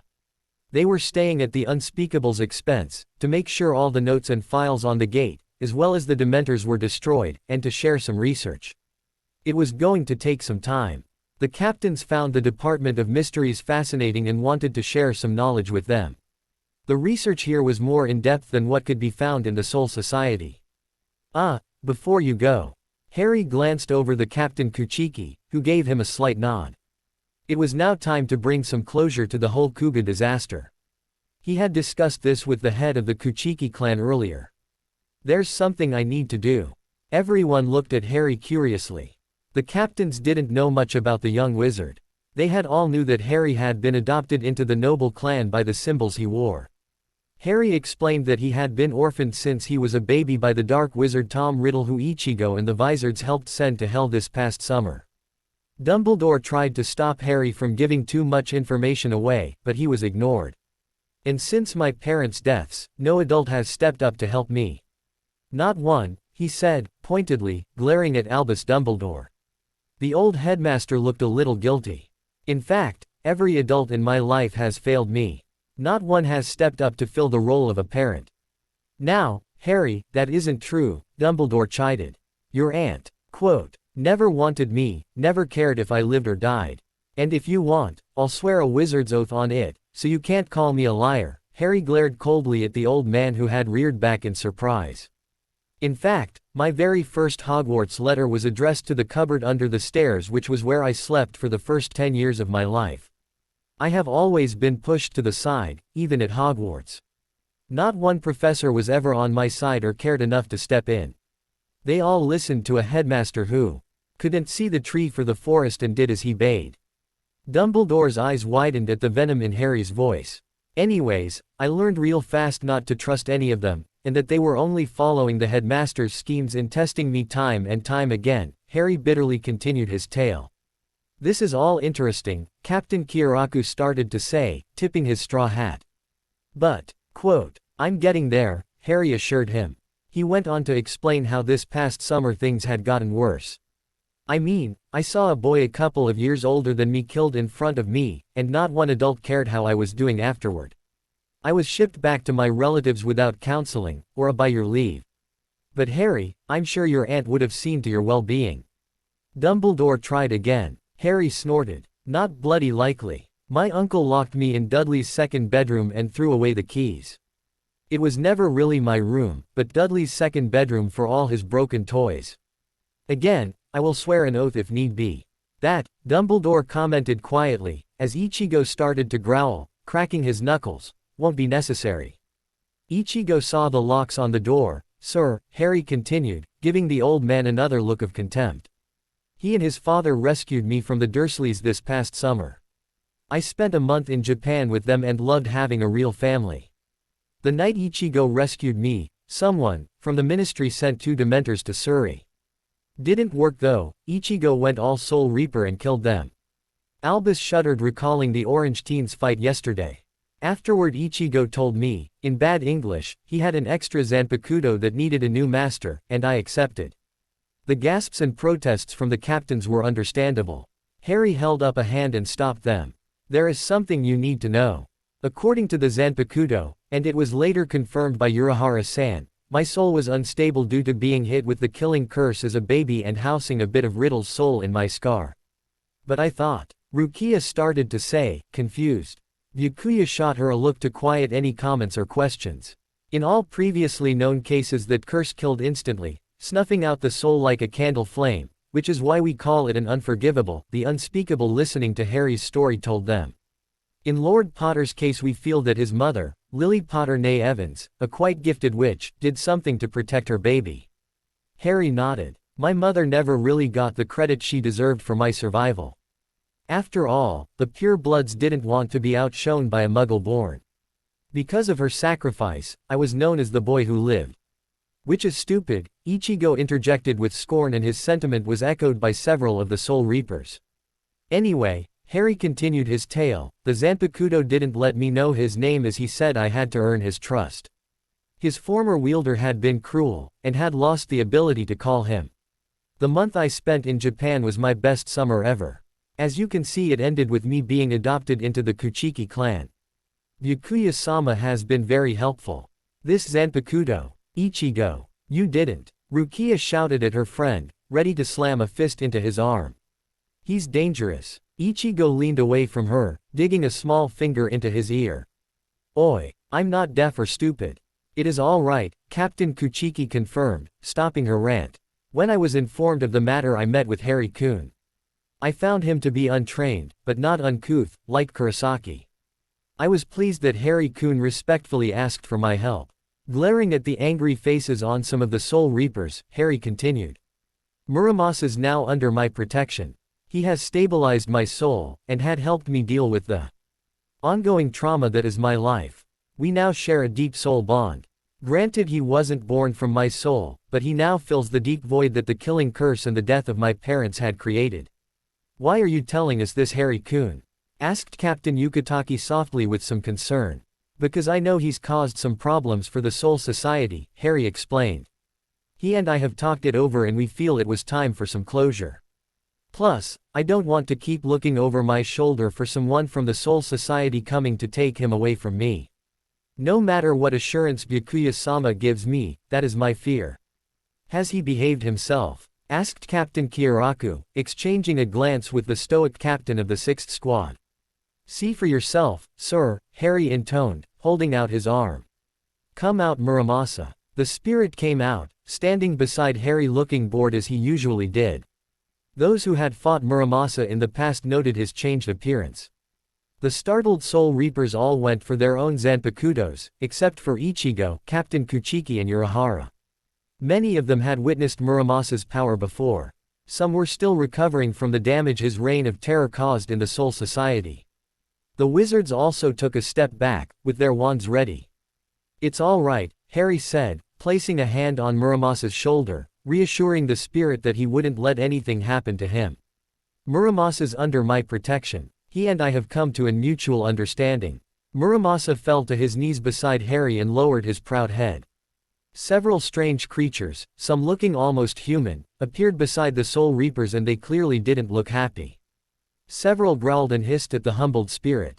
I wish to apologize for my former actions to everyone that I caused harm. My only reason for my actions was to be reunited with my former master, Kuga. However, before he was killed by the head of the Kuchiki clan, he repudiated me and broke my blade.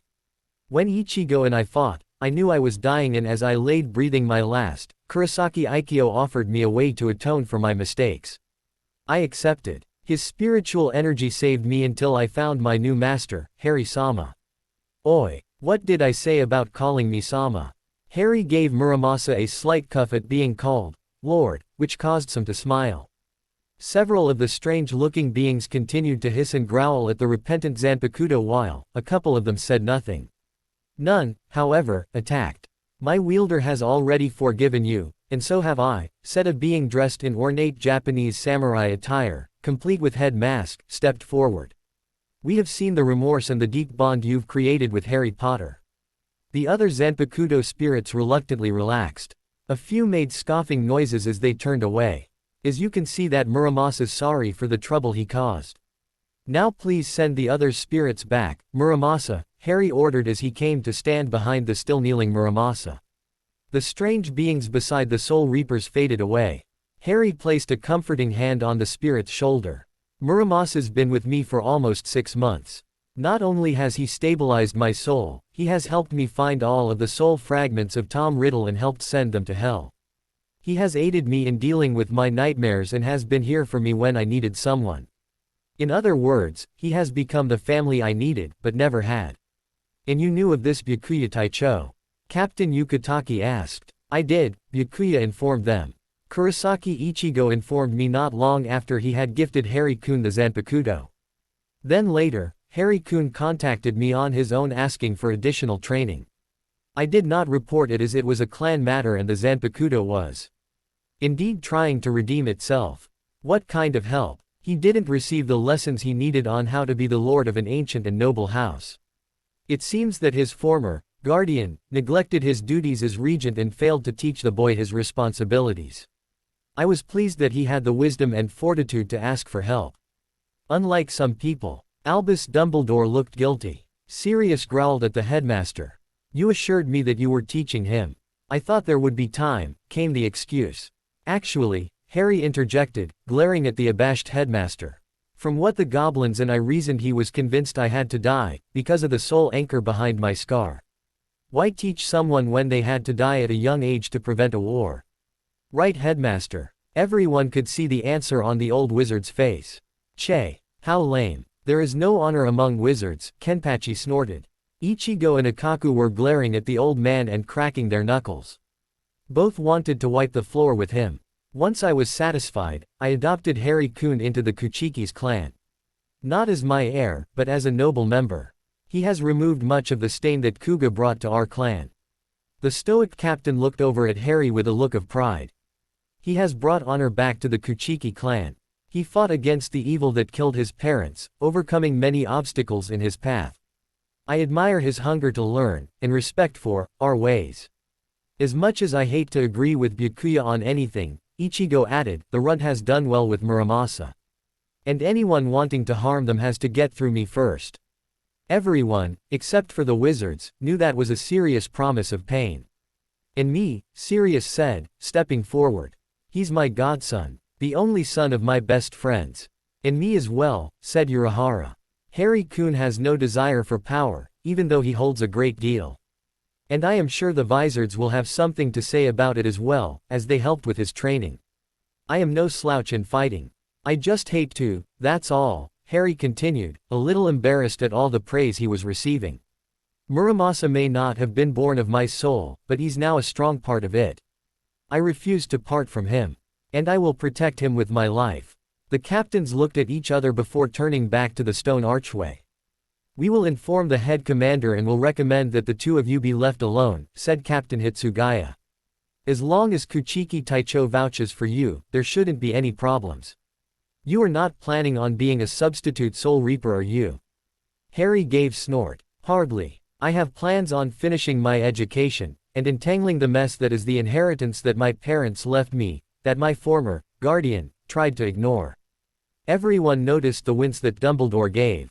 "I'll leave the fighting of hollows to Ichigo, unless they come after me personally. I have too much on my plate to go running around destroying monsters all the time. I just want to live my life, my way." "Well said, Harry-kun," Captain Yukitake agreed. "Very well," said Captain Hitsugaya. "Let's go." Harry looked down at his humble Zanpakutō spirit. "Let's go too, Muramasa." The spirit stood and gave his wielder a slight smile and faded away. Albus Dumbledore was in a quandary as he watched the so-called Soul Reapers, except for those that would remain behind, disappear back into the veil. The old headmaster had done a lot of thinking when he returned to the ministry that morning. Was what that orange-haired teen told him, after he defeated that creature at Azkaban, true? Was he really allowing the innocent to suffer while letting the guilty run wild? Albus thought back at Harry's life and wondered how many times that boy looked at him with disappointment for his decisions. Had he allowed Harry's innocence to pay for his mistakes?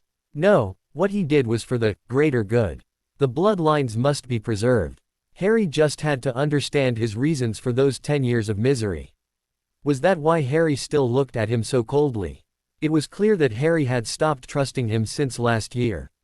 Maybe he shouldn't have forced the boy to go through that tournament. The unspeakables had never really listened to him, and now it looks like no one else was listening to him anymore either. Since the beginning of the school term, everything was getting more and more out of his control. He couldn't get that young man's comments out of his mind, though. He had to think about it some more.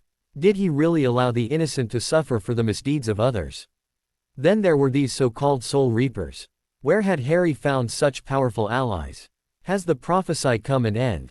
He had been wrong about the power the Dark Lord knows not. Who would have thought that power was death itself? He knew that Tom had feared death, but it seems that Harry didn't. What did the boy know that he didn't?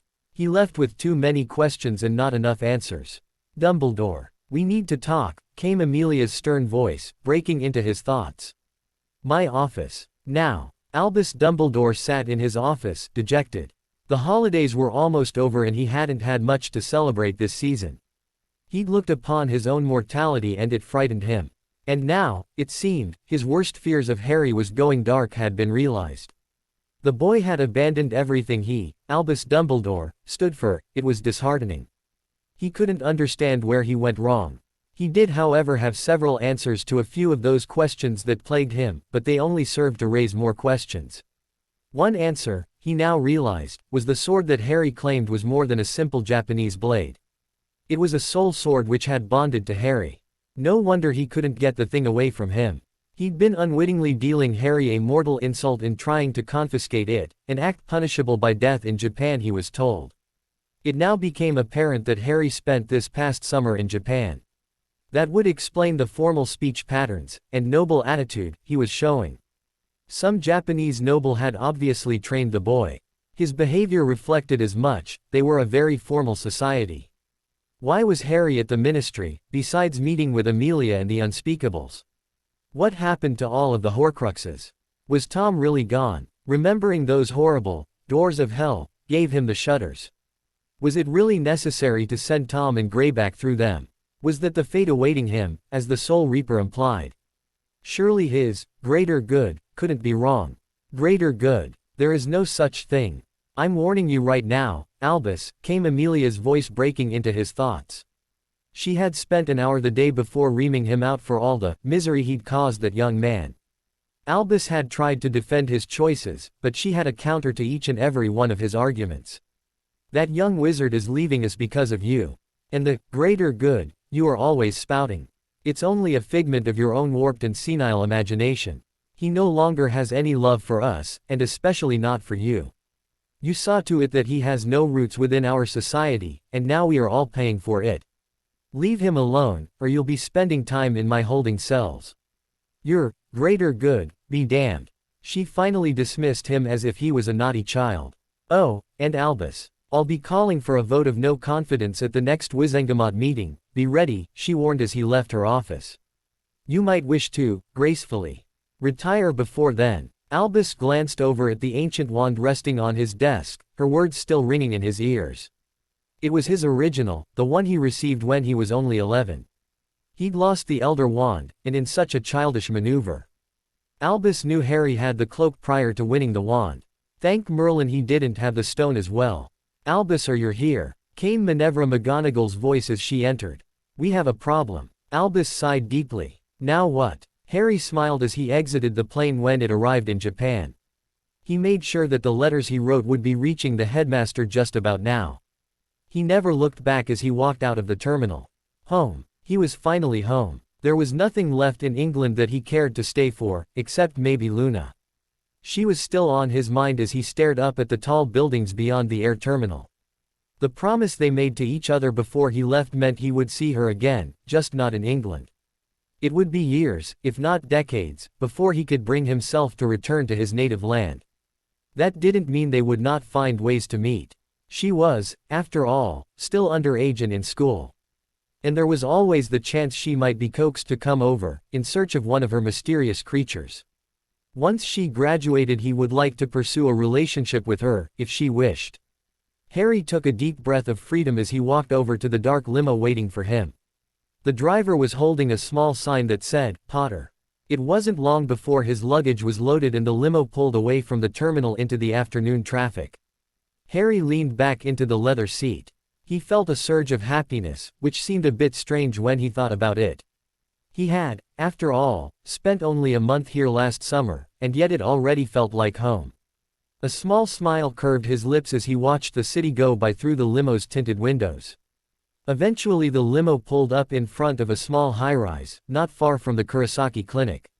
With the help of the goblins, Harry had purchased the tall building as a foreclosure, for back taxes.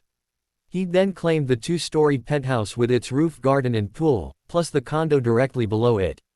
The other 30 condos were still open and waiting for occupancy after being refurbished. The goblins promised it wouldn't take long to let them, as living space was at a premium here in Japan. The penthouse was ready for him when he arrived, boarded, decorated and furnished. It was an open-room concept, with shoji screens that delineated the different rooms in the main living areas. It was part traditional, with a slight Western feel that was very popular at the moment. Harry loved it the moment he walked in. The goblins had taken his tastes and needs to heart, and created a new home just for him. The double condo below the penthouse was reserved for Sirius and Remus. The goblins added a magical door and stairway connecting it to the penthouse. They had wanted, at first, to share the penthouse with him, but Harry vetoed it. He wanted his own space, plus he was positive that Ichigo and his friends would be hanging out with him frequently. Also, he really didn't want to know what Padfoot and Mooney got up to. The basement of the building contained a bomb shelter strong enough to handle Mooney on the full moons. The penthouse kitchen was a modern state-of-the-art kitchen any professional chef would love. Harry smiled, picturing the many creations he would cook up with Yuzu. Down a short hallway from the kitchen was the first of 3 bedrooms with a hall bath, a library and an office. Long, open, elegantly curved stairs soared from the living area to the second level, with an expansive open landing overlooking the pool and rooftop garden as well as the floor below. The second guest bedroom with bath, and the master ensuite were situated on the second floor, along with a game/media room. Harry plopped onto his huge king-size water bed, exhausted from his long flight. He had decided to take the long way back to Japan instead of a magical international port key. It was less likely for anyone to track him, especially Dumbledore. The goblins made sure the penthouse was registered under the name of Evan Black, not Harry Potter. The abrupt ringing of the phone by his bed woke him a short time later. It was the concierge from downstairs. "Hi, sir, there is an orange-haired teen, with friends, saying they were invited up," came a voice sounding very disapproving. "Ah, yes," Harry hid a snicker. "That would be my cousin Ichigo and his friends. Send them up, please." He was quite sure that Ichigo, with his hair and general attitude, would not please anyone on security detail here. Oh well, it was their problem. Yes, life was about to become good. The Japanese teens stayed for the rest of the afternoon, talking and getting reacquainted. Although these were Ichigo's friends, Harry felt quite at home with them. In time, Harry may find friends of his own, but that was in the future. Harry showed off his new house and told Ichigo to claim one of the 2 guest bedrooms. "Oi, are you sure about this, Harry?" Ichigo asked. "I'm sure, Ichigo," Harry grinned, reassuring his cousin as he claimed the second guest bedroom closest to Harry's master suite. "If you need a place to crash, you are more than welcome here. Especially if your old man gets on your nerves." A cheeky smirk accompanied the offer. Ichigo's reply of, "He always gets on my nerves," runt, caused everyone to laugh. They all knew Ishin very well and how he got on his children's nerves. "Anyo, Harry-kun, what about him?" asked Orihime, nervously waving a hand towards Harry's back. At her question the spirit appeared beside Harry. Muramasa looked over at Harry fondly. "Muramasa's staying with me, The Soul Society is aware of him, Harry told them, placing a hand on the spirit's shoulder. And of course, they've sent people to watch us. He looked out the big floor-to-ceiling window on the balcony overlooking the pool and garden and shrugged. I don't plan on invading them. That's Ichigo's department. Quote, Oi. Harry ducked as Ichigo took a swing at him, causing everyone to laugh again. Seriously, Harry said as he looked over at the spirit. I just want to live my life. I know I won't have a normal life with him around, but I will never give him up, and besides, normal's overrated. Muramasa smiled slightly as he leaned against Harry. Harry, you need to tell them about those artifacts you acquired, the spirit reminded him. I think you should have Urahara-san take a look at them. What artifacts? Yuryu asked, adjusting his glasses. He didn't look too comfortable around the Zanpakutō spirit, but he would learn to accept him for Harry's sake. Harry sighed and went to get them. He laid out the cloak, the ring with a stone and a wand. The cloak I inherited from my father, which, according to Sirius, has been passed down through the generations of potters. It's about the only thing I have left from him, he said quietly, one hand stroking it lovingly. The stone I found when we took care of Tom, and the wand I took from Dumbledore just before that. They've been glowing or emitting magic since I've placed them together. Ichigo and the others shook their heads. Well, it's a puzzle for sure, Harry-kun, Yuru agreed. Ah, even I can feel the aura, Ichigo said. If anyone can solve it, it would be Getaboshi. Harry spent the rest of the week accustoming himself to his new life before he went to see the eccentric shopkeeper. Urahara looked over the 3 items laid before him as he tapped his closed fan against his chin. I say, Harry-kun, he said with a grin. This is an interesting puzzle. You say you inherited the cloak from your father, and that it's been passed down through the generations. That's right, Harry affirmed. I got the wand and the stone the night we took care of old Tommy and Greyback. Quote, do you know something? Ichigo asked, scowling. I do, but it isn't necessary for us to deal with it just this moment. As Harry-kun has said, he is entitled to a life, the bee-owned shopkeeper said, standing. Let me research a bit to confirm everything first. Albus Dumbledore stood at the welcoming feast for the 2nd term of Hogwarts. The students had just returned after the holidays. He didn't want to say what he had to, but Minerva threatened to not only transfigure all his lemo drops to Brussels sprouts but charm all his fancy robes to black if he didn't. I hope you all had a wonderful Christmas, he began to say. He glanced over at Minerva, who had her wand out. It is my sad duty to announce that Lord Harry Potter has completed his OWLs over the holidays and has withdrawn from this fine institution. He will be seeking the rest of his education elsewhere. His test results are such that he is allowed to do home study for his NEWTs, if he so chooses. Albus sat back down with a huff. He had forgotten that little clause in the charter allowing students to take their OWLs early if recommended by a head of house. That Minera, as his head of house hadn't been asked, was telling. It was obvious that Harry had lost his trust for almost everyone in England. He peered over at the Ravenclaw table. A lone bee-owned Ravenclaw looked up at him with a knowing smile. She held all the answers, but barring Veritaserum, he knew that he wouldn't get them from her. A few minutes in her company, with her inane babble and chaotic mind, would cause any Occlumens a headache that no potion could cure. Phileas, a word after the feast. The headmaster asked. Of course Albus, the diminutive Ravenclaw head of house, agreed. I suggest that you include the others. We have much to talk about. It was going to be a long night. And tomorrow would be no better with the Wizengamot session looming. At Grimmauld Place, Sirius and Remus packed the rest of their things and traded smiles. So any idea where we'll be staying, Padfoot? Well, Harry has arranged for a condo in the building he is living in. What's a condo? Sirius asked his friend. A very large flat that you own outright and don't rent. We'll be close to Harry, Remus replied with a roll of his eyes. Ready. I want to be gone before he shows up. One portkey later the pair left England without looking back. They were taking several international port keys, unlike Harry. They would be taking their time as to throw anyone looking for them, or Harry, off the track. They too were looking forward to getting their lives back. Hermione sat stunned. She couldn't believe that Harry was gone, just like he had been saying all term. She hung her head as tears started to form. I knew it. Ron Weasley groused. He's a cow. Ow. Neville put his wand away. Harry is not now, nor was he ever, a coward. He faced you-know-who and sent him to hell, along with Greyback. He left because we didn't give him a reason to stay. What do you mean, Neville? Asked Seamus. He's the boy who lived. He needs to be here to keep us safe. And has no family left. He was raised in the Muggle world where he was abused, and the headmaster kept sending him back every summer.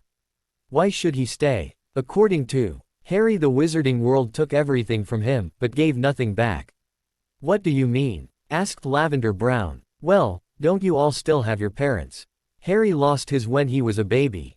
You all have family. People who care if you eat, sleep, chase away nightmares when you need it. Name one adult that has done that for Harry. Wait, no one. He was sent to live in the Muggle world in conditions worse than those of a Malfoy house elf time and time again. He was never allowed to learn anything about his heritage. So why should he stay? Neville didn't care that the Great Hall had grown silent and that his words carried. Quite right, Mr. Longbottom. Well spoken, came Professor Flitwick's voice. 20 points to Gryffindor. Everyone, including Sirius and Remus, settled themselves in the back room of the Urahara's sweet shop. The three Hallows were spread out on the round tea table before them.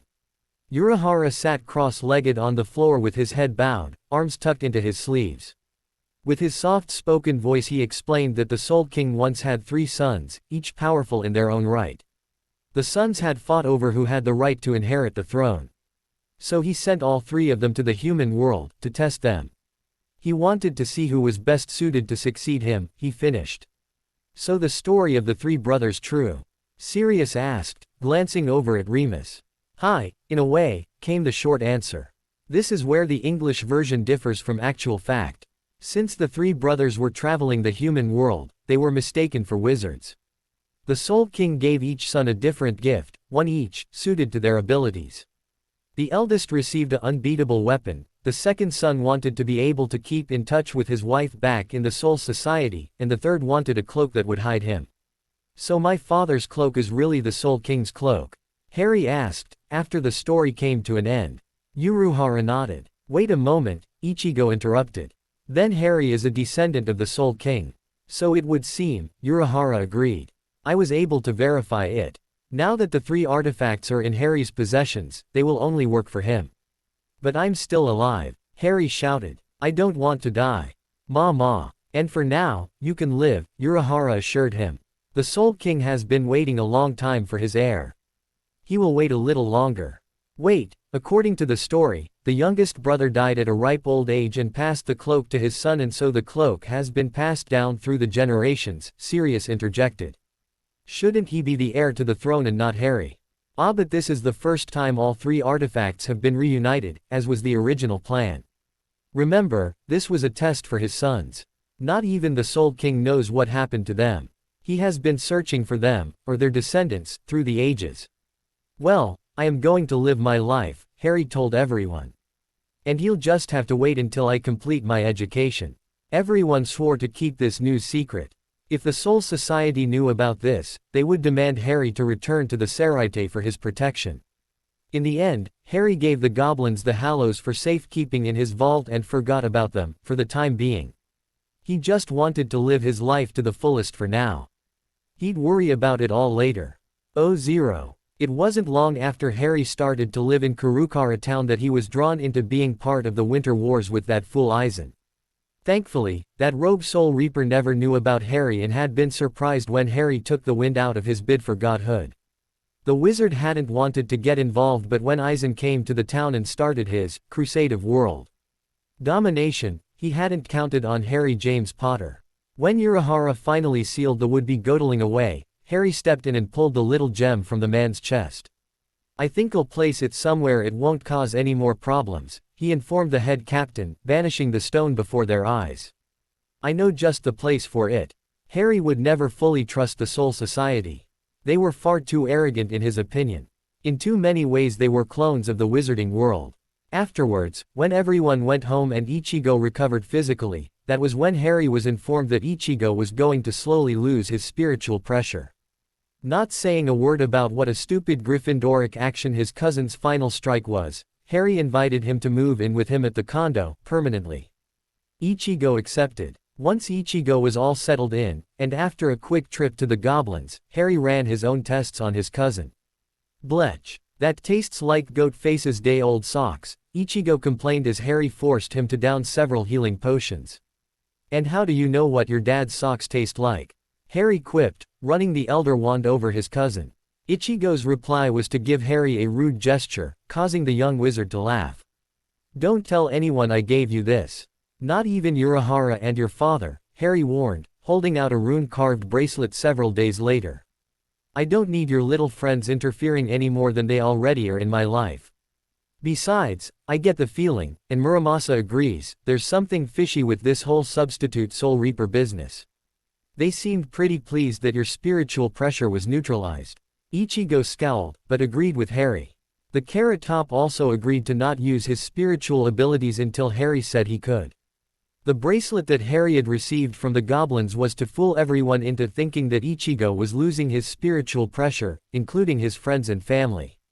Harry would tweak it periodically, making it stronger so it looked like he really was losing his Soul Reaper powers.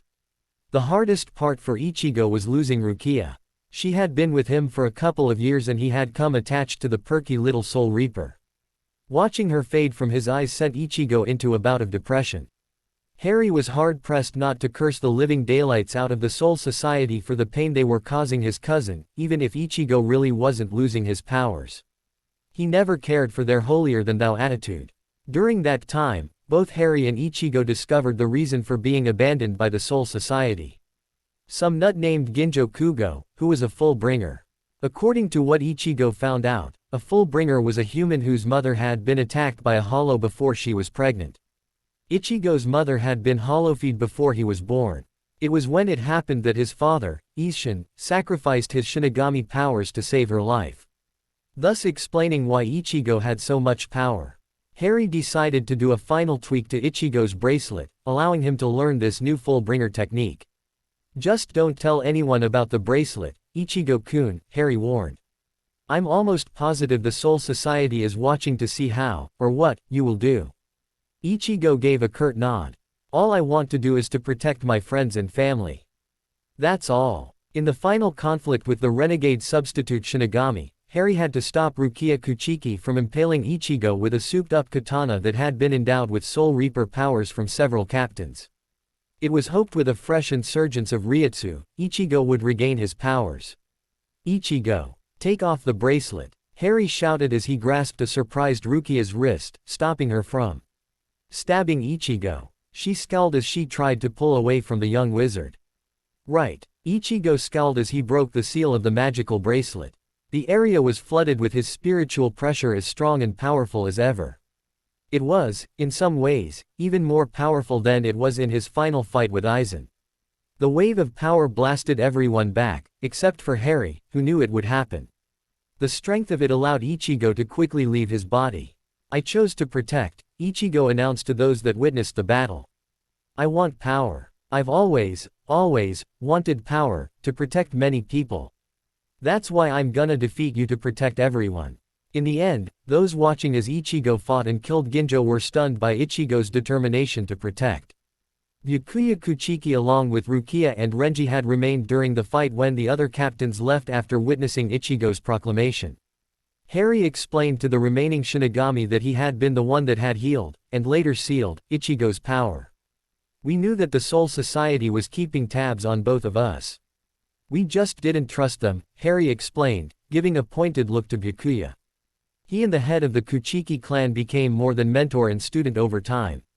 They were now close to being peers in their own right. Harry would be eternally grateful for the older man's guidance and help through the years.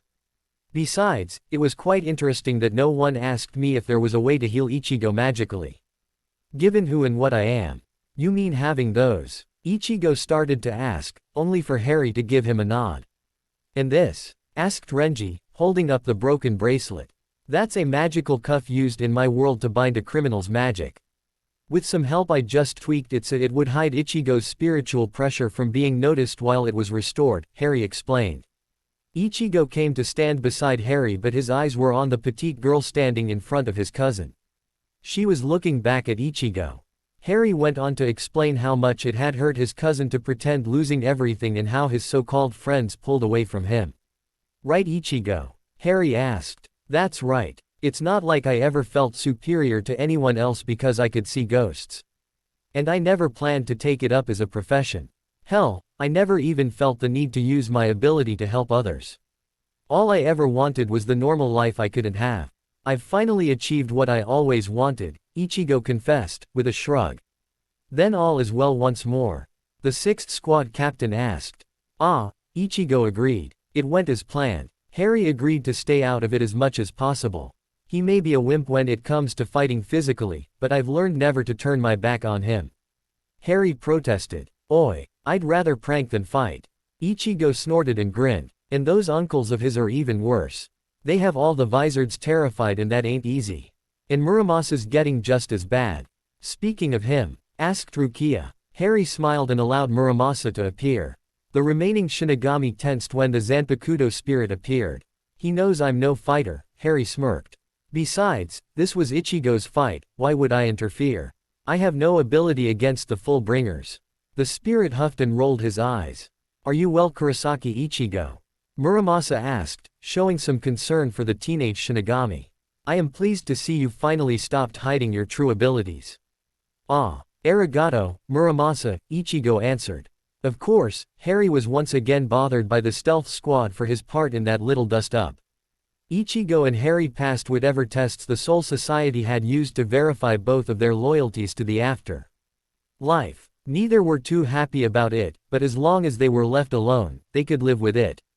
Harry Potter stood looking out from his patio balcony. This place had now been home to him for the past 3 years. So much had happened since that day his cousin Ichigo rescued him from 2 Dementors in Surrey. Riddle was taken care of, and wasn't coming back. Dumbledore was forcefully retired from all positions of power. He was now living in the back of the hogshead with his brother and Abe's goats. The wizarding world was still going its merry, but blind, way. Nothing really changed on that front, except for the occasional, we must find Harry Potter and make sure he isn't becoming the next Dark Lord, attitude. Honestly, why bother? He wasn't going to go back, and he sure as hell wasn't giving up his magic for them. Harry rarely heard from his former friends, although he and Luna exchanged regular letters. So much for friendship. Harry returned to his studies, hiring tutors to further both his mundane and magical educations. It took time, but he now had his high school certifications as well as his NEWTs. He was still considering which university he wanted to attend, or if he was done with his education. He didn't really need a job since managing his accounts would be a full-time job in itself. Sirius and Remus had been a great help. With both of them living in the condo below him, it allowed all 3 of them to live the life they wanted. It gave Harry the independence he craved, but allowed them to be just a few steps away if he needed them. The skyline was dimming. The setting sun was turning the clear evening sky into shades of indigo as the stars started blinking into existence. Harry never got tired of watching the change. It gave him a sense of peace and freedom. Suddenly, Harry wasn't alone. Neither spoke as the last light of the fading sun slipped beyond the horizon. Over the last year the Soul Society had come to terms with Harry having Muramasa. They didn't like the idea of a Zanpakutō in the hands of a human, but eventually accepted the spirit's self-enforced exile as his punishment. In their minds Muramasa's abilities were neutralized, for the moment, by the fact that Harry refused to enter the Soul Society unless he was summoned. Even then Harry was reluctant to do so. There was no telling when the Soul Society would find out about the Deathly Hallows. Thankfully, no word of Harry's heritage had reached the Paranoid Society over the past few years. He really didn't want to deal with being the heir to the Soul King just yet. In the darkening distance Harry and Muramasa could hear the howl of a hollow. Thankfully that was another reason why the Soul Society wasn't coming after him. Harry refused to get involved with them or killing hollows, that is, if they didn't involve him first. He had no desire to fight. He'd had enough of that with the wizarding world, and didn't want to be drawn into another conflict. Occasionally, Harry was forced to deal with the afterlife that appeared at his door. Not that he wanted to, but hollows just wouldn't leave him alone. Thank Merlin for goblins and their wards and especially for Ichigo, he mused. The distant roar was cut off abruptly. Harry and Muramasa shared a look before heading back into the penthouse. A few moments later a black-clad figure appeared on the balcony. "Oi, Runt. Hey Ichigo-kun," Harry invited. "Thought you were visiting your family tonight. I have to get back. Yuzu was asking after you," Ichigo shrugged as he stepped in. "Why don't you go and get your body and I'll make some popcorn and invite Siri and Remus up for a movie night." Ichigo smiled as he turned to leave. "What movie would you want to watch tonight?" Muramasa asked. "I hope it isn't a chick flick." Harry chuckled as he moved back into the penthouse. How about, quote, the end? I hope you enjoyed this story. Also remember to subscribe and like this video. See you in the next video.